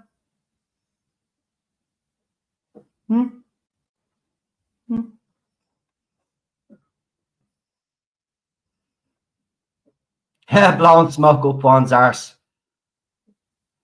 Dennis says, I don't know who This Is Dublin is. There you go. Famous me fucking arse. Listen, if that's the way he thinks of himself, right, and that's the way his supporters think of him, that he's famous, well, then he's adding in this for the right reasons. And I was right to call you out in the first place. Because nobody should be in this movement to try and get famous or benefit, right? People are in this movement because they want to save the country, right? And that's the only motivation there should be, right? That's it. If you have any other priorities or you have any other things going on in your head, well, then you're in this for the wrong reasons. You should be only in this to save your country and to make sure you're not the minority in the next 20 years. That's it. If you're in it for fame, fortune, and for, people to pat you on the back, like, well done, you're brilliant, you are, I love what you do. Well, then you're in it for the wrong reasons. Don't get me wrong, the praise that I do get some praise sometimes. I do get embarrassed by it, but I do be really, really humbled by it. But I'm not out looking for it. And these people are, and that's why I called them out. And thank you for actually kind of confirming what I already knew. So, brilliant. You keep watching them anyway. You keep watching your videos and the rest of us will actually save the fucking country. Okay? That's the difference between me and your man. He goes around, does videos and talks shit and blah, blah, blah. But he actually does fuck all. Me and the rest of us that are out there in the streets and we're protesting against things that we need to be protesting out and calling out people that need to be actually called out, right? We'll continue to do that and try save the country, and he can be famous and do his little podcasts and come out with his little silly catchphrases. And Chris agrees with me. And yeah, it's the home of St. Patrick's Athletic. It is indeed. It is indeed. It is. I would know. People think I live in Coolock. Yeah. Don't live in Coolock.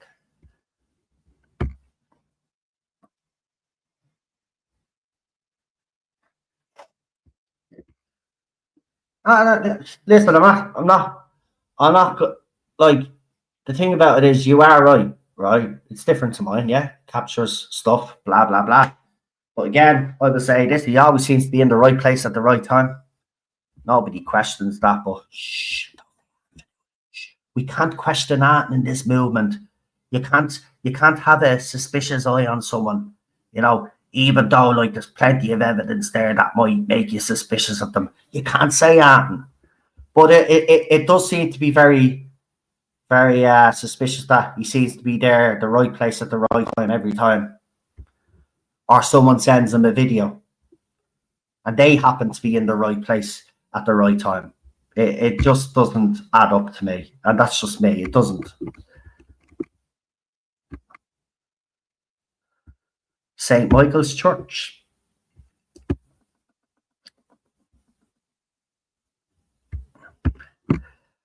Irish nationalism, unfortunately, has been exploited in recent years by some as an economic stepping stone who do not sincerely care about us. We have seen many come and go whilst we remain. And that's the point. That's the point. We've seen plenty of them in the past, so we know what we're talking about. I'm not calling out these people for just the sake of calling out these people. We've seen it all before, and you're absolutely spot on.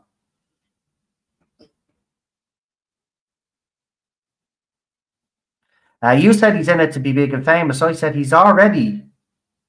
And no, I just think he's not as bad as you sound. Listen, he's not famous, right? So you can get that out of your head, right? He's not famous. He's a gobshite junkie or ex-junkie, or he is a junkie who's an ex-gangster that has decided to go around on his little bike and to film videos that he happens to be at these scenes to be able to film them in the first place. But that's how we'll forget about the little conspiracy side of it.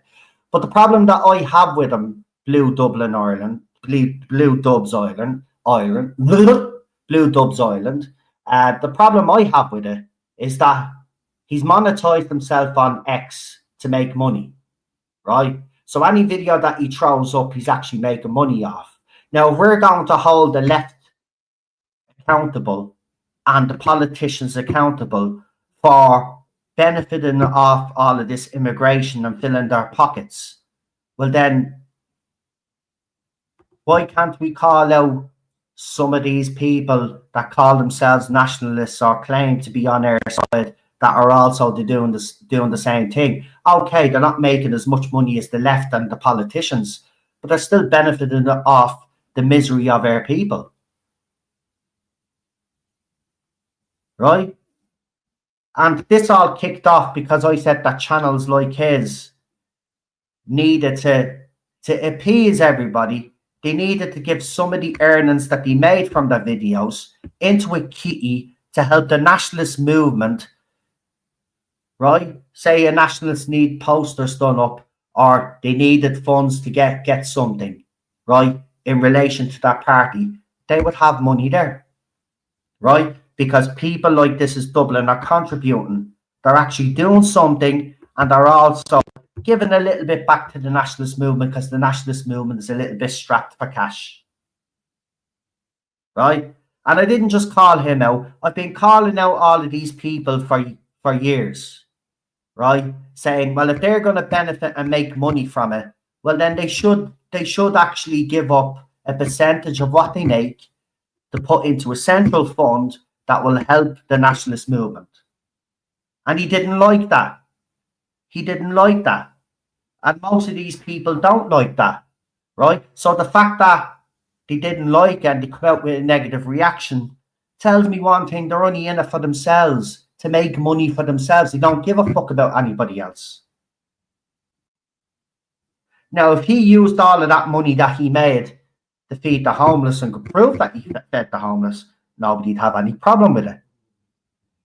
But that's the point that I'm trying to make. There's a lot in their movement that have latched on to our movement, right? And latched on to people's fears and fears, right?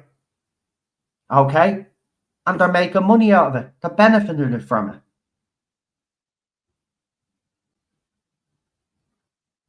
And that's where I have the issue. And that's where I've always had the issue. And by the way, he's not the only one that I've called out on this, right? He's the only one that's reacted the way he's reacted. The rest have kind of ignored me, fair enough. But he didn't, he reacted. And the fact that he reacted told me something. Right? He's a grifter. It's like when I called out Niall, right? Niall McConnell, right? He has a farm, he's a farmer. And I actually criticised that he was doing his live streams and then he was plugging his business, right? Because I don't believe the two should be plugged together. Right? That's a separate thing. But that's just my opinion on it. But I've also called him out on it. You're in this for your people. You're not in it for personal gain. And nobody should be in it for personal gain. So you can criticise me for calling them out. The bottom line is maybe I have different morals to others out there. But I firmly believe that if you've joined this movement and you've joined this fight, well then, you shouldn't benefit financially from it like the politicians and like all the other people have with the immigrants, right? They'd be no different as far as I'm concerned. Yes, they'd be making less money. But if they made the money and then they decided to give a percentage of it, then I would have the issue. And I don't think anybody would. And by the way, I'm not the only one. You think I'm the only one that has an issue with this? There's a lot of people that I talk to that have an issue and don't feel right with these people making money off the backs of Irish people's misery. Right? But people like him could certainly soften the blow if they decided to use some of that money, as I said, to help the nationalist movement as a whole and not just benefit themselves. But they won't, because it is all about themselves. And that's where I stand on it. And that's the last time I'm addressing this now tonight. I'm pretty sure I'll turn up at another fucking live stream, but there, as Hugo says, and that's what they're called, patriots. Patriots. Right? And that's a label that gets thrown at us all because of these people. Right? And some of us are actually in it for the right reasons. And it pisses us off that we're being lumped in with these people. But as I said, they could do a lot of things with that money, right, to help and benefit this movement. Nobody would give a fuck because the money is going back into the movement to help the fucking movement. But it doesn't. It's going into their own pockets.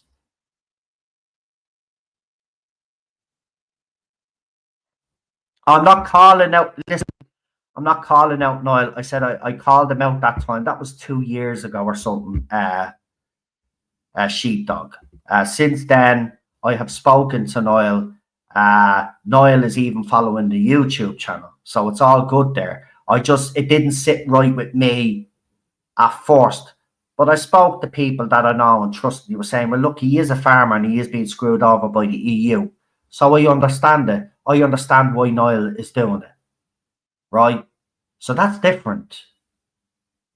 That's different. So don't be calling me a fucking clown, right? What that mouth of yours, because it'll get you into trouble. Okay?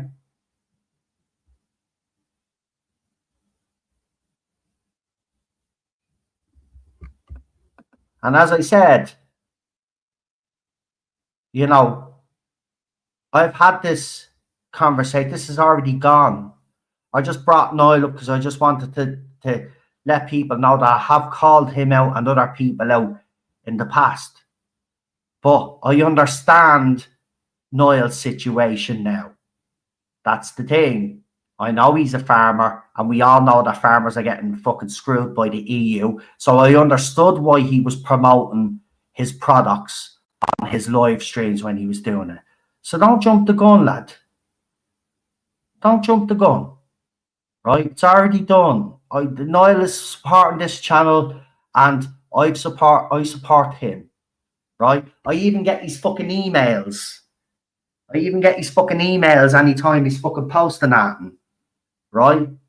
I support the lad. I'm just saying, when I first joined up 2 years, I did call him out. So relax.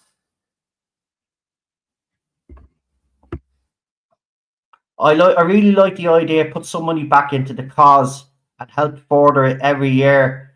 Fair play. Now, exactly. I don't think it's a controversial fucking thing to say that nationalists, if they're making any money in this movement, should do their bit financially and help out the movement as a whole. I don't think I'm fucking being unreasonable here.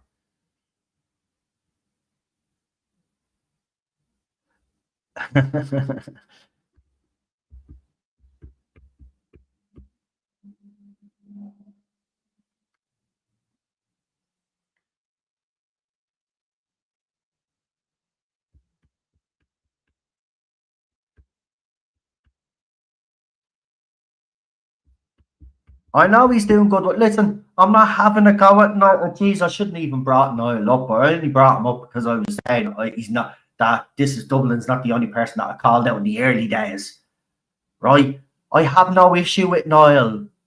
I want to make that clear, right? At first, when I saw that he was plugging these, I didn't like the idea that he was doing that. But I spoke to people, right? And we had conversations because as you do when you get into a group, right? Or you meet up with your friends in the nationalist movement and you have a coffee, you have a discussion, right? And I had a chat with someone and I was like, what do you think about, blah, blah, blah, selling these, blah, blah, blah. And when it was explained to me, well, he's a farmer, you know what the EU is like, then I got it. No problem. Then I followed him, he followed me. I fucking get emails and all, man, when he has his newsletter, right? I follow everything. Just like when I first joined the movement, I just, I was suspicious of everybody.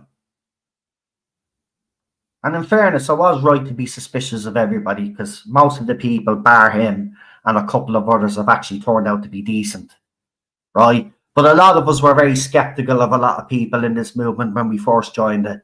And I'm not the only one. And I can guarantee you there'll be people in this chat that will agree with me that they were highly skeptical of a lot of people. And then they got to know them, right? And opinions change. As I said, opinions are like assholes. We all have them. And they do change, except assholes don't change. But, opinions do. Shit, that came out the wrong way. Oh my God, didn't even mean that. Pardon the pun. But that was a fucking shit ending.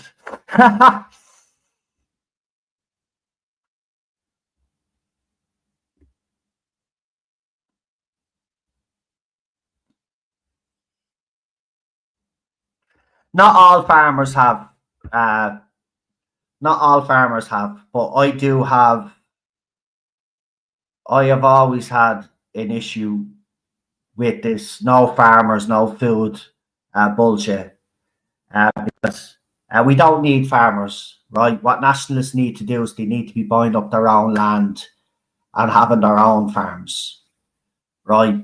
And that's what the nationalists see. Again, money that's made from around the movement of videos and all could be funneled into buying up pieces of land, right? And then growing their own food, raising their own cattle, right? Away from the system. right? That's what actually in reality needs to happen right now until we get into power and sort everything out. But that's what would need to happen, right? People say all I talk. I've thrown out so many ideas of things that we could do. If I had the money, I'd do them all myself. But this is the thing that I've been saying on X now for the last year and a half, when all of this farmer crap was coming out. Because I do agree with you. I think most of the farmers have sold out.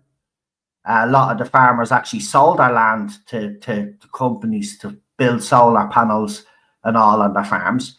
But there's a lot of genuine farmers out there that just want the farm that have been screwed over. And there is a lot of them. There's actually a split. If you've noticed, there is a split between the farmers. There's the farmers that side with the Irish Farmers Association, and then there's these independent farmers that have broken off, right? They're the lads we should be supporting, the independent farmers that have broken off, that don't want that to do with the Irish Farming Association and all of the fucking brown envelope scumbags, right? But in reality, what we need to be doing is we need to be growing our own. We need to be raising our own cattle. In an ideal scenario, of course, the government will try everything in their power to stop us from growing our own food and raising our own cattle. And that's when you know then you're actually being poisoned and you need to fucking wake up and smell the coffee.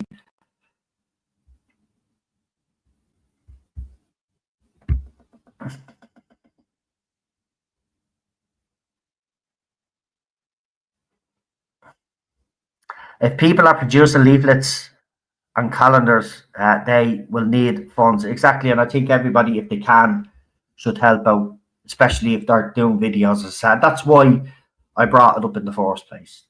Farmers vote Fianna Fáil, Fine Gael and Fianna Fáil. They won't change. Well, they will. Right. Well, I do agree with you, by the way, Hugo. But I will say this: if they continue to vote Fianna Fáil, Fine Gael, there'll be no more farmers in Ireland. They'll cease to exist.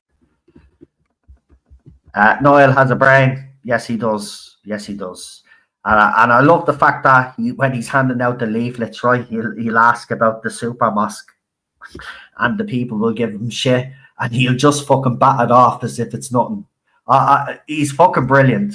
You have to give it to him. I mean, he does not give two fucks. He just doesn't give two fucks. He's like me, though. I just don't give two fucks either. But he doesn't give two fucks, man. He's brilliant. He's brilliant. I think he's brilliant.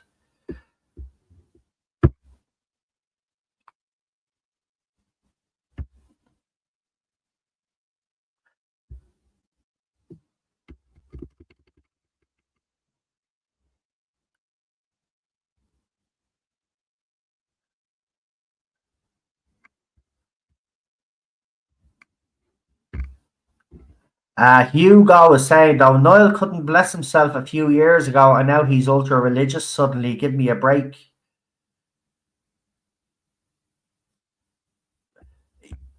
Right, well, I can address that to a certain extent, right? Because before I joined this movement, I had lost my faith. I spoke about this actually on a YouTube. That's why I got Jane Doe gave me a Bible. But before I joined this movement, I'd lost my faith. Right, I'd lost my faith into my teens, as most probably people kind of do. They drift in and out. But I totally lost my faith. I was actually disgusted about what came out about the church. I was an altar boy. I sang in the church choir. I was highly religious. I could do a mass, right? Even though I wasn't a priest, I knew exactly every word for word the priest would say when he was up on the altar saying mass. I knew it word for word. Then the scandal broke out about the church, and I stopped going to church. I stopped praying. And as the years went on, I obviously totally and utterly turned me back on me faith.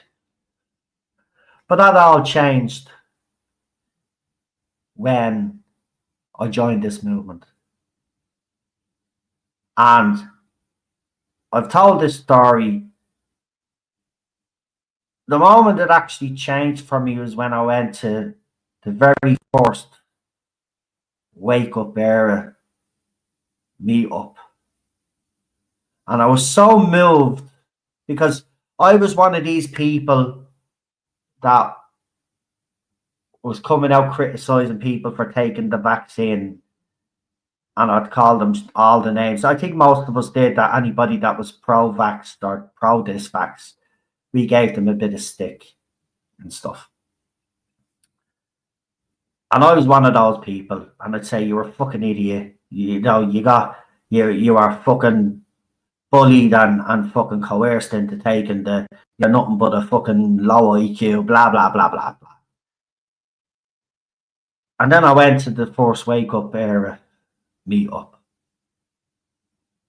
And when I heard the stories of these brave people, the vaccine injured, but also to the people who lost loved ones. Ava's grandfather has a lot to do with me having my faith restored. To see how brave that man was, you know, and talking about his granddaughter and what she meant to him and the family. And it just reminded me of what Jesus and God is all about. And it is all about family. And I don't know what it was, but when I went home that night, I just couldn't stop thinking about what this man had said about his granddaughter. And I just for some weird reason, it just wouldn't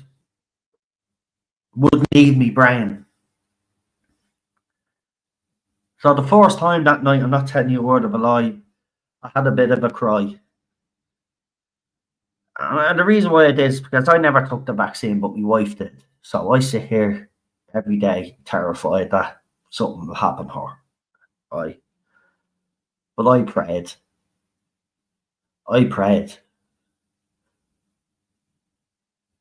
And I spoke to God for the first time in a long time. And it just felt like a weight was lifted off my shoulders because I was thinking about my wife. But I just felt so much comfort from it that I had to snap myself out of turning me back on God and say, well, I shouldn't have turned me back on God in the first place. Even though in my own mind, I was justifying it.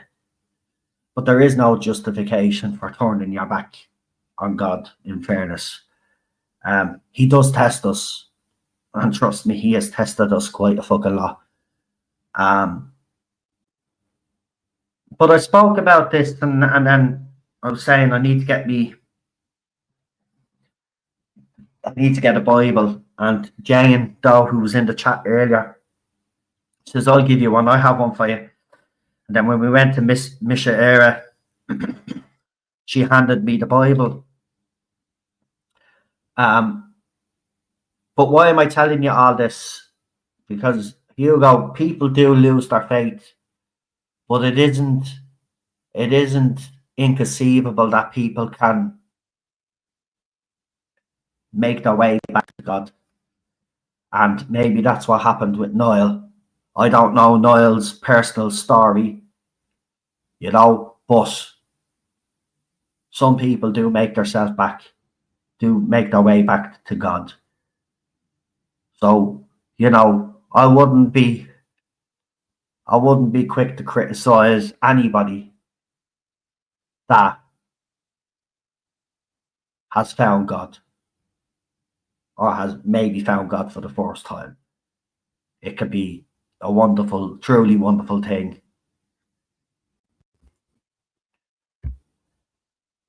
Yeah, grand, all I get what you mean, lad. And I'll be honest, I didn't like that he was doing it either. However, I understand why he's doing it. There you go. So I'm not the only one. That's what I mean. You know what I mean, Chris? It's just at first, because you know yourself, we're kind of like, we don't want that to happen in this movie. We want everything to go perfect. We can't control everything. And I suppose that's what I probably am. I'm trying to kind of like, any dangers I see, I'm like, I'm on it. And maybe I should take a step back sometimes and just breathe. But I hope, Hugo, that explains, telling you my story. Maybe Niall has not a similar path, but maybe he lost his faith and regained it. I mean, I would hate to think that he's a bluffer, but I don't think he is. You can't bluff that. You can't bluff that at all. If there was one thing that every nationalist party agreed on, i.e. closed borders, you could put any face on it and Irish people would vote for it. That's the thing. Yeah. Again, I did call for all these nationalists to come together, didn't I? And, some of the parties have now, which is good news. But they should come up with an agreement now during the election not to hamper each other and not to run opposing candidates for the same area.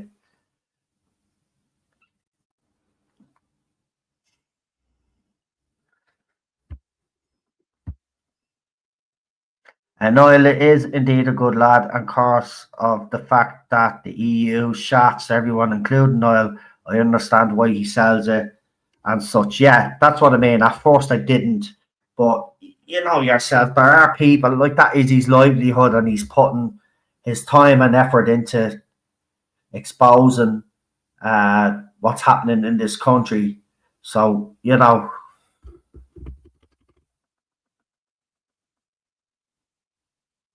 the sky is up and down. The bugs have gone. Says, feel no way. Nice to see you there. The bugs have all gone dead. Says, feel no way.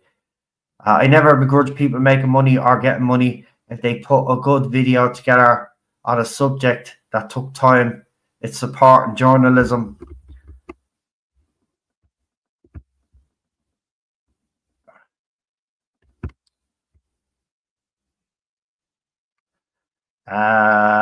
My husband was for the vaccine and me less so. Well, I didn't get it, but the missus did. So that's the situation we are in this house.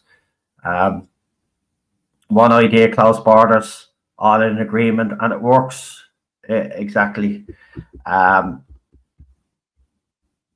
Again, as well, that would have split a lot of families as well, because there was such propaganda for people to take it that it was literally tearing people's families apart because, some refused to take it. Now, luckily, my wife is very understanding, and when I decided not to get it, even though she did think that I should have got it, and I did try and I didn't try and convince her, I begged her not to take it, but at the end of the day, it was a decision that she made, and it still, actually, if I'm being honest with you, still pisses me off to this day, but what can I do about it? She done it. Luckily, now she hasn't gone for the boosters. I think she's kind of, copped on a little bit, but it pisses me off. It's horrible, man, isn't it?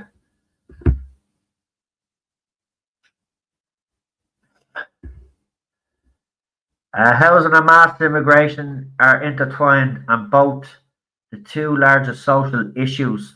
Currently, how many will try separate the two baffles me beyond belief. I notice my comment is removed. That's okay. No, there was no comment removed, mate. I'm not even in the position to remove your comment right now because I'm on my computer. I'm not on YouTube. I'm actually on StreamYard. What was your comment? Because nobody, it was probably YouTube that removed your comment. I didn't remove your comment, and I'm telling you the truth on that now. I would listen. We're after having a back and forth, didn't we? Right. So why would I remove your comments if we're having a back and forth? Oh, I don't do that. So it must have been YouTube that I'll check now. I'll go into the live stream now and I'll check and see if that comment has been held. If it has, I will put it up because, as I said, let's see. Sure, none of me mods are even in here either. So the last one that I have from you here is right. So you said Niall is doing good work. And then the one after that is Niall has a brain. And then you wrote, you can't eat scenery. Then you wrote, I get that. And then, let's see, there's not another one then for me until you say, I noticed my comment was removed. That's okay, no.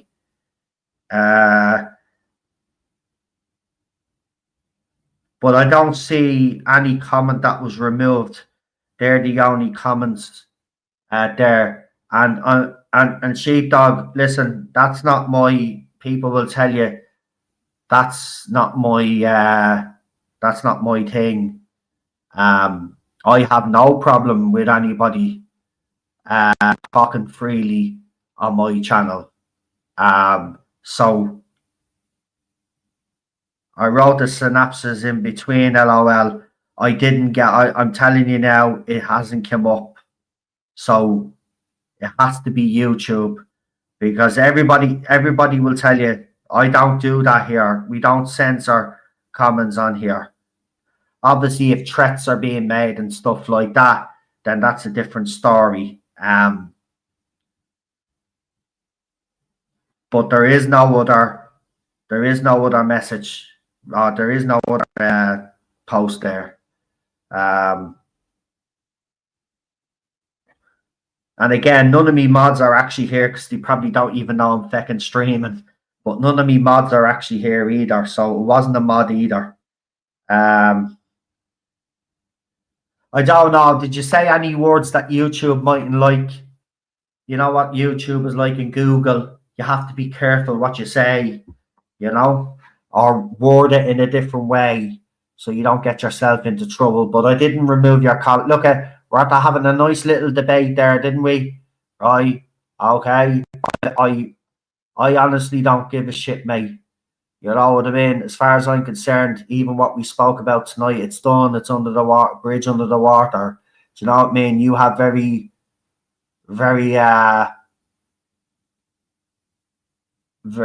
strong opinions, just like I do. And it's the same with the other fella there. Dublin is blue or whatever it was, or blue is Dublin, the blue dub or whatever he was, that account. Like, I don't mind having a bit of back and forth with some of me subscribers or people that tune in to watch the video, but I certainly wouldn't be censoring you. So I don't know what the fuck. That's them doing the bollocks. Not really. Well, you're probably getting into trouble for that one now because bollocks. I don't think we can say bollocks on YouTube. YouTube, can we say bollocks? Bollocks, bollocks, bollocks. Watch. This stream is gone anyway. Bollocks. Anyway, what are we? We're 4 hours in. I wasn't going to do 4 hours. I don't even know what I'm still doing talking. I was only supposed to come on for an hour because I wanted to save, because I don't have StreamYard. I've got the free StreamYard. So you only get 20 hours a month or something. So I'm already at the using 5. Well, we're coming up to 5 hours now. So I'll have, 15 hours left for the month. So we'll have to tread very carefully for the next one. And keep an eye on the time. Sheepdog, was it a comment, Ursula von der Leyen is a big wagon? Don't tell me YouTube actually. No way. No way. If that's the comment that got him, if that's the comments, right, then that's YouTube. They're pro Ursula. Fucking hell. Can't stand that woman, by the way. I've noticed lately I'm not allowed to comment on Northern Ireland channels. I kid you not. You want to be watching those Nordy fellas anyway. Nordy channels anyway. You get a bit. Some of them are alright. Some of them are head cases though. Yeah, YouTube is, look, I've had to fight this censorship thing with YouTube. That's the only reason why I'm back tonight. But the thing about it is YouTube is coming down very hard on comment sections as well. So just for your own good, so you don't get into trouble, just try and word things a different way so you don't get yourselves into trouble. You get me? And I know it's frustrating, but if you want to survive on this app and be able to get your point across, you're going to have to, as someone said earlier on, newspeak. You're going to have to do a bit of the newspeak just to get yourself around that. I know, but that was a good joke, Fanula. I mean, if that was, imagine if that was the comment though, that would be funny. Noel talks more in a night than I talk in a month. Says you go, yeah, but you love it. But you love it. Listen, I haven't been on here in months, right, because of what's happened. I don't know how long I've been gone, but I haven't been here in a while. I think I owe people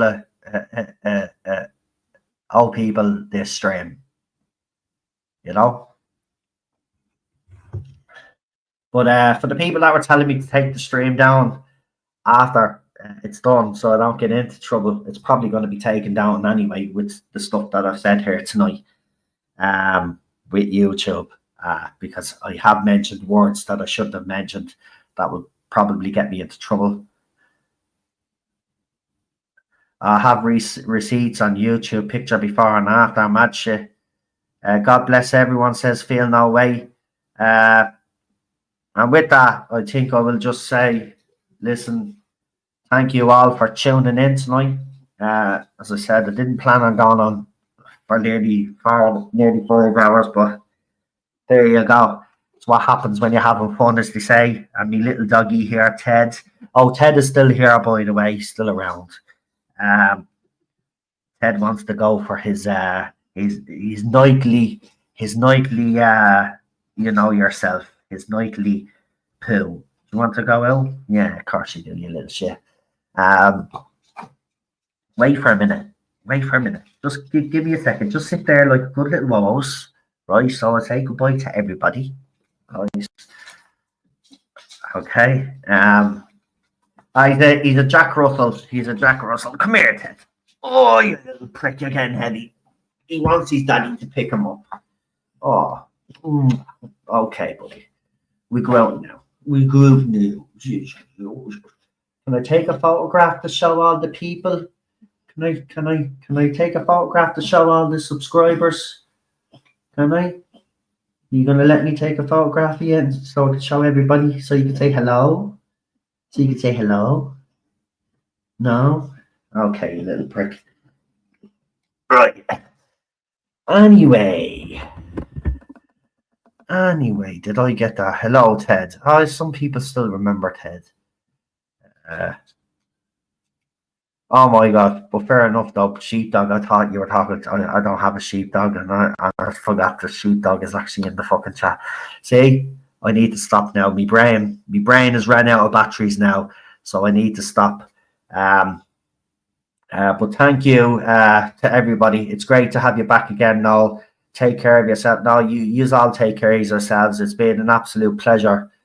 And, you know, for me, to have got to know so many people on this journey, it's been amazing.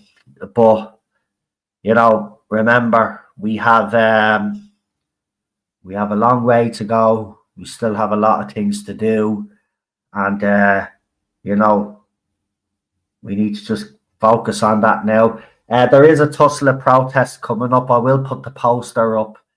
But it would be nice to see a lot of yous that are in the chat here today turn up for that one.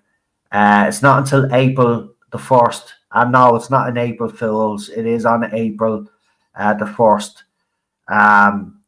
But the first protest, as I said, I was a little bit disappointed because only a handful of people showed up.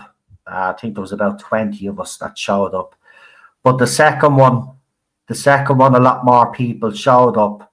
But a lot more people would have showed up if certain grifters that have called out tonight had posted the poster that was available, but they didn't bother posting it until the night before. So it was actually too late. So we couldn't get, it was too short notice apparently for a lot of people, even though that protest was called a long time ago as well. So if you can show up, please do. It is an important one. You all know what's been going on with Tussle. I don't need to get into it. But as Fergus said, the hill is Tussle. The hill is there. There's been kids trafficked in and out of this country. There's kids that have been, we seen all the stuff with the Epstein stuff as well. And if you don't be naive to think that kids in this country haven't been given to high profile people to play around with. So that's what we're dealing with. We're not just dealing with the migrant situation and what's happening to children with migrants. Children are actually going missing in this country. And by the way, also, it's not just Irish kids, right? It's actually migrant kids as well that are disappearing off the face of the fucking planet. Remember, there's over 30 children. Isn't it 30 children or 40 children missing at this particular moment in time? They disappeared off the face of the planet. So there's children being trafficked in and out of this country, and they're being sold and they're being used like the Epstein crew was using children, right? So this is bigger than immigration. I don't mean it's bigger than immigration as in it's the bigger issue. Well, it is a big issue. What I'm saying is that it's not solely down to what migrants are doing to children. It's what our own people in power are doing to our own children. And as I said at the very beginning of this stream, why Roderick O'Gorman is not being hounded by the media or hounded by the Gardaí or hounded by government ministers in an inquiry is beyond my comprehension. I don't get it. Right? So this is an important one. And I don't, listen, I've heard all the excuses. I have a hospital appointment. I have this, that, and the other. Right? It's April 1st. It's now what? It's February 19th. You have plenty of time if you work to give you an employer notice that you are taking a 1 day's holiday to go to this protest. It is very important that people turn up for this one, right? Because, this is not going away. This is not going away. And the fact that Pat Rabbitte, the chairman, stepped down, it's even more imperative that people show up, right? And I'll give you a laugh. The first protest that we went to, the staff at Tussle were literally walking right by us, going in to get their lunch, laughing and having a giggle to themselves. The second protest, they wouldn't come outside the building because obviously there was a few more of us, but they were sticking their heads out the window, looking at us, smiling, pointing fingers, taking photographs, right? These people clearly don't care that children's lives are being ruined in this country under their watch. So, no more excuses. And I mean that for this one especially, there should be no excuse, right? If you're a parent, right? If you're a parent or you know people that have kids or you have a niece or a nephew, right? No excuse not to come to this protest. This is one of the most important protests, by the way. And I will be reminding you, and I'll keep reminding you anyway. And maybe a week before, I will dedicate a stream on Tussla, and we will bring some guests on that are going to be there. Are probably going to be speaking at the protest as well. And maybe they'll be able to give you the kick up the arse to get you to go to this protest. But I'd like to see everybody that's here at least, man, turn up for that. It's an important one. Don't let this is for the children, right? This is for the children. Don't let the children of Ireland down.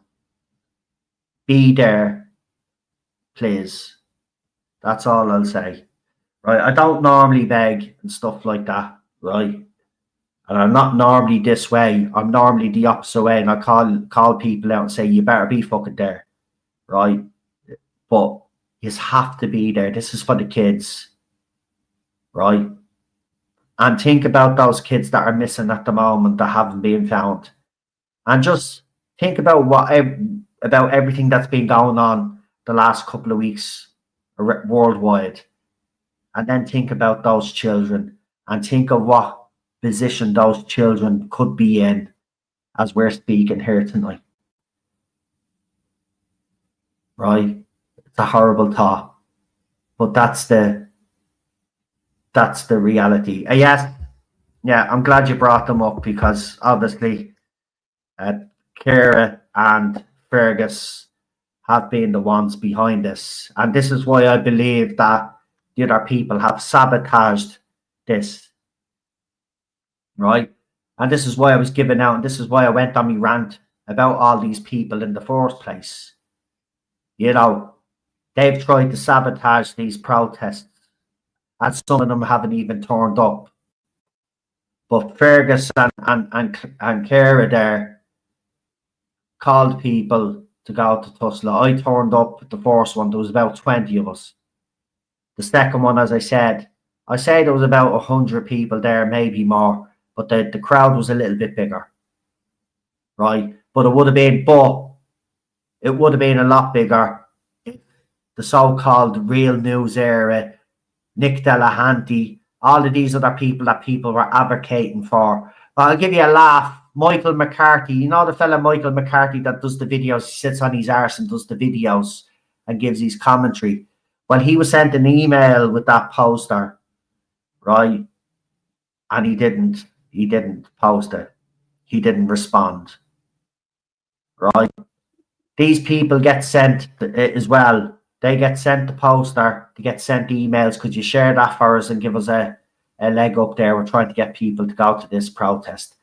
And they all waited until the night before to post it, because they knew if they waited till the night before, some people say, I can't turn up because I got work and all of this, right? But if you had posted that at the time, people would have had plenty of notice and their numbers would have been huge. And as I said, Malachi Steenson didn't show up for any of those. Now, granted, Gavin Pepper showed up at the first one, but he didn't show up at the second one. But at least he did show up at the first one. The National Party did show up at both protests as well, and so did Ireland First. Right? And members of Justin Barrett's party or group turned up as well. So, you know,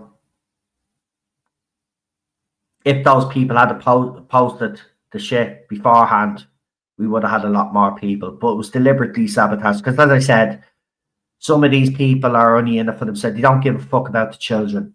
They don't give a fuck about excess deaths and COVID-19 and all of that stuff. All they care about is getting into the doll, getting that big paycheck, and they will sabotage everybody in order to do it. So I called out Real News Era, and I told them that you better post the fucking poster. Right? He's news, he works for us. And that's what these gobshites need to understand as well. I want to make it clear. If you claim to be media, well, then you work for us, the Irish people. So we ask you to post something, you go and post it, and you don't ask who set it up, and you don't ask any fucking questions. You just do what you're told. It's as simple as that. Like, loads of people said, no, can you post this? Yeah, no problem. Don't even say yet, no problem. It's posted, right? It's posted. I don't ask for who set this up unless I'm suspicious about something, right? I'll say who set this up. The old text is a bit bad there and it looks fucking shitty quality. Who set that up? But it's something legit. Post away. I don't even question it. No, can you post this? Yeah, no problem. Bang, done. And that's the way it should be. They work for us. Yeah, they work for the Irish people. So we tell them to post something, they better fucking post it. So as I said, I called out Elaine, I called out Declan Gantley.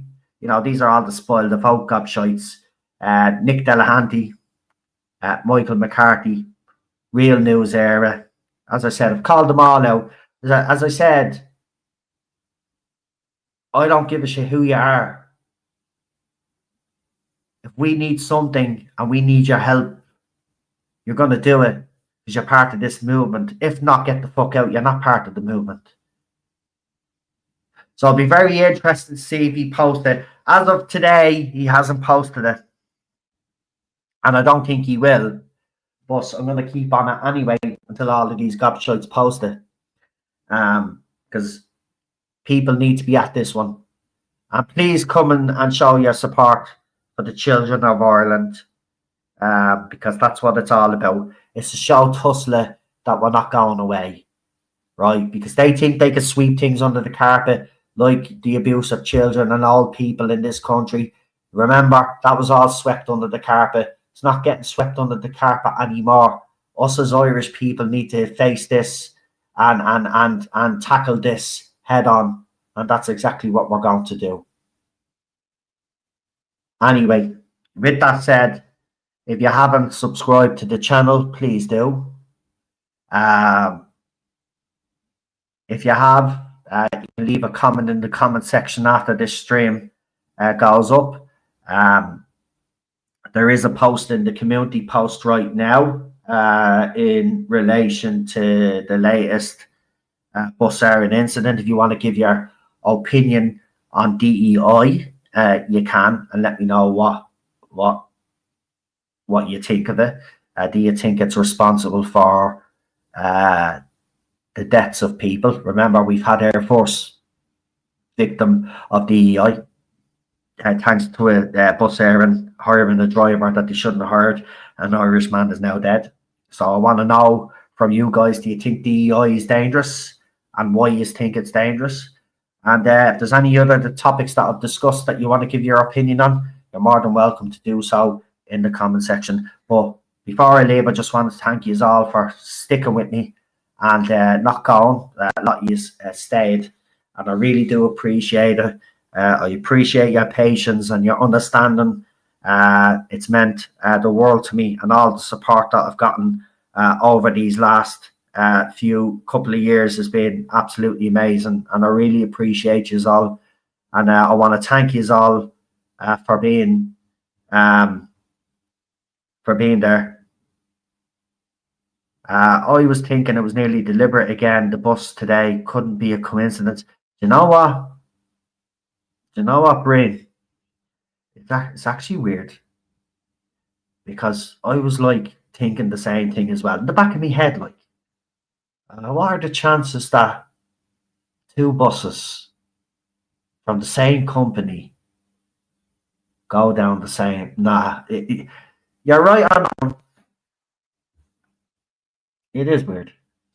Anyway, look, on that comment, we'll leave it there. And thank you very much for everything. Oh, I didn't even realize there that. Hold on. I forgot to fucking change it.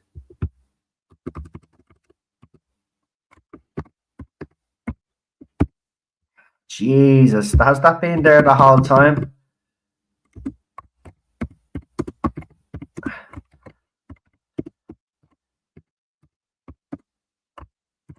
It fucking has.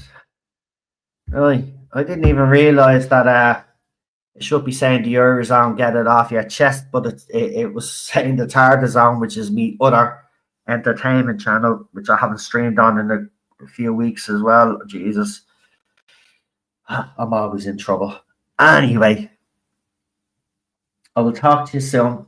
It won't be too long. It'll probably a day or two. But I'll be back and we will be talking about this EU. Fanula brought it up, I think, in relation to this new deal with the EU has made with India. Because, yes, we're going to have to brace ourselves for impact, as they say, folks. And if people don't know what we're talking about, well, tune in and soon, and I'll fill you in on all of the details. But it's certainly going to be a very, very open, lively debate. Also, just want to give a shout out to Lady of Eireann and Paul, because if you all remember correctly, they've been talking about Indians in this country for a long time, even before some other people were talking about it. So it's only right that they get a bit of a shout out there in relation to that, because they were absolutely spot on. And so yeah. Anyway, folks, thank you for joining me. Have a good evening, or good. It's 12:05. I'm gonna go and bring my little dog for a walk, and then I'm gonna watch some. I'm watching this fella now at the moment. He searches Google Earth, and he looks for strange structures all over the world. And then what he does, then he goes and he travels to them to see what they are, because some of them you can't kind of fully see them. So what he does then is he plans his whole trip and he goes to that place to try and find out what's there. And he finds all of these ancient structures and stuff like that. I've actually learned a lot about the Spanish Islamic war because of his channel. Which is very interesting, that Catholic countries were actually, even back then, were kicking the Muslims out of their country. What does that tell you? But yeah, I've been watching that fella. He claims to be Irish, but he has a bit of a Canadian accent, so I'm assuming his mother might be Irish or something like that. But that's who I'm following. I can't think of his name, but I could think of his name because I'm very bad with names. Do you know that? Hello. No. There, he's called, because I have Josh the Intern, he's called. He's on YouTube. So the video I'm watching now is he found a forgotten village using satellite imagery, and then he explored it, and that's what he does. So he'll go and check Google Images, and anything that he sees that's weird on the map, he will zoom in, he'll have a look, see if it's a structure, and if it is, then he'll plan his route. And these places are in the arsehole of nowhere, by the way. There was one place that he wanted to go and see, and it was between the Algerian border and the other, I forget the other fucking country. It was in Morocco, yeah. Algeria and Morocco or something, and the border there, and there was an ancient fucking thing. He wasn't allowed to go and see that, but there was one that wasn't in the military zone that he was able to see. But it's actually, do you know what, highly...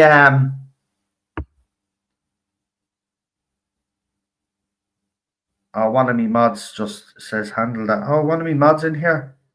Oh, brilliant. It's a highly interesting channel. So if you're into that sort of stuff, go and check it out. I also watch a few camping videos, but I won't bore you with them because you're probably not into camping and stuff like that. But these are the type of things that I watch to kind of relax. You know what I mean? Just to chill out and stuff. But you can never get away from the things that you do, though. That's the thing. But that's what I kind of got to sleep to that shit. you know. But it's good. I really enjoy it. So if you want to watch that, he's Josh the Intern. See what you think. You might be into him, you mightn't be. I'm into that sort of stuff. So I like that sort of stuff, you know, finding mysterious stuff on the planet and then fucking going. And if I had the money again, I'd go and fucking explore some of these places me fucking self, because it's fucking fascinating. Anyway, I'll leave it there. Thank you for joining me, folks, right? And again, I just want to thank you all for sticking around, because a lot of you did stick around where you could affect off. And, you know, I wouldn't have blamed you. Obviously, you didn't know the situation that was going on. But, you know, you did stick around, and I really do appreciate that. And there will be more videos and live streams. Now, of course, I will be uploading videos, right? So even if I don't do a live stream in a day or two, you will have some videos coming up. So watch out for that content anyway. And as always, you know, leave a comment and whatever. And I will see you guys for the next one. So God bless you all. Take care of yourselves and your families, right? And stay safe, most importantly. And I'll talk to you for the next one. Have a good one, folks. Bye-bye.